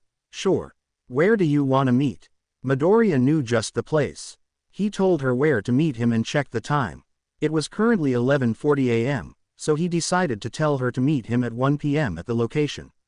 He also told her to bring some of her basic tools with her. Crazy_eyes. Okay. See you there. And remember to bring Asia. He rolled his eyes and agreed. He set down his phone on his room's desk and briefly takes in how much his old room had changed. Most of the All Might memorabilia that once covered the entirety of his room had been removed and replaced. Posters about him were taken down, and blueprints, articles about recent technology breakthroughs, and calculations so long that multiple pieces of paper had to be taped together to fit it all had replaced them. His notebooks about quirks on his bookshelf were away and hidden, and instead, the ones on top were various books about science and engineering, all of them being advanced way above his body's years. He might as well complete his cover and convince his mom completely that creating inventions was what he truly wanted in life. Even more so than being a hero now. Speaking of which, she should call him for lunch right about now. Izuku. Time for lunch. Coming, Mom. He walks out of his room and goes towards the dining room. He sees his mom sitting down at the table with his favorite dish on his side, katsudon. He smiles at her appearance. His change in demeanor also had a positive effect on her. There was a small bounce to her step, and she was happier and more confident in acting around him. She also doesn't avoid using her quirk around him anymore. He sat down across from her and prepared to dig in. Itadakimasu. And with that, they both started to eat. A couple of seconds in, Izuku mentions his plan to hang out with Hatsume after lunch. Oh boy, I can already guess what her reaction will be. He swallowed first then started. Mom, after lunch, I'm gonna be out for a while. She sounded, before swallowing and then asking. You going out? What for? Is he going to buy some parts for another one of his inventions? She mentally questioned. Alright Izuku, time to sell this. He thought before acting like he's nervous. He bashfully scratched the back of his head.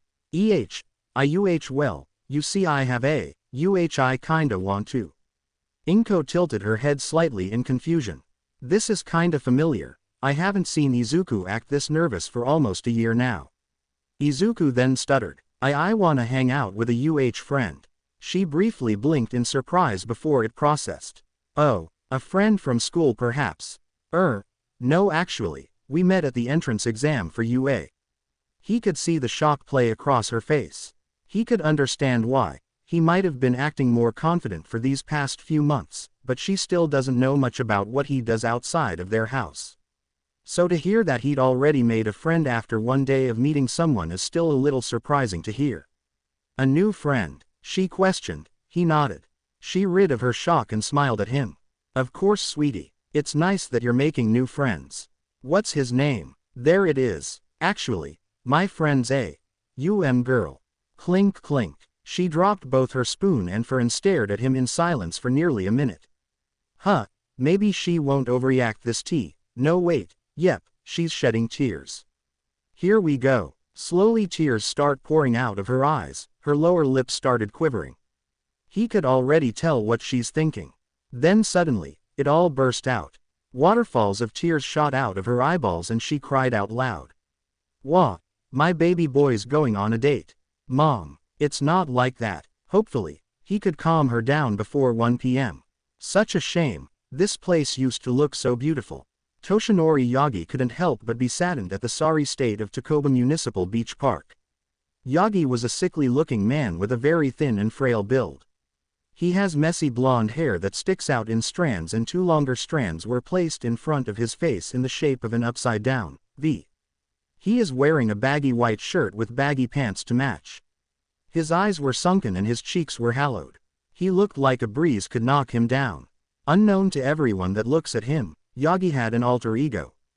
Another identity that's widely known throughout the entire world. A hero persona that spreads hope everywhere he went and was called the symbol of peace. But lately, that persona had been appearing less and less in public. Yagi mentally sighed. My time as All Might is lessening with each passing day, and I still haven't found a successor. He was running out of time on staying as a hero. A few years ago, He had fought the incredibly powerful villain and arch-nemesis, all for one. While he may have won that battle, he didn't walk away unscathed. He had lost most of his stomach and his respiratory system was damaged beyond repair. The damage severely cut down the time he could use his quirk, but fortunately for him, his quirk had the unique ability to be passed on to another vessel, someone else that could take up his mantle as the new symbol of peace. Sadly, he still doesn't believe he had found the right one. There were some strong candidates, especially one coming from his former sidekick, but he still wasn't quite sure. He decided to wait until the new batch of first years come to UA to be taught by him so he could see if any of them may be worthy. But he had to pick fast, otherwise, the world may suffer from dire consequences. Yagi looks around the beach park that had been reduced into a dump, and couldn't help but think to himself. If I had found a successor before the school year started, this would have been the perfect place to train them. It was only early afternoon so he had time to kill before he goes back to being All Might, despite only having about an hour left in his hero form today. He didn't realize that in just a few moments, his quirk wouldn't be the most powerful thing on the beach anymore. As he stares at the various amounts of garbage on the beach, he suddenly hears a female voice ring out to his right. "You brought me to a dump." He looks in the direction of the voice and sees two young teens looking out into the dump as well.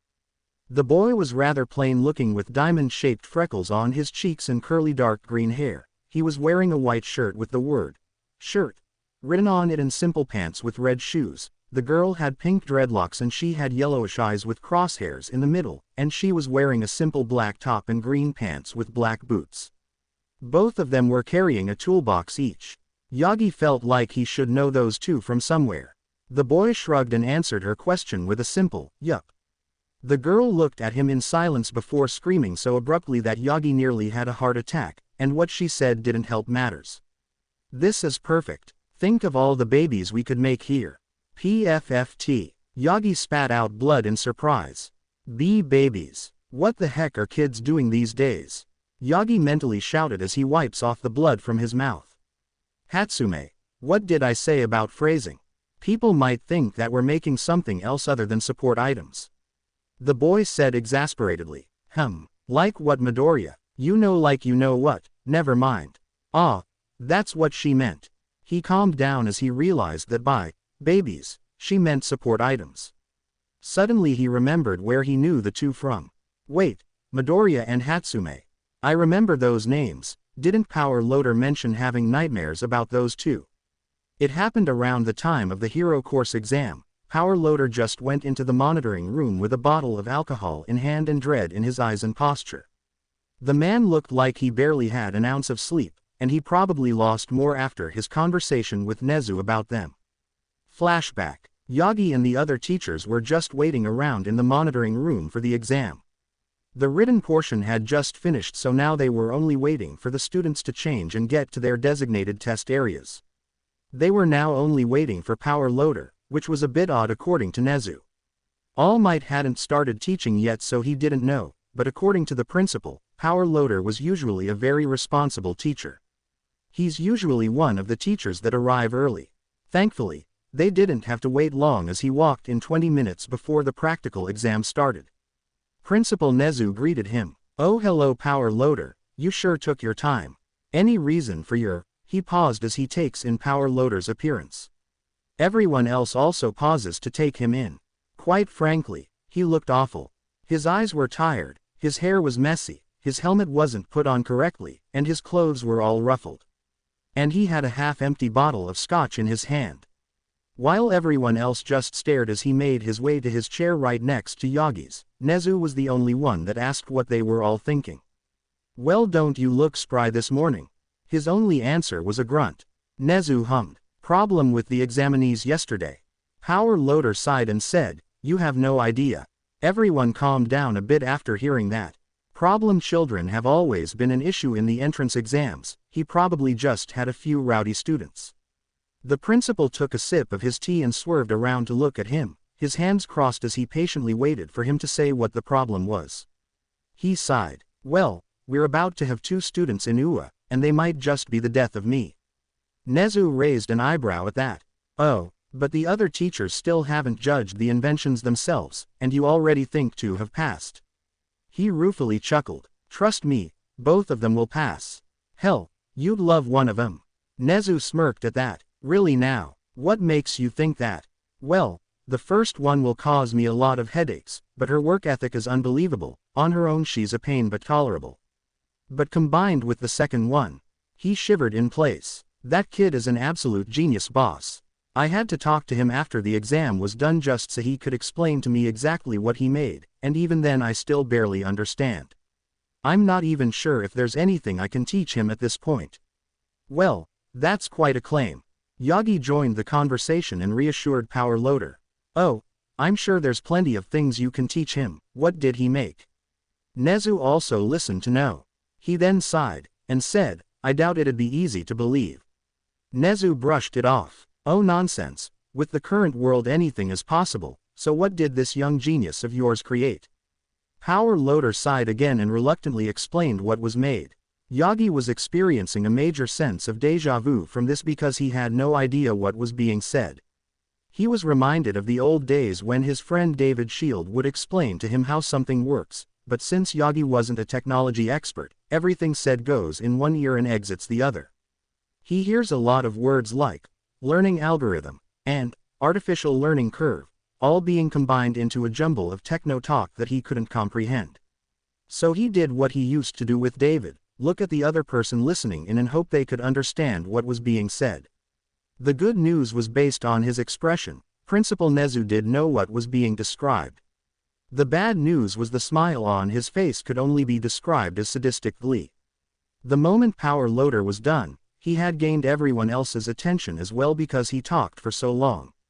Though everyone also noticed the smile on the principal's face. They all felt a chill go down their spine, even Aizawa in the far corner hunched into himself. Suddenly, Nezu started to chuckle. It started low at first, then it gradually started getting louder. And louder. Then it evolved into laughter. The laughter that Nezu is infamous for. Everyone in the room felt terror seep into their veins as they hear Nezu's laugh. Whatever he learned from Power Loader, Yagi wasn't sure if it was good for the world or would bring about its early demise. And poor Power Loader, he just looked blankly at Nezu laughing, a hint of fear and acceptance in his posture. He looks like a man that knew that the end was coming and accepted his fate. End flashback. Yagi fought back a shiver as he recalled Nezu's outburst. He asked Power Loader later after the exam to dumb down what the student had created. Actual working artificial intelligence. Man, what Dave would do to meet the creator. Should I be worried and call the cops, old man? You've been staring at me for a while. He was brought out of his musing by Midoriya's voice. The boy was staring at him with a look of mirth, and something else. Then his words finally sunk in. PFFT. He spat out blood again in surprise. Midoriya leaned back slightly. Whoa, you all right there, buddy? I was just kidding, you know. You look way too skinny to be a pedophile. Not sure if he should take that as an insult, he wiped his mouth and spoke. I'm fine, young man, no need to concern yourself. You sure? Midoriya asked with a raised eyebrow. Because you just spat out blood while looking like you haven't eaten in months. Anyone seeing you right now would be very concerned. He raised his hand to ease off the boy's worries. Don't worry about it, I'm used to it. Midoriya stared at him for a few more moments before shrugging and looking back out into the dump. Yagi sees Hatsume running around the dump and taking random pieces of broken machines and scrap to pile them into a clearing. He can also hear her talking to a phone in her hand, asking for directions. He blinked in surprise when he sees her carrying an entire washing machine easily, then putting it down on the pile. Stronger than she looks, isn't she? Midoriya unknowingly said what he was thinking. It's rather surprising. She could probably even surprise a pro hero with her strength. He knows he was. It was a little off-putting to see such a young girl pick up a fridge as she did. By the way, I think I saw you on the day of the support course entrance exam for UA when we were being escorted to the practical exam room. Are you a teacher at UA or something? All Might had expected a question like this to inevitably pop up. After all, he had to get in UA without his muscle form on the off chance he was out of time. So he already thought of a cover. I'm just a faculty member there. I don't teach anything. I just help the teachers with minor tasks. Oh, Well, pleased to meet you. You know I never got your name, old man, or do you prefer I just call you that? Yagi chuckled. No, I prefer to be called by my name, which is Toshinori Yagi, by the way. Izuku Midoriya. He introduced himself. Yagi already knew his name, but it'd be rude to just call someone by their name before they introduce themselves. Pleased to meet you, young Midoriya. So what are you doing out here, Mr. Yagi? Just reminiscing about my younger days. Wow, that's exactly what an old man would have said. Yagi raised a finger to say a counterpoint but stopped himself when he realized Midoriya was right. Quote. Guess you're right. God, I'm getting old. Don't sweat it, old man. Midoriya called him by his nickname again and pointed at himself. And hell, if you're lucky you might even be able to get younger thanks to me. After all, you're looking at the future greatest scientist of all time. Yagi chuckled. Hee. Well, regardless if that's true or not, I doubt there's a science that could help cure what I have. If there was, then he wouldn't have needed to find a successor so urgently. Midoriya shrugged his shoulders. You never know. Science has stagnated a bit for the past 100 years, but I plan to make up for the lost time. Well, I wish you luck on that, young Midoriya. Midoriya lightly scoffed. Luck? I don't believe in luck, I only believe in hard work. Hatsume piped in while taking apart a broken down car. Who just throws a car into a dump? Midoriya. Asia's asking me where you are. Come comfort your baby. Coming, Hatsume. Midoriya yelled before speaking to him again. Well, it was nice meeting you, sir, and I hope that when I get into UA I'll get to see you again. I gotta go before she accidentally blows something up, so I guess I'll be seeing you around, Mr. Yagi, but just remember. He clenched his fist and said passionately, watch me at UA, because I will become the greatest scientist in the world, and I may not become a hero and I might not have a quirk, but I know my work will improve the lives of everyone on Earth. I will make the world a better place. Just like All Might did, and I'll do it with a smile on my face. And with that, Midoriya walked away to help Hatsume create whatever invention she was making. Yagi couldn't help but stare at his retreating back. The passion in his claim and voice was strong. It reminded him of Dave's daughter, and he just knew in his heart that the boy would make his claims come true. All right, young Midoriya, I'll watch you. Perhaps one day, even though you're quirkless, you might become my successor's sidekick like Dave was to me. All Might then walked away, planning to use his remaining 1 hour of quirk use to save just a few more lives. He had been anxious these past few weeks, with Lady Nagant's escape from Tartarus and the rise of villain activity brought on by Victor's debut. But his conversation with Midoriya had lifted the weight in his heart a tiny bit. His drive to help the world was a reassuring feeling. With people like young Midoriya in the world, I just know that even after I'm gone, there is still hope for the future. He was just as skinny as I remembered. Midoriya thought to himself as he went next to Hatsume as she asked Asia question after question. Seeing him again though, after so many years, it was almost nostalgic. The last time I saw him, I told him to his face as he was dying that quirks were nothing but crutches for humanity. One for all was nothing but the spirits of dead heroes forcing their fate into another, and his successor was going to die the same way. I still sort of think that, but age has given me more insight into the nature of heroism. The heroism that he had been preaching was never going to work long term. He may have meant well, but people are manipulative. But don't worry, All Might, I'll make sure to achieve true peace. His face didn't show a hint of what he was thinking as he spoke to Hatsume. So, what did you ask Asia to do? She looked at him with a manic look in her eyes. Asia's amazing. I asked her to scan the dump and tell me where I could find everything I needed to make a baby, and she did it all in seconds. She talked like she was alive and even told me where to find the extra parts needed to complete it. She scanned the internet for stores where I could find. And there she goes. Asia's voice cut her off before she could speak for the next 10 minutes. Ms. Hatsume, might I suggest slowing down your speech speed so my father could understand you? Thankfully, that quieted her down, but she was still practically vibrating in place. Yeesh, it's like she's on a constant sugar rush. Okay, tell me what you want to make, and do it slowly this time. She wanted to make a robot body for Asia to move around in. Midoriya can just make a near indestructible one for her if the need for it ever arises, but he wanted to see what Hatsume could come up with on her own. He asks Asia for her opinion. Well, Asia, What do you think of this? While I am quite comfortable with operating without a physical form, there are over 1,000 possible tasks that I could help you with if I had a body. I conclude that creating a body for me is the right approach for my growth. See, even your baby thinks this is a good idea. He shrugs, then told her, all right, fair enough, so how can I help? I just need some help in breaking apart some of these broken down machines. We can't get started with her body yet, but we can prepare most of the materials we might need. He nodded and looked at all the trash she had piled.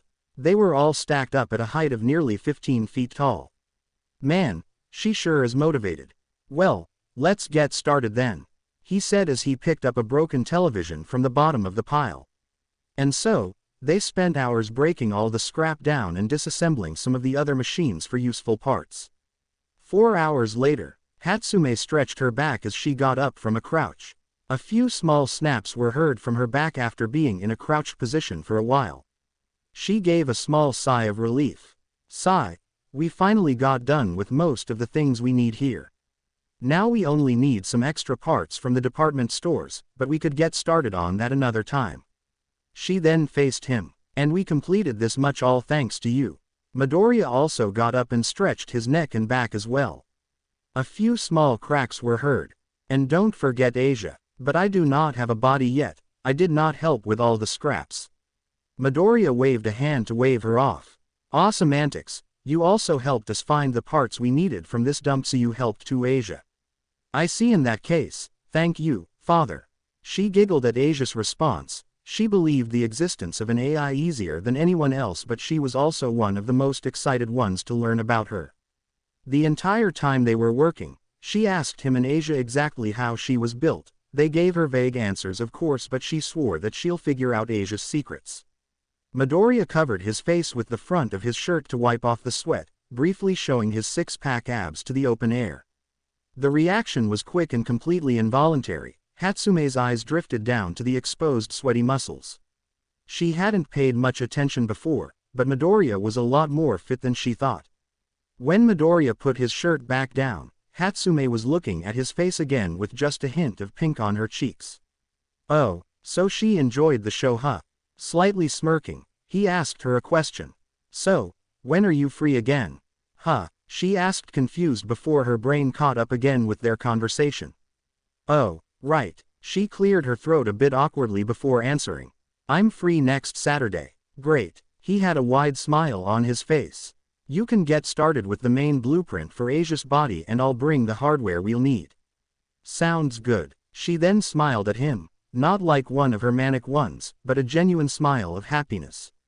Midoriya thinks it looked good on her. I had a lot of fun today, Midoriya. I didn't know a lot of people, but I enjoy hanging around with you. He gave her a smile back. It's fine. I liked working with you too. So, see you next Saturday, same time. She nodded. Yep. Don't be late. See you then, Midoriya, she said as she started jogging away at a brisk pace. Midoriya didn't move from his spot and crossed his arms, an amused expression on his face. A few seconds later, Hatsume came jogging back. She stopped in front of him and held out his phone. Hee. Sorry, I almost brought this home with me. She scratched the back of her head, embarrassed. He simply took it off her hands and said, thank you. Say goodbye, Asia. Goodbye, Ms. Hatsume. Asia's robotic voice sounded out. Goodbye, Asia, she replied before jogging away again, this time not coming back. I like her father. Yeah, so do I. So how was the date? Kana asked Izuku through their mental link. It wasn't a date, Kana, that comes later. PSSH, pussy. I will give you a fucking aneurysm. Nye. Instead of being scared, she just sent him a mental image of her sticking her tongue out. Izuku sighed and just gave up in trying to convince her. Instead, he started focusing on his older counterpart. Both of them were at home base after Kana assassinated another pro-hero off the Japanese census. Izuku-1 was currently paying attention to a screen from a machine that's printing a bunch of small action figure-sized robots. They were all human-shaped, but the similarities with humans stopped there. While the entire robot was made of special flexible shock-absorbing carbon-based alloy, its limbs, joints, torso, head, back, and chest were armored with pieces of lightweight strengthened titanium that doesn't impede the robot's movements but provides solid protection. The head protection has two metal horns that curve backward in its head and a mouthguard on the lower face. The eyes were currently off. All pieces of armor were colored a scarlet red and every other part of it was colored a charcoal black. Their titanium gauntlets had blasters on the back of the wrists that fire energy beams and hidden blades at the front of the wrists, jet boosters on their armored feet, and hidden shoulder-mounted miniature missile launchers that fire small heat-seeking missiles. There were 50 robots inside the machine. So how's the development on the droids? Izuku too asked him. Just one moment, he replied as he waited for the process to complete. As soon as the screen read 100%, he opened it and took out one of the small robots. He walked to the center of the room and put down the robot so it was standing on the floor. Then with a quick mental command, the robot turned on, its eyes glowed red, and it suddenly grew in size. It was now standing at a daunting 6 feet 5 feet. They're working just fine, Izuku once said. How many do we have now? 250 overall. We could have 1,000 before the school year even starts. How about their durability? Instead of answering him immediately, Izuku once simply said, Kana. Then she whipped out her pistol and shot 8 bullets directly at the robot. Each bullet bounced off the robot and fell slack to the ground. The durability is good. And the weapons? Izuku then smiled and looked out onto the side of the base where 200 of the previously mentioned 250 robots were currently on standby, taking up a small part of the base. How about we give those an actual field test? About 5 should be enough, right? Time: 3:47 p.m. Altitude: 8,098 feet. Coordinates: 34 degrees 27 minutes 40.8 seconds north, 132 degrees 25 feet 5.7 inches E. Thousands of feet in the air, far above the eyes of the people of Japan, 5 flying robots are traveling at very high speeds. The jet boosters on their feet leave behind white trails. They were positioned in a half-triangle formation. If someone were to look up, they could be mistaken for jets that are putting on an air show. But the show these creations are about to put on is not meant for the public, they're for the inventor. Their scanners were currently linked with each other to monitor their location, direction, and relative speed. The lead one was looking ahead to watch out for any unforeseen obstruction crossing their flight path. The 2 on the sides were paying attention all around them to calculate their current position, and the last 2 middle ones were looking directly below them to see which city they are currently flying above. Suddenly, they receive a signal inside their CPU and they stop flying forward. Instead, they now begin to hover in place as they await another order. A few seconds pass and they receive another signal. Locating targets. Their interfaces put various crosshairs on certain buildings and landmarks in the city underneath them. The city of Hiroshima. Locked on. Then, in unison, they slowly start to hover down, lowering down until they were around 50 feet above the buildings. The sound of their jets attracted the attention of the people below them. They were understandably confused and intrigued at the sight of robots just hovering in the air. They've never seen anything like them. What the heck are those? Are they drones or something? Mommy, look. Flying action figures. Honey, those aren't action figures. Maybe someone's testing them. But why would they do that here? As the people questioned what the droids were and what they were doing, the area between their shoulder sockets and neck opened up, and a pair of small missile launchers rose and pointed at the buildings around them. Those with good eyesight saw what happened, and they could only say, "Oh shit." Missiles fired off the machines' shoulders, flying towards the buildings around them. Loud explosions erupted on impact as several missiles exploded stronger than that of C4. Parts of the buildings were immediately incinerated. Broken glass and debris started falling toward the people below. The bystanders' reactions were instant. Screams of panic and fear rang out into the streets, and calls for heroes spread among the populace as they ran away for their lives. The 5 droids split up, 2 pairs breaking off into different directions, 1 pair east and another west, and 1 was left behind in the middle of the destruction. The lone one dropped to the ground, looked at all the fleeing people, and raised its arms, the blasters on its wrists powering up with a hum. Then it started blasting. Left and right, people were being struck by yellow energy beams, knocking them away, causing major injuries, and even hitting their arms and legs, rendering them useless. Blood was being spilled on the streets and screams of pain were echoing out. It was a full-on villain attack. And like clockwork, the cavalry arrived. From behind it, 4 strong impacts were delivered onto the droid's turned back, 2 were at its head and the others at the lower back. No damage was sustained, but it got its attention. It whirled around to shoot at the attacker. It was a pro hero. A quick scan from its onboard processor and the hero's identity was revealed. Pro hero. 4th kind. Quirk. Quad arms. His quirk gives him 4 arms with increased strength. Threat level. Minimal. As soon as the droid turned around, 4th kind jumped back. It fires at him and he crosses all 4 of his arms to block. The droid started blasting at him rapidly and he starts getting pushed back with all the blasts hitting him, though he hasn't been sustaining that much damage yet.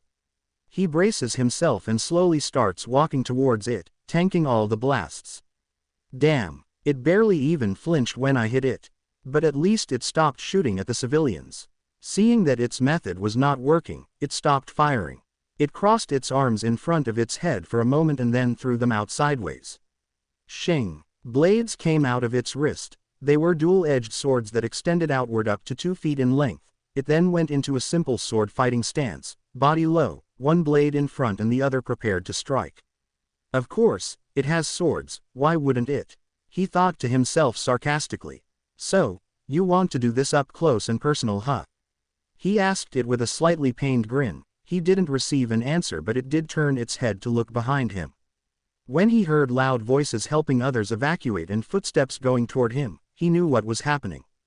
His backup had arrived. Soon enough, other heroes take up quirks as they stand with him. 4th kind, a hero that stood next to him called out. Who or what is this thing?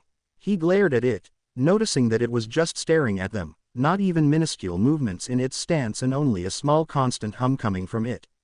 He could already tell that this thing is only moving on its own. But how? Who could have created such an advanced piece of machinery?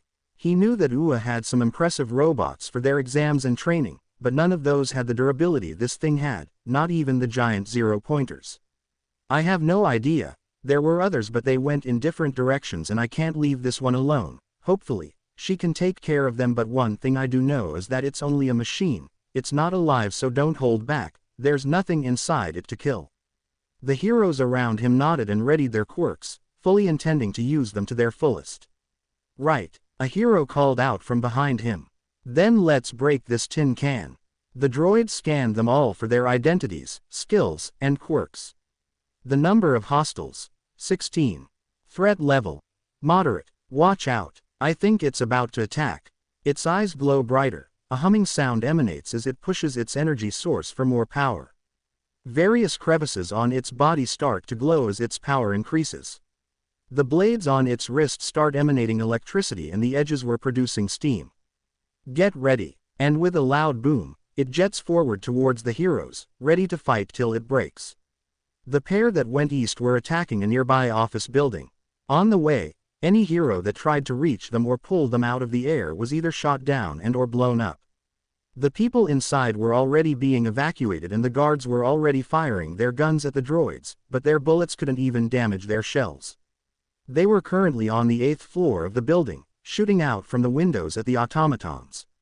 Shit. One guard kept swearing. Our guns aren't working. We need a pro hero to help us stat. Pro hero. Another one asked incredulously. Did you not just see them blow away a dozen heroes with fucking rockets? The only hero in this city that could probably take these things on alone is. He was cut off when the wall with the windows suddenly blew up, knocking them away, injured but alive. Cough cough. One of the guards was left unconscious from the blast. The other one had the air in his lungs knocked away but he was still kicking. He looked up onto the destroyed wall and saw the 2 droids fly into the building through the now destroyed side. He sees his gun to his right and tries to reach for it, but zap. He screams at the top of his lungs in pain. His hand was shot with a beam, and his thumb, forefinger, and middle finger were all instantly disintegrated. He grasps his right hand as hard as he could, the agony from the blast distracting him away from the 2 droids. He didn't notice them point their blasters directly at his head, but just before they could fire. Hey, office hours are over, time to clock out. A tough female voice yelled out. Both droids turned back towards the voice, but the owner had already moved. Clang! A droid was sent flying right out of the building back where it came from, crashing down onto the empty street. People close by see the droid and point towards the building. The other one aimed towards the culprit but its hands were kicked away. She then followed up with a heavy hook kick directly towards its head. Clang! The other one was also sent flying out, crashing right next to the previous one. There was no visible damage on them but the force in the kicks delivered to them were tremendous. There was only one hero in this city that could strike with that much power. Hey, you ain't so tough. This won't even be a decent warm-up. Both droids look back up and see the hero responsible for the attacks. She had long white hair, dark skin, and red eyes. She's slightly below average in height but she has a very athletic build with muscular arms and legs. She was wearing a sleeveless white leotard with dark purple trim around her shoulders and waist, a wide, yellow crescent moon design over her chest, and 2 thick metal plates on her midriff. She wears purple thigh-high boots to complement her leotard, with more plating around the heel and toe areas. She also has a pair of thick white gloves on her hands with long cuffs, sporting small triangular protrusions around their edges. The most notable things about her though were the white rabbit ears on the sides of her head and the white fluffy tail on her lower back.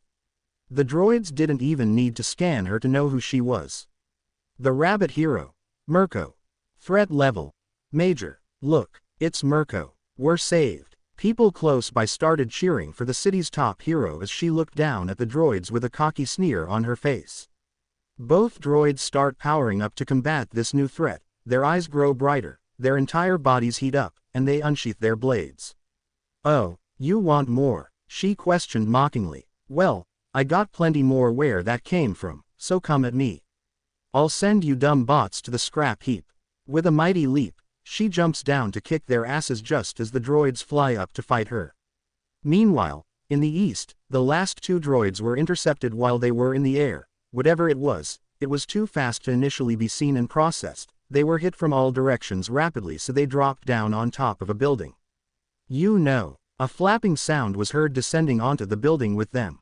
Quote, I'm tired. The projectiles that hit them went towards the voice in red blurs.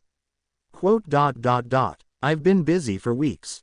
They all collected behind the person outside of their peripherals. Quote, and I just wanted to get home today. Someone dropped down in front of them and they see the person spread their red-colored wings. Wing hero. Hawks. Threat level. Major. He looked different than what he usually looked like. He had eye bags, his hair was slightly messier, and his costume looked a little rugged. But the biggest difference was the look on Hawk's face. It was nothing like his previous expressions, it was filled with nothing but anger. So why don't you fuckers just do me a favor and die already? Hawks was just about done with his life. He wasn't even pretending to be in a good mood anymore. His time spent investigating Lady Nagant to find out her location was piled on with the mission of finding out just who the new villain, Victor, was. Just from the video that went viral, they could already tell that he was working with Lady Nagant. If the jab about fake heroes being hired wasn't enough of a red flag, then him mentioning that he's working with a former employee pretty much solidified that he's working with her to damage the hero community's reputation. They didn't tell him what exactly was it that Victor stole, nor do they know how they found out about it, but whatever it was, it had incriminating files on the HPSC. Whatever was inside Deposit Box 134 was secretive enough that not even their top agent could know about it. So why haven't the thieves released them yet? One video about it or just posting its contents on the internet would have caused major damage already. Victor even threatened to let everyone in the world know, so why haven't they? If they were trying to damage the HPSC's reputation, then what are they waiting for? These were the questions that got Hawks scratching his head and the agents anxious. Lady Nagant wasn't even the top priority anymore. Whoever this Victor was and how he got in touch with her was what he needed to find out now. But just like with Lady Nagant, they always seemed to be one step ahead. Hawks was always too late or too far behind her to stop the hero deaths, and now he's trying to find some secret of the HPSC that he didn't know about, from a guy he knows nothing about, that works with an old acquaintance that's beaten him in every turn. So needless to say, he's a bit short-tempered and tired these days. Right now, He just wants to collapse on his bed and sleep for 16 hours straight. But of course, life told him to go fuck himself and threw in a villain attack right as he's flying home. Thankfully these things aren't alive, so he wouldn't have to clean his conscience if he uses them to vent a bit of frustration. But on the other hand, they were a lot more difficult than the run-of-the-mill street thugs. Oh she. Boom. He barely dodged a heat-seeking missile from hitting him, but it wasn't the only one.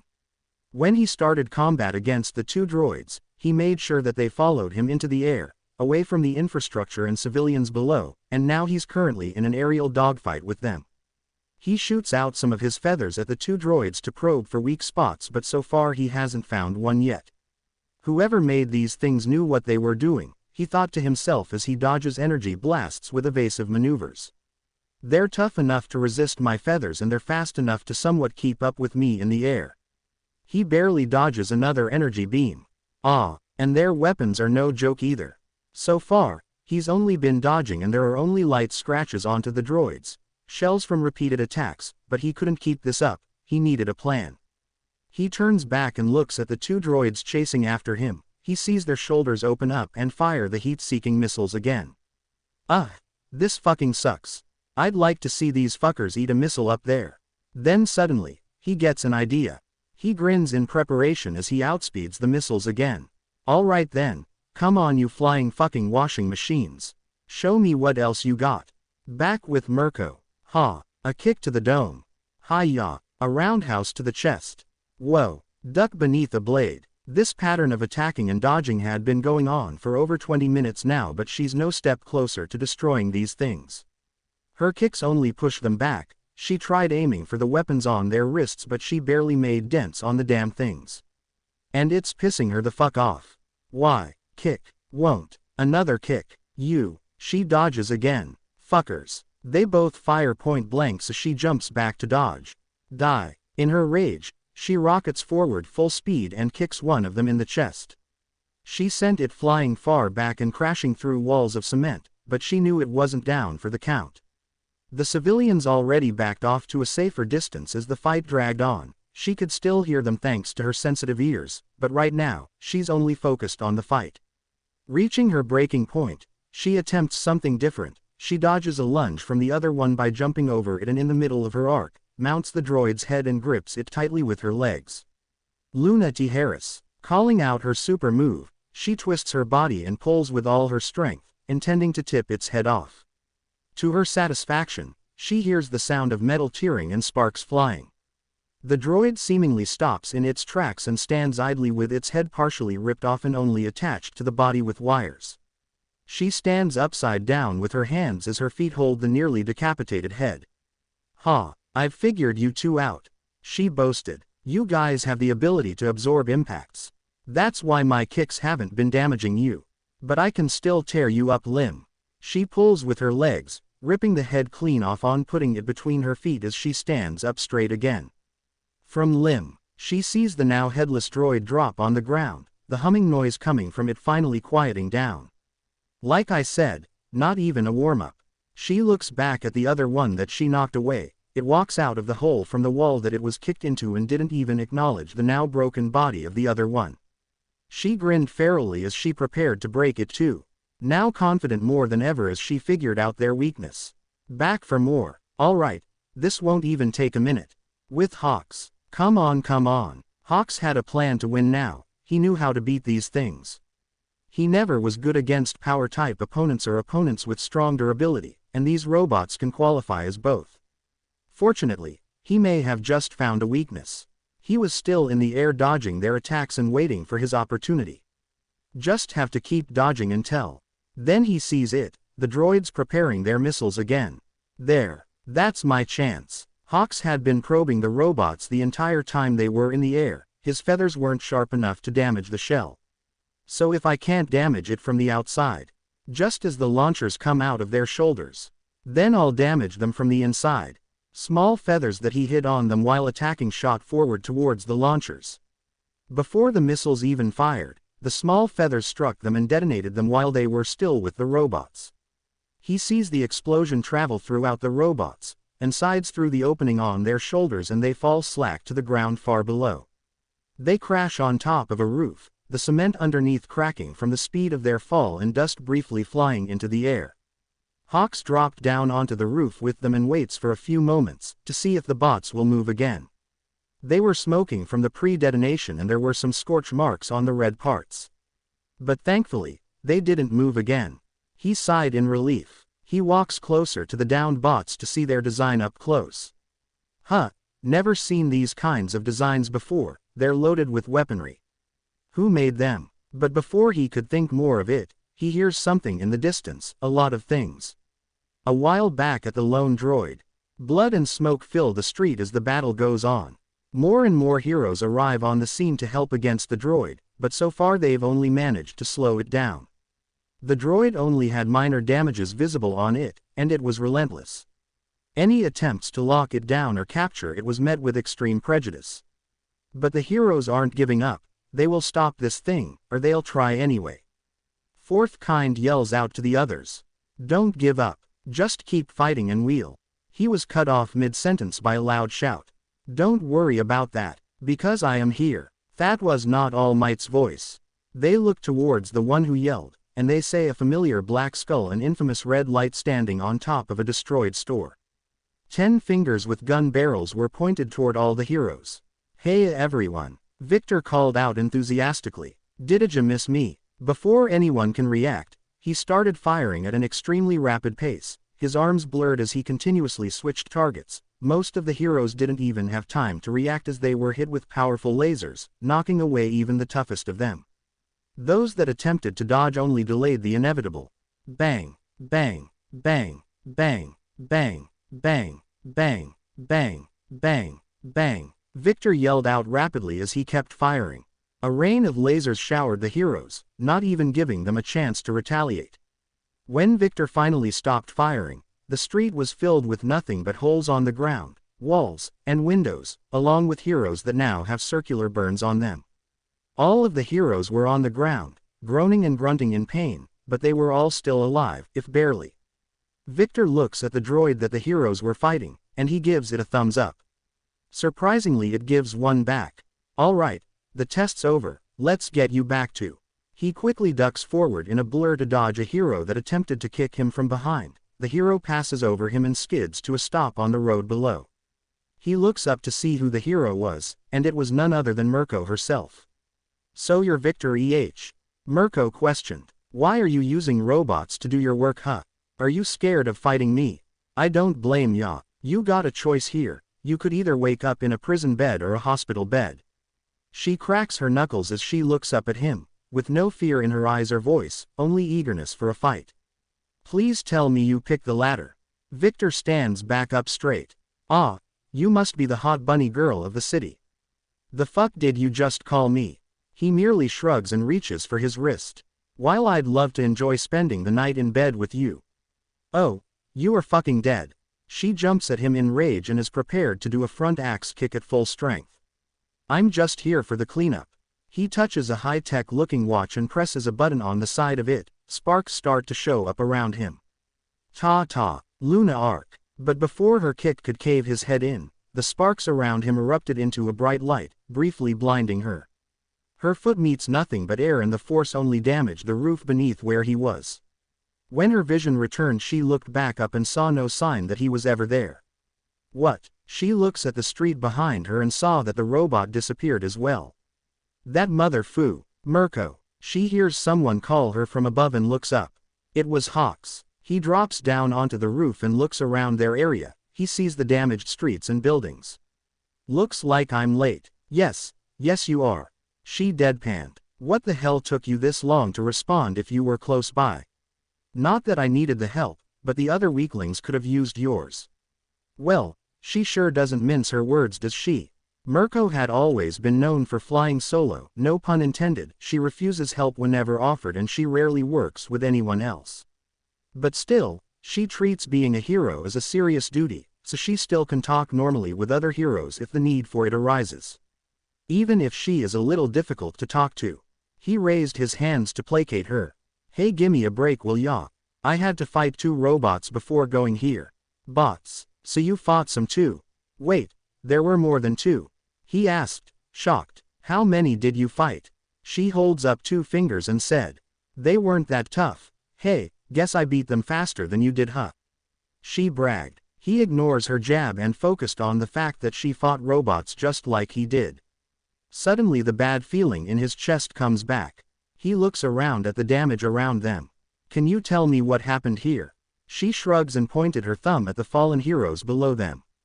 Not much to tell really. These losers just couldn't beat a single bot to save their lives. Wait, a single robot did this? He asked. Was there a stronger robot around? He thought to himself. What? No, it was that Victor guy. He focused on her completely when he heard the name. Victor. Like the guy who robbed Saitama Bank. She rolled her eyes. Yeah, you know any other Victors? Where is he now? Did he get away? Hawks knew that Mirko was not only a very formidable opponent, but she was also one of the most strong-headed heroes alive. If she had the chance to fight someone like Victor and he tried to escape, she would chase him all over Japan if she had to. What do you think I am, a rookie? He teleported after pressing a button on a watch or some bullshit like that. Teleported. The bad feeling was becoming stronger now after she nodded in confirmation. A teleportation quirk maybe, but his quirk gave him guns on his fingers. Does he work with someone that has one? What about the watch? Was it some kind of tracking device so the teleporter knows his location? Shit, this whole scenario's just becoming worse and worse. He narrowed his eyes. What was he doing here? Other than saving the Tin Man and shooting those weaklings down there. He said he was just here to be the cleanup after a test. Clean UP test, Hawks mouthed. So this attack was just a test for the robots. He started pacing as he tried to connect the dots. This is bad. Someone out there has the means to produce combat droids that have the power to fight multiple heroes at once. Not only that, but this also confirms that Victor and Lady Nagant works with them. Heroes being targeted, files from the HPSC being stolen, and now a possible teleportation quirk and a potential army of robots at someone's beck and call. His thoughts become darker as he remembers every piece the enemy has. All of this seems to be pointing towards the same conclusion. Someone's targeting the whole hero system, not just the heroes themselves, but the government that works with them as well. But who? As Hawk's thoughts delve deeper, Mirko just looks at his appearance oddly. She notices his eye bags and thinks to herself that he must have been working on a case much longer than he should have. Not my problem. She shrugs nonchalantly. I'm more focused on that Victor guy. She's seen the video. His power was the real deal, and it was the kind of power that she loved to fight against. But now, she clenched her fists as she remembers his taunts. The nerve of that skull-headed red-wearing shit stain. The next time I see him, I'm gonna bust that metal helmet off his face and shove it up his ass. So what do you think? Because I think they were fine, but a few small changes are warranted. Kana looked away from screens that showed the droids' recordings. Izuku-1 was monitoring their status through a computer and seeing how they worked so far. They're fine. Their power was just enough to be a bit of a challenge for top heroes and strong enough that lower heroes couldn't beat them on their own. We need them to be threatening, but beatable. Their exploitable weaknesses can be improved a bit, but the numbers we'll release them at should be enough to cover for it. He looks up at the controlled Victor and the other transported droids with him. One with minor damages, 2 of them fried from the inside, and the other 2 torn into pieces. Mirko does not fuck around. Asia, you can put Victor back in the pod now. Asia answers with Victor's body. Yes, father. She walks away to seal up the body again. Maybe make the droids a little smarter though, enough to create basic tactics on their own. Izuku too suggested. The test was a success, and not only that, but after figuring out Hawk's patterns and predicting his location at a specific point in time, they were able to schedule an attack at the perfect location to get his attention and properly test the droids against another top hero. Sometimes, they still surprise themselves with their brilliance. So, Izuku 2 starts. You said we could have 1,000 before the school year, right? Yep. Izuku 2 thinks of every single resistance they'll meet when they eventually reveal their hand. Speed the process up a bit, he tells Izuku 1. We'll need at least 40,000 droids before the first year of high school is even over. 40,000 huh? Kana questioned. Man, now that I think about it, we could probably just take over the entire planet with these things. But where would be the excitement in that kana? Izuku-1 asks her. He looks at the most recent posts on the internet's hero blogs. After all, we're not planning on taking over the world.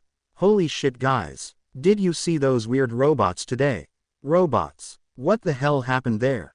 It's true. I just saw Mirko fight 2 of them today. Seriously. Fuck man. Skynet is real. Don't be fucking dramatic. Where did they even come from?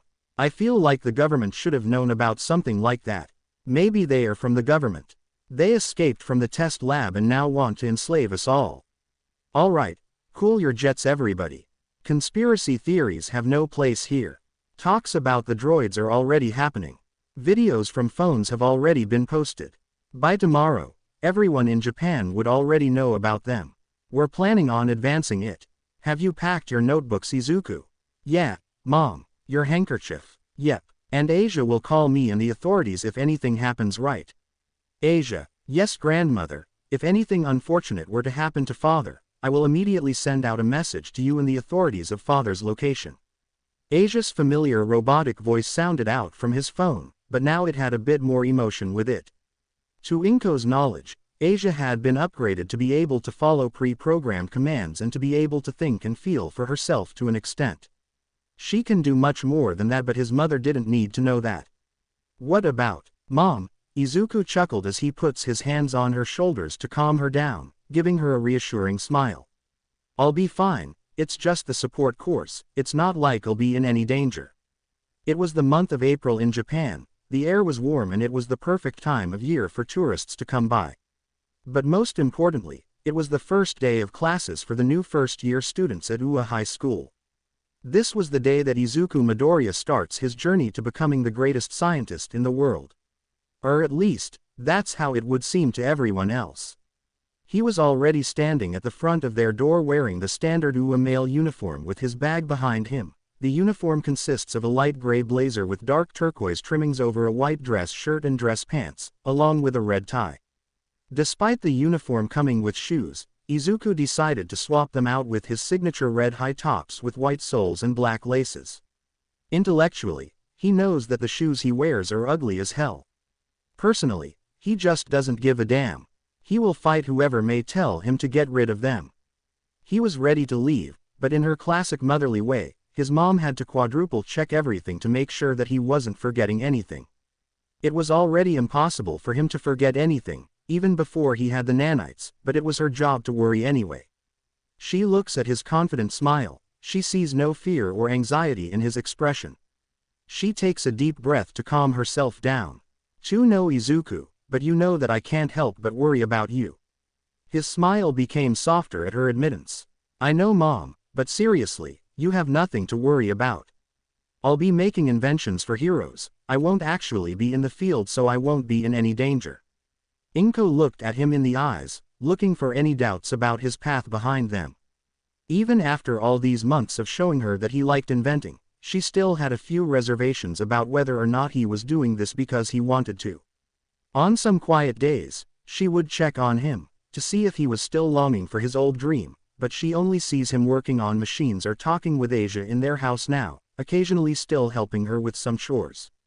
But so far, she sees her only son genuinely enjoying his new hobbies and path.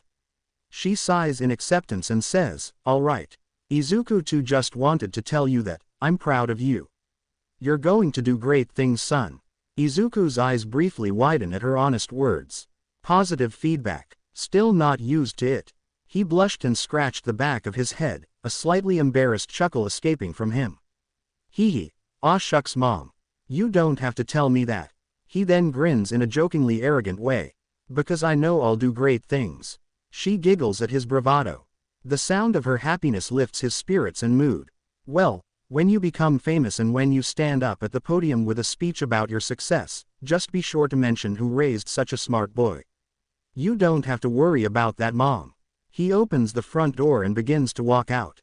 "I gotta go, don't want to be late for my first day after all." "All right, just be careful on your way." "I will." And so, he was on his way to the train station to get to UA. On the way, he can't help but think about how much he missed having a family again. The sounds of her cooking dishes in the kitchen as he worked in his room, her voice either muttering to herself just like he used to or asking him about his inventions. Then finally, her constant maternal instincts that constantly pop up every time he does something unexpected. He's missed it, all of it, even with his muted emotions. He's abandoned her before, watching from afar with cameras and drones. He didn't even get to see her in person when he tasked Lady Nagant with defending her back in the future. He focused on work, just like he always did. And when she died, when her body was reduced to ashes with nothing left to bury her with, he shook his head to get rid of the thought. No, that won't happen again. This time I won't let anything happen to her. Back then I was weak, too focused on what I wanted. My quirk was still incomplete before I could save her, but now it's different. Nothing is going to happen to her, not while I'm alive. And he made sure of that. Unknown to Inko, their house is constantly being monitored 24/7. Cloaked droids patrol around their home, ready to eviscerate any possible intruder that even thinks about harming his mom. They are powered by miniaturized fusion reactors so they can work for far longer than the mass-produced ones, and their weapons are much more lethal. Plasma blades and lasers, quirk scanners for identifying enemy abilities, made from near-indestructible materials, much greater strength and speed than the average droid, and greatest of all is their ability to regenerate from all manner of damage. A different variant of nanites inside of them rebuild and fix any part of their bodies that may get damaged, unlikely it may be. Their programming was clear and concise. Kill any intruders. Sometime later, High School, the school of his old dreams. And it was. Has it always been this lame? He quietly says to himself. Boring, at least by his standards. He's seen it before when he took his entrance exam, but now that he's going to spend a lot of time here, he takes a moment to just take it all in. The front gate that scans his ID and face to make sure that he is a student that's enrolled, the large H-shaped buildings that house the students, and the security system that locks everything down in case of an emergency or intruders. It's all so mundane. Perhaps it's his time from the future where he had seen and invented much more advanced security systems, or maybe it's because his high intelligence can easily think of thousands of ways to infiltrate or damage the school, but right now he was severely underwhelmed by it all. Which is in contrast to everyone else's reactions. He looks around and sees mouths agape in surprise like they can't believe they're actually stepping inside Ua. The disbelief on their faces nearly causes him to scoff. There's nothing impressive about all this. I could build a school twice the size of this, and 100 times more advanced, while drunk and half-conscious. But his friend disagreed. A pink-haired human missile that goes by the name of Hatsume rockets towards him and latches onto his back. He slightly leaned forwards from the force and a small grunt escapes from his lips. Midoriya, this place looks so cool. Imagine all the babies we can make in their design studio. Or all the things we can learn from an expert support item creator. Or all the ways we can improve your baby, Asia. Or, she's never going to change, is she? Well, that's fine, I actually prefer her this way. Midoriya thinks to himself. He looks at her from behind him. She's wearing the female version of the UA uniform, a gray dress jacket with green stripes, 2 pockets, and gold buttons, a white dress shirt, a red tie, a black pleated skirt, knee-high socks, and the standard student brown shoes. He couldn't help but think, she looks good in that uniform. He says her name once, Hatsume. And just like that, she quiets down and gives him her full attention. He smiles at the reaction. In their time together while working on Asia's body at Takoba Municipal Beach Park, he's started to work on her perception of him. It was very easy to get her to like him. She wasn't used to being close with anyone other than her parents, so all had to do was act friendly with her. Add in the fact that she greatly admires his ingenuity, it was inevitable that she would eventually become attracted to him. They haven't gone on any dates yet. Midoriya still gets a kick out of watching her get confused about her feelings and not know what they mean. It was the first time she's ever felt like this before. He continues, before you get too excited, we actually have to be inside the school to do those things, Sue. Right, she yells as she lets go of him, her loud voice attracting the attention of multiple students that just want to get to their new classrooms. She dramatically points towards the front entrance. Let's go, Midoriya. This is going to be the greatest start to a new school year ever. Snore. This is the worst start to a new school year ever. Midoriya absent-mindedly glances at the source of the snores. Hatsume had her head leaned all the way back on her chair, sleeping from the sheer amount of boredom that currently permeates the room. He doesn't blame her. He might just get some shut-eye himself if this keeps up. And judging by the groans and whispers around them, everyone else in the auditorium also feels the same way. There was a large part of the auditorium that was just empty chairs. The students in one entire class seemed to be missing, and based on the fact that it was the seats in front of the 1B hero course, most had figured out that it was class 1A that was unaccounted for. While there were some initial whispers and rumors that floated around about their whereabouts when everyone took a seat, it was all forgotten in the face of Nezu's tedious speech. Like all schools, the start of UA's new school year consists of an orientation. They were all inside the auditorium, the same room where the students first went at the start of their entrance exams. Though unlike last time, the room isn't filled with trepidation or eagerness for the tests. Right now it's only filled with boredom. Nezu must really like to hear himself talk. The orientation started well enough, with Nezu showing a map of the UA grounds and explaining the schedules. Then he just kept talking. And talking. And talking. Years of combat between the two of us back in the future, yet this is the most damage he's ever done to me. He should have just prepared a speech when UA was being attacked. All the villains would have just killed themselves after 1 minute. He lightly taps his foot on the floor in impatience, his right eyebrow slightly twitching. Father, he hears Asia's voice ring out in his head, connecting to the nanite signals in his brain. I detect a large amount of boredom in this instance. Would you like me to play some music to alleviate it? He mentally shook his head. No need, Asia, just focus on helping the other two. Very well. She disconnects and he's back to hearing Nezu pandering on and on.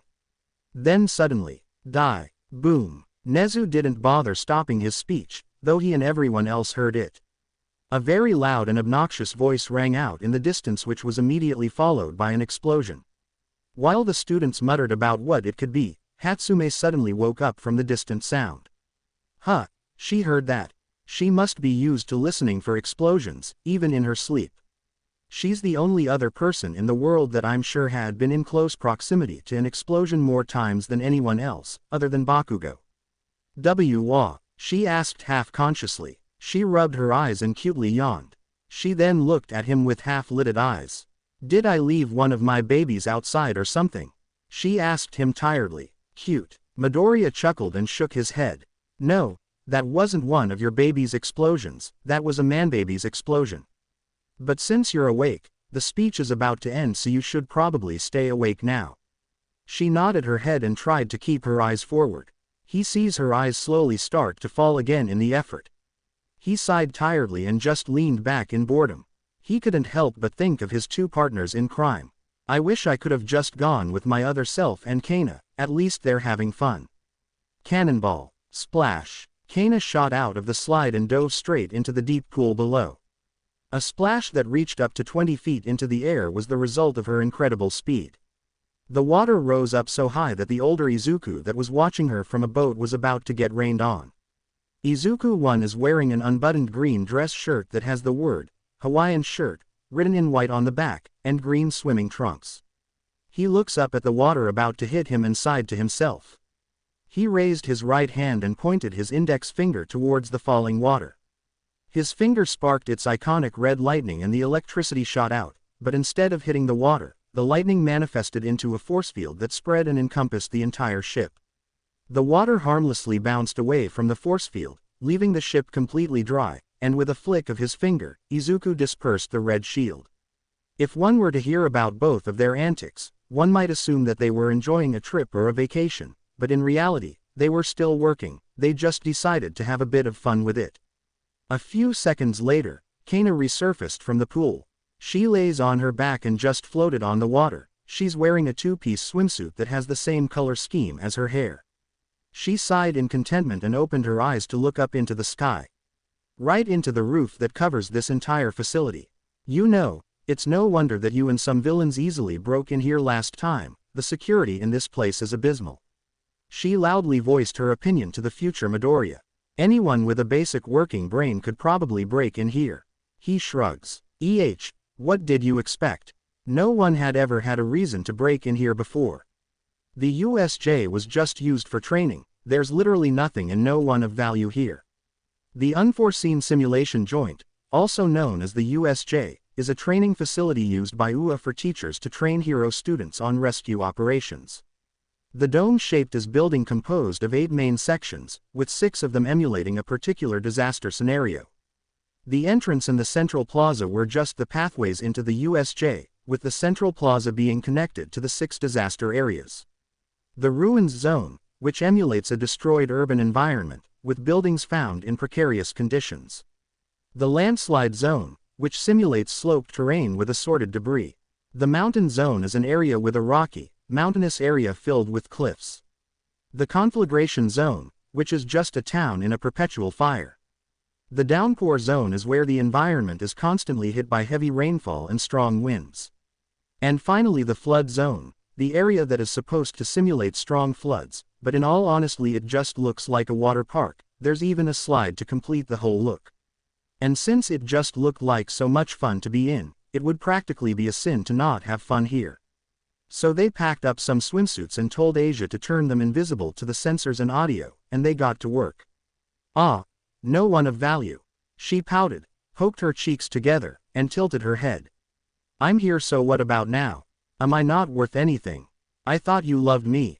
We tolerate you, Izuku-1 replied while rolling his eyes, though he did have a smile on his face. He walks back to the deck and reaches into the bag he carried for today's mission. He pulls out a disc-shaped device colored black. It was the size of his torso and the back of it had special controlled magnets. The front part had multiple panels that are shaped in hexagons and a small touchpad attached to the side. He brings the device over to the edge and shows it to her. Since you're in the water, you have the honor of putting this underneath the ship. He then throws it like a frisbee toward her. She catches it and yells. What? You're literally on the ship.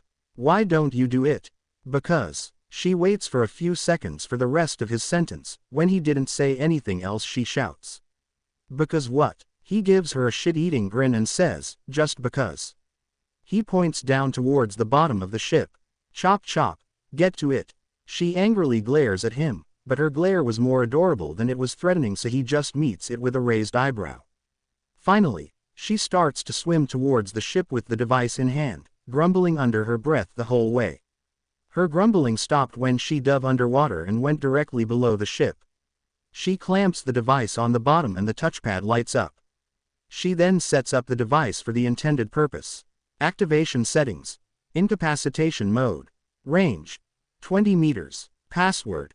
Asterisk asterisk asterisk asterisk asterisk asterisk asterisk asterisk. Cloak. Yes. And with one last press of a button, the touchpad blinked out and the device camouflaged onto the ship, completely unseen to anyone that might look in its direction. She nods to herself and heads up back to the side of the ship, and with a strong stroke upwards, she rockets out of the surface and lands on the ship. You know, you're a real asshole. She tells him with a stern glare on her face. I'm well aware of that fact, the aged Izuku said with a smug grin. Got anything new to tell me? Dickhead, she calls him in her head privately. He chuckles at her glare before turning around and leaning against the ship ledge. He looks down into the deep water. Seemingly thinking about something, Kana walks up beside him and leans against the ledge as well. They stay in silence for a while, just looking out into the open waters. Hey, Izuku, She stays quiet for a short time before asking a question. Do you feel regret for it?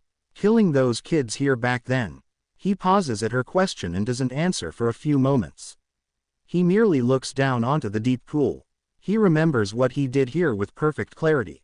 The USJ. Tragedy. We're gonna die here. Shouts of fear and panic echoed out onto the deck of the ship. The screams were coming from a very short teenage boy with a large, round head, and rather puffy cheeks. He has a small stubby nose and black-colored eyes and notably thin eyebrows. His most profound feature, however, was the top of his head. He has very short dark purple hair with 4 large ball-shaped clumps resembling a mohawk. He was wearing a hero costume consisting only of a purple shirt and mask with a yellow cape, boots, and gloves. His pants are white with light purple trim, and they stick out quite a lot around his waist. Mineta, calm down, we can't find a way to escape if you keep panicking, Ribbit. Mineta looked at the female voice that spoke. The voice had a bit of a croak in it, along with the verbal tick of saying, "Ribbit." The words were spoken by a short girl of a relatively slender build and notably large hands. Her appearance is rather frog-like. She has a very wide mouth and oval-shaped eyes with large, black irises, their lower eyelashes visibly pronounced. Her hair is a dark sea green color and it reaches all the way to her waist with the ends tied together at the bottom. She has 2 shoulder-length clumps framing her face and shorter bangs between her eyes. She was also wearing a hero costume which consists of a bright green turtleneck bodysuit, tan-colored gloves with large buckles on each wrist guard, and 2 matching belts, one above her breasts, and one around her waist with little green dots embedded into it. 2 black lines run down her suit, each framed with yellow, and she wears tight black boots with markings in the shape of a V on her thighs, green webbed flippers on her feet in the shape of frog toes. She has a headband with a color matching that of her gloves, and goggles with dark green tinted lenses attached on either side, but she has foregone them for the exercise that was supposed to take place today. "Calm down," Mineta shrieked. "How am I supposed to calm down when we're trapped by villains, Asui?" "I told you to call me Sue," she calmly states. "And you need to take a deep breath. The villains still haven't attacked us for some reason, so we still have time to think of a plan." She may have been acting with a level head, but in reality, she's also pretty scared. No one in their class expected to run into villains literally days after they just started to learn about becoming heroes. It all happened so fast, Professor Aizawa telling them to run as he fought the villains, the villain with a misty portal quirk separated her entire class, and finally, being dropped into one of the disaster zones with Mineta and being surrounded by villains. She's scared, any teen in these circumstances would be, but right now she knew that she had to think rationally if they wanted to survive. "Our top priority should be getting out of here. Let's tell each other what our quirks are so we know what we can do. I'll go first. My quirk is frog." She was cut off by a young voice behind her. She quickly tries to turn around. Zap. But before she could face the source of the voice, she felt a strong shock hit her in the back. She couldn't even scream from the pain, because the blast did something to her body. She falls onto her side and doesn't get up despite being completely conscious. "Asui!" Mineta screamed in panic before he too was shot in the chest. She sees the blast that hit her in the back. It was quick, very quick. It looked like a small electric projectile that when it hit its target, immediately shocks Mineta's whole body, before he went completely limp as she did. She hears footsteps come up from behind her, and the fear that she'd been suppressing magnified exponentially. She wanted to get up, grab Mineta, dive into the water, and swim as fast as she could. But she can't do anything right now, because her body won't respond to her. She could move her eyes and she could still breathe, but everything else on her body isn't responding to her commands. "Your quirk basically lets you do everything a frog can," the same voice said as he steps over her limp body. Her eyes trail up to his head as he turns around and crouches to look at her. He was young. He had messy green hair and freckles on his cheeks. His eyes were green and they held a sort of sick satisfaction at her state. He was wearing a beaten-up black uniform, and he was holding a strange gun-looking device, the same device that she and Mineta were shot with. "You can climb on walls, jump really high, extend your tongue in a fairly long distance, and I bet you can even eject your stomach's contents out." Her eyes would have gone wider and wider if she could control them as the young villain lists all of her quirk's abilities.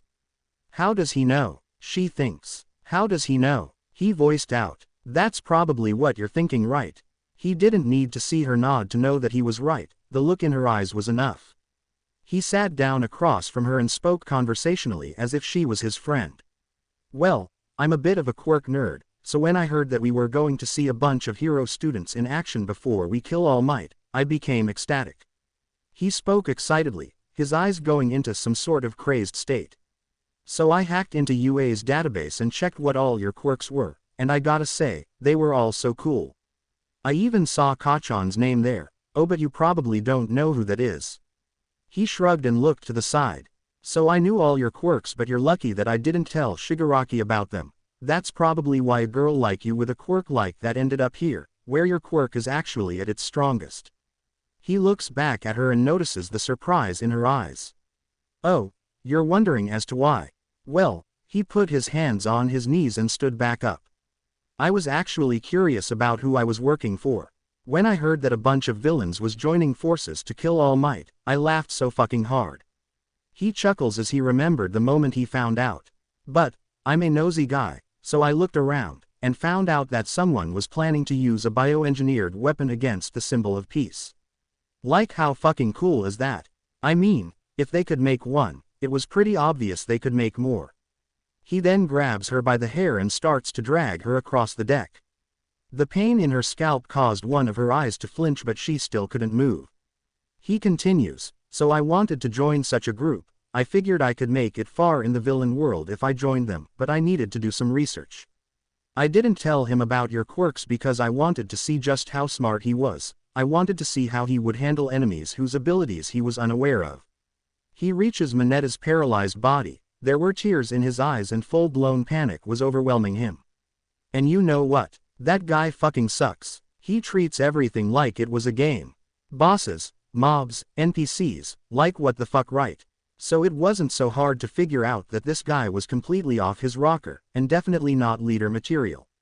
But he had resources, so he grabs the front of Monetta's costume and lifts him up. I put it all together. His voice now sounded self-assured, like he figured out a riddle that was baffling everyone else. He wasn't the real leader. He's just a student, a child villain that needed guidance, and whoever his teacher is must have a lot of power. A power that I needed. He drags both of their bodies to the edge of the boat and looks at all the villains below them. They cheer as they see him. So, while I may not like Shigaraki all that much, I'll stick close with him, because I have a feeling that I'm gonna like his teacher a whole hell of a lot more. He grabs them both by the necks and holds them off the edge. Tears are now excessively pouring out of their faces. Fear and panic have completely engulfed them as they realized what was about to happen. Their eyes beg him for mercy.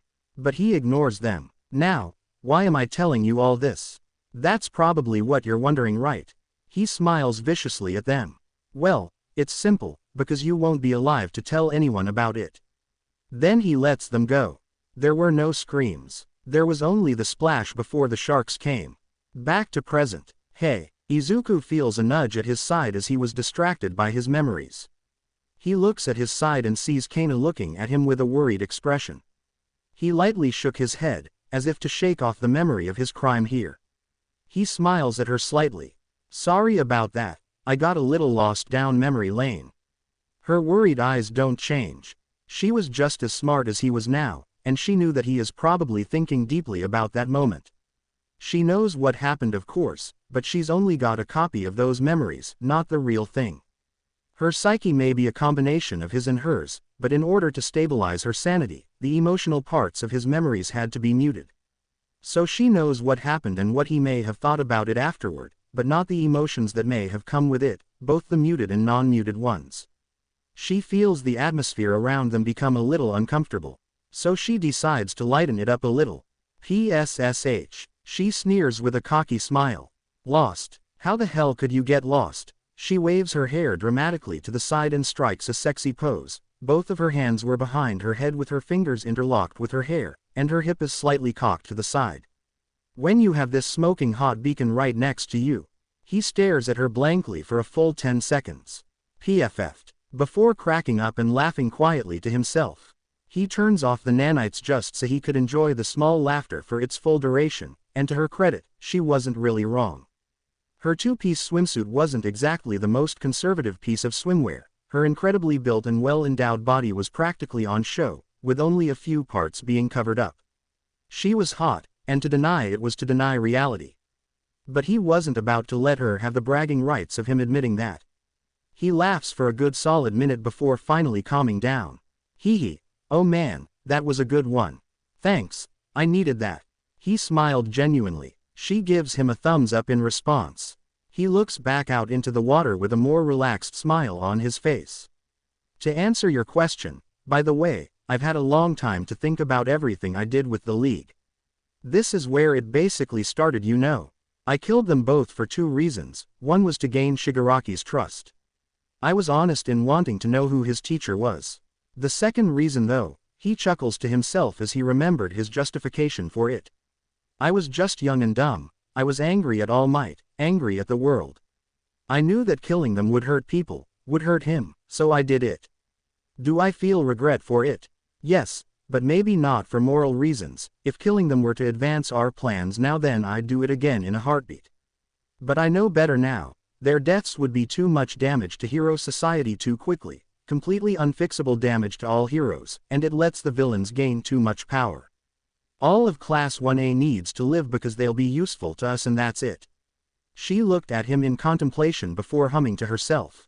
And their growth will be the perfect springboard for Izuku 2's rise to popularity among the hero community. Bingo. She chuckles and goes back next to him, leaning on the ledge. And if Bakugo's new score in the entrance exam was any indication, then he's already on his way. The first day of classes was over now. The front gate of UA was packed with students ready to go home. There were plenty of students that are already walking in pairs and groups. Some of them were classmates in their previous schools, some were from the upper classes going home with their friends from the previous year, and a few of them were first years that were able to make friends already after just one day of knowing their new classmates. But there was one student that's walking out completely alone voluntarily. Stupid ponytail bitch and half bastard. I'll beat them, I swear it. Because I'm going to be the #1 hero. Bakugo was pissed off, but that was nothing new. What was new though was the reason why he was so pissed off. The first day of classes started off normal enough for him, though there was this one four-eyed elitist that tried to tell him off in the classroom, and when he tried to insult the bastard, a girl with pink cheeks went up to him and started to tell him off too. But before he could blow the two fuckers up, the teacher crawls out of their yellow sleeping bag and interrupts and scolds them for fighting on the first day of class. He tells all 19 of them to go change in their PE uniforms and go outside. A quirk apprehension test. They were to be scored by 8 different fitness tests with the aid of their quirks, with last place being expelled.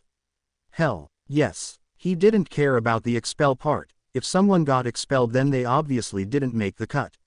He was more interested in the scoreboard. He thought he had it in the bag. His quirk was the fucking best at everything. So first place should have been a fucking breeze. But reality decided to kick him in the dick and he was stuck in 3rd place. Not even fucking 2nd. That's the reason why he was pissed. Because, for the first time in his life, he felt like he'd lost. It wasn't a competition, but to him it was. He's lost today, but it wasn't going to stay like that. He'll become stronger, stronger than anyone else. Even stronger than All Might. While he was huffing on his way home, he hears a familiar voice that he'd been avoiding, not because he's scared. For months now. Fancy seeing you here, Bakugo. He freezes on the spot and turns around at the oh so familiar voice. Bakugo was around halfway to the station, and there, leaning on a wall, was Deku. His face instinctively goes into a snarl and he asks, "What the hell do you want, Deku?"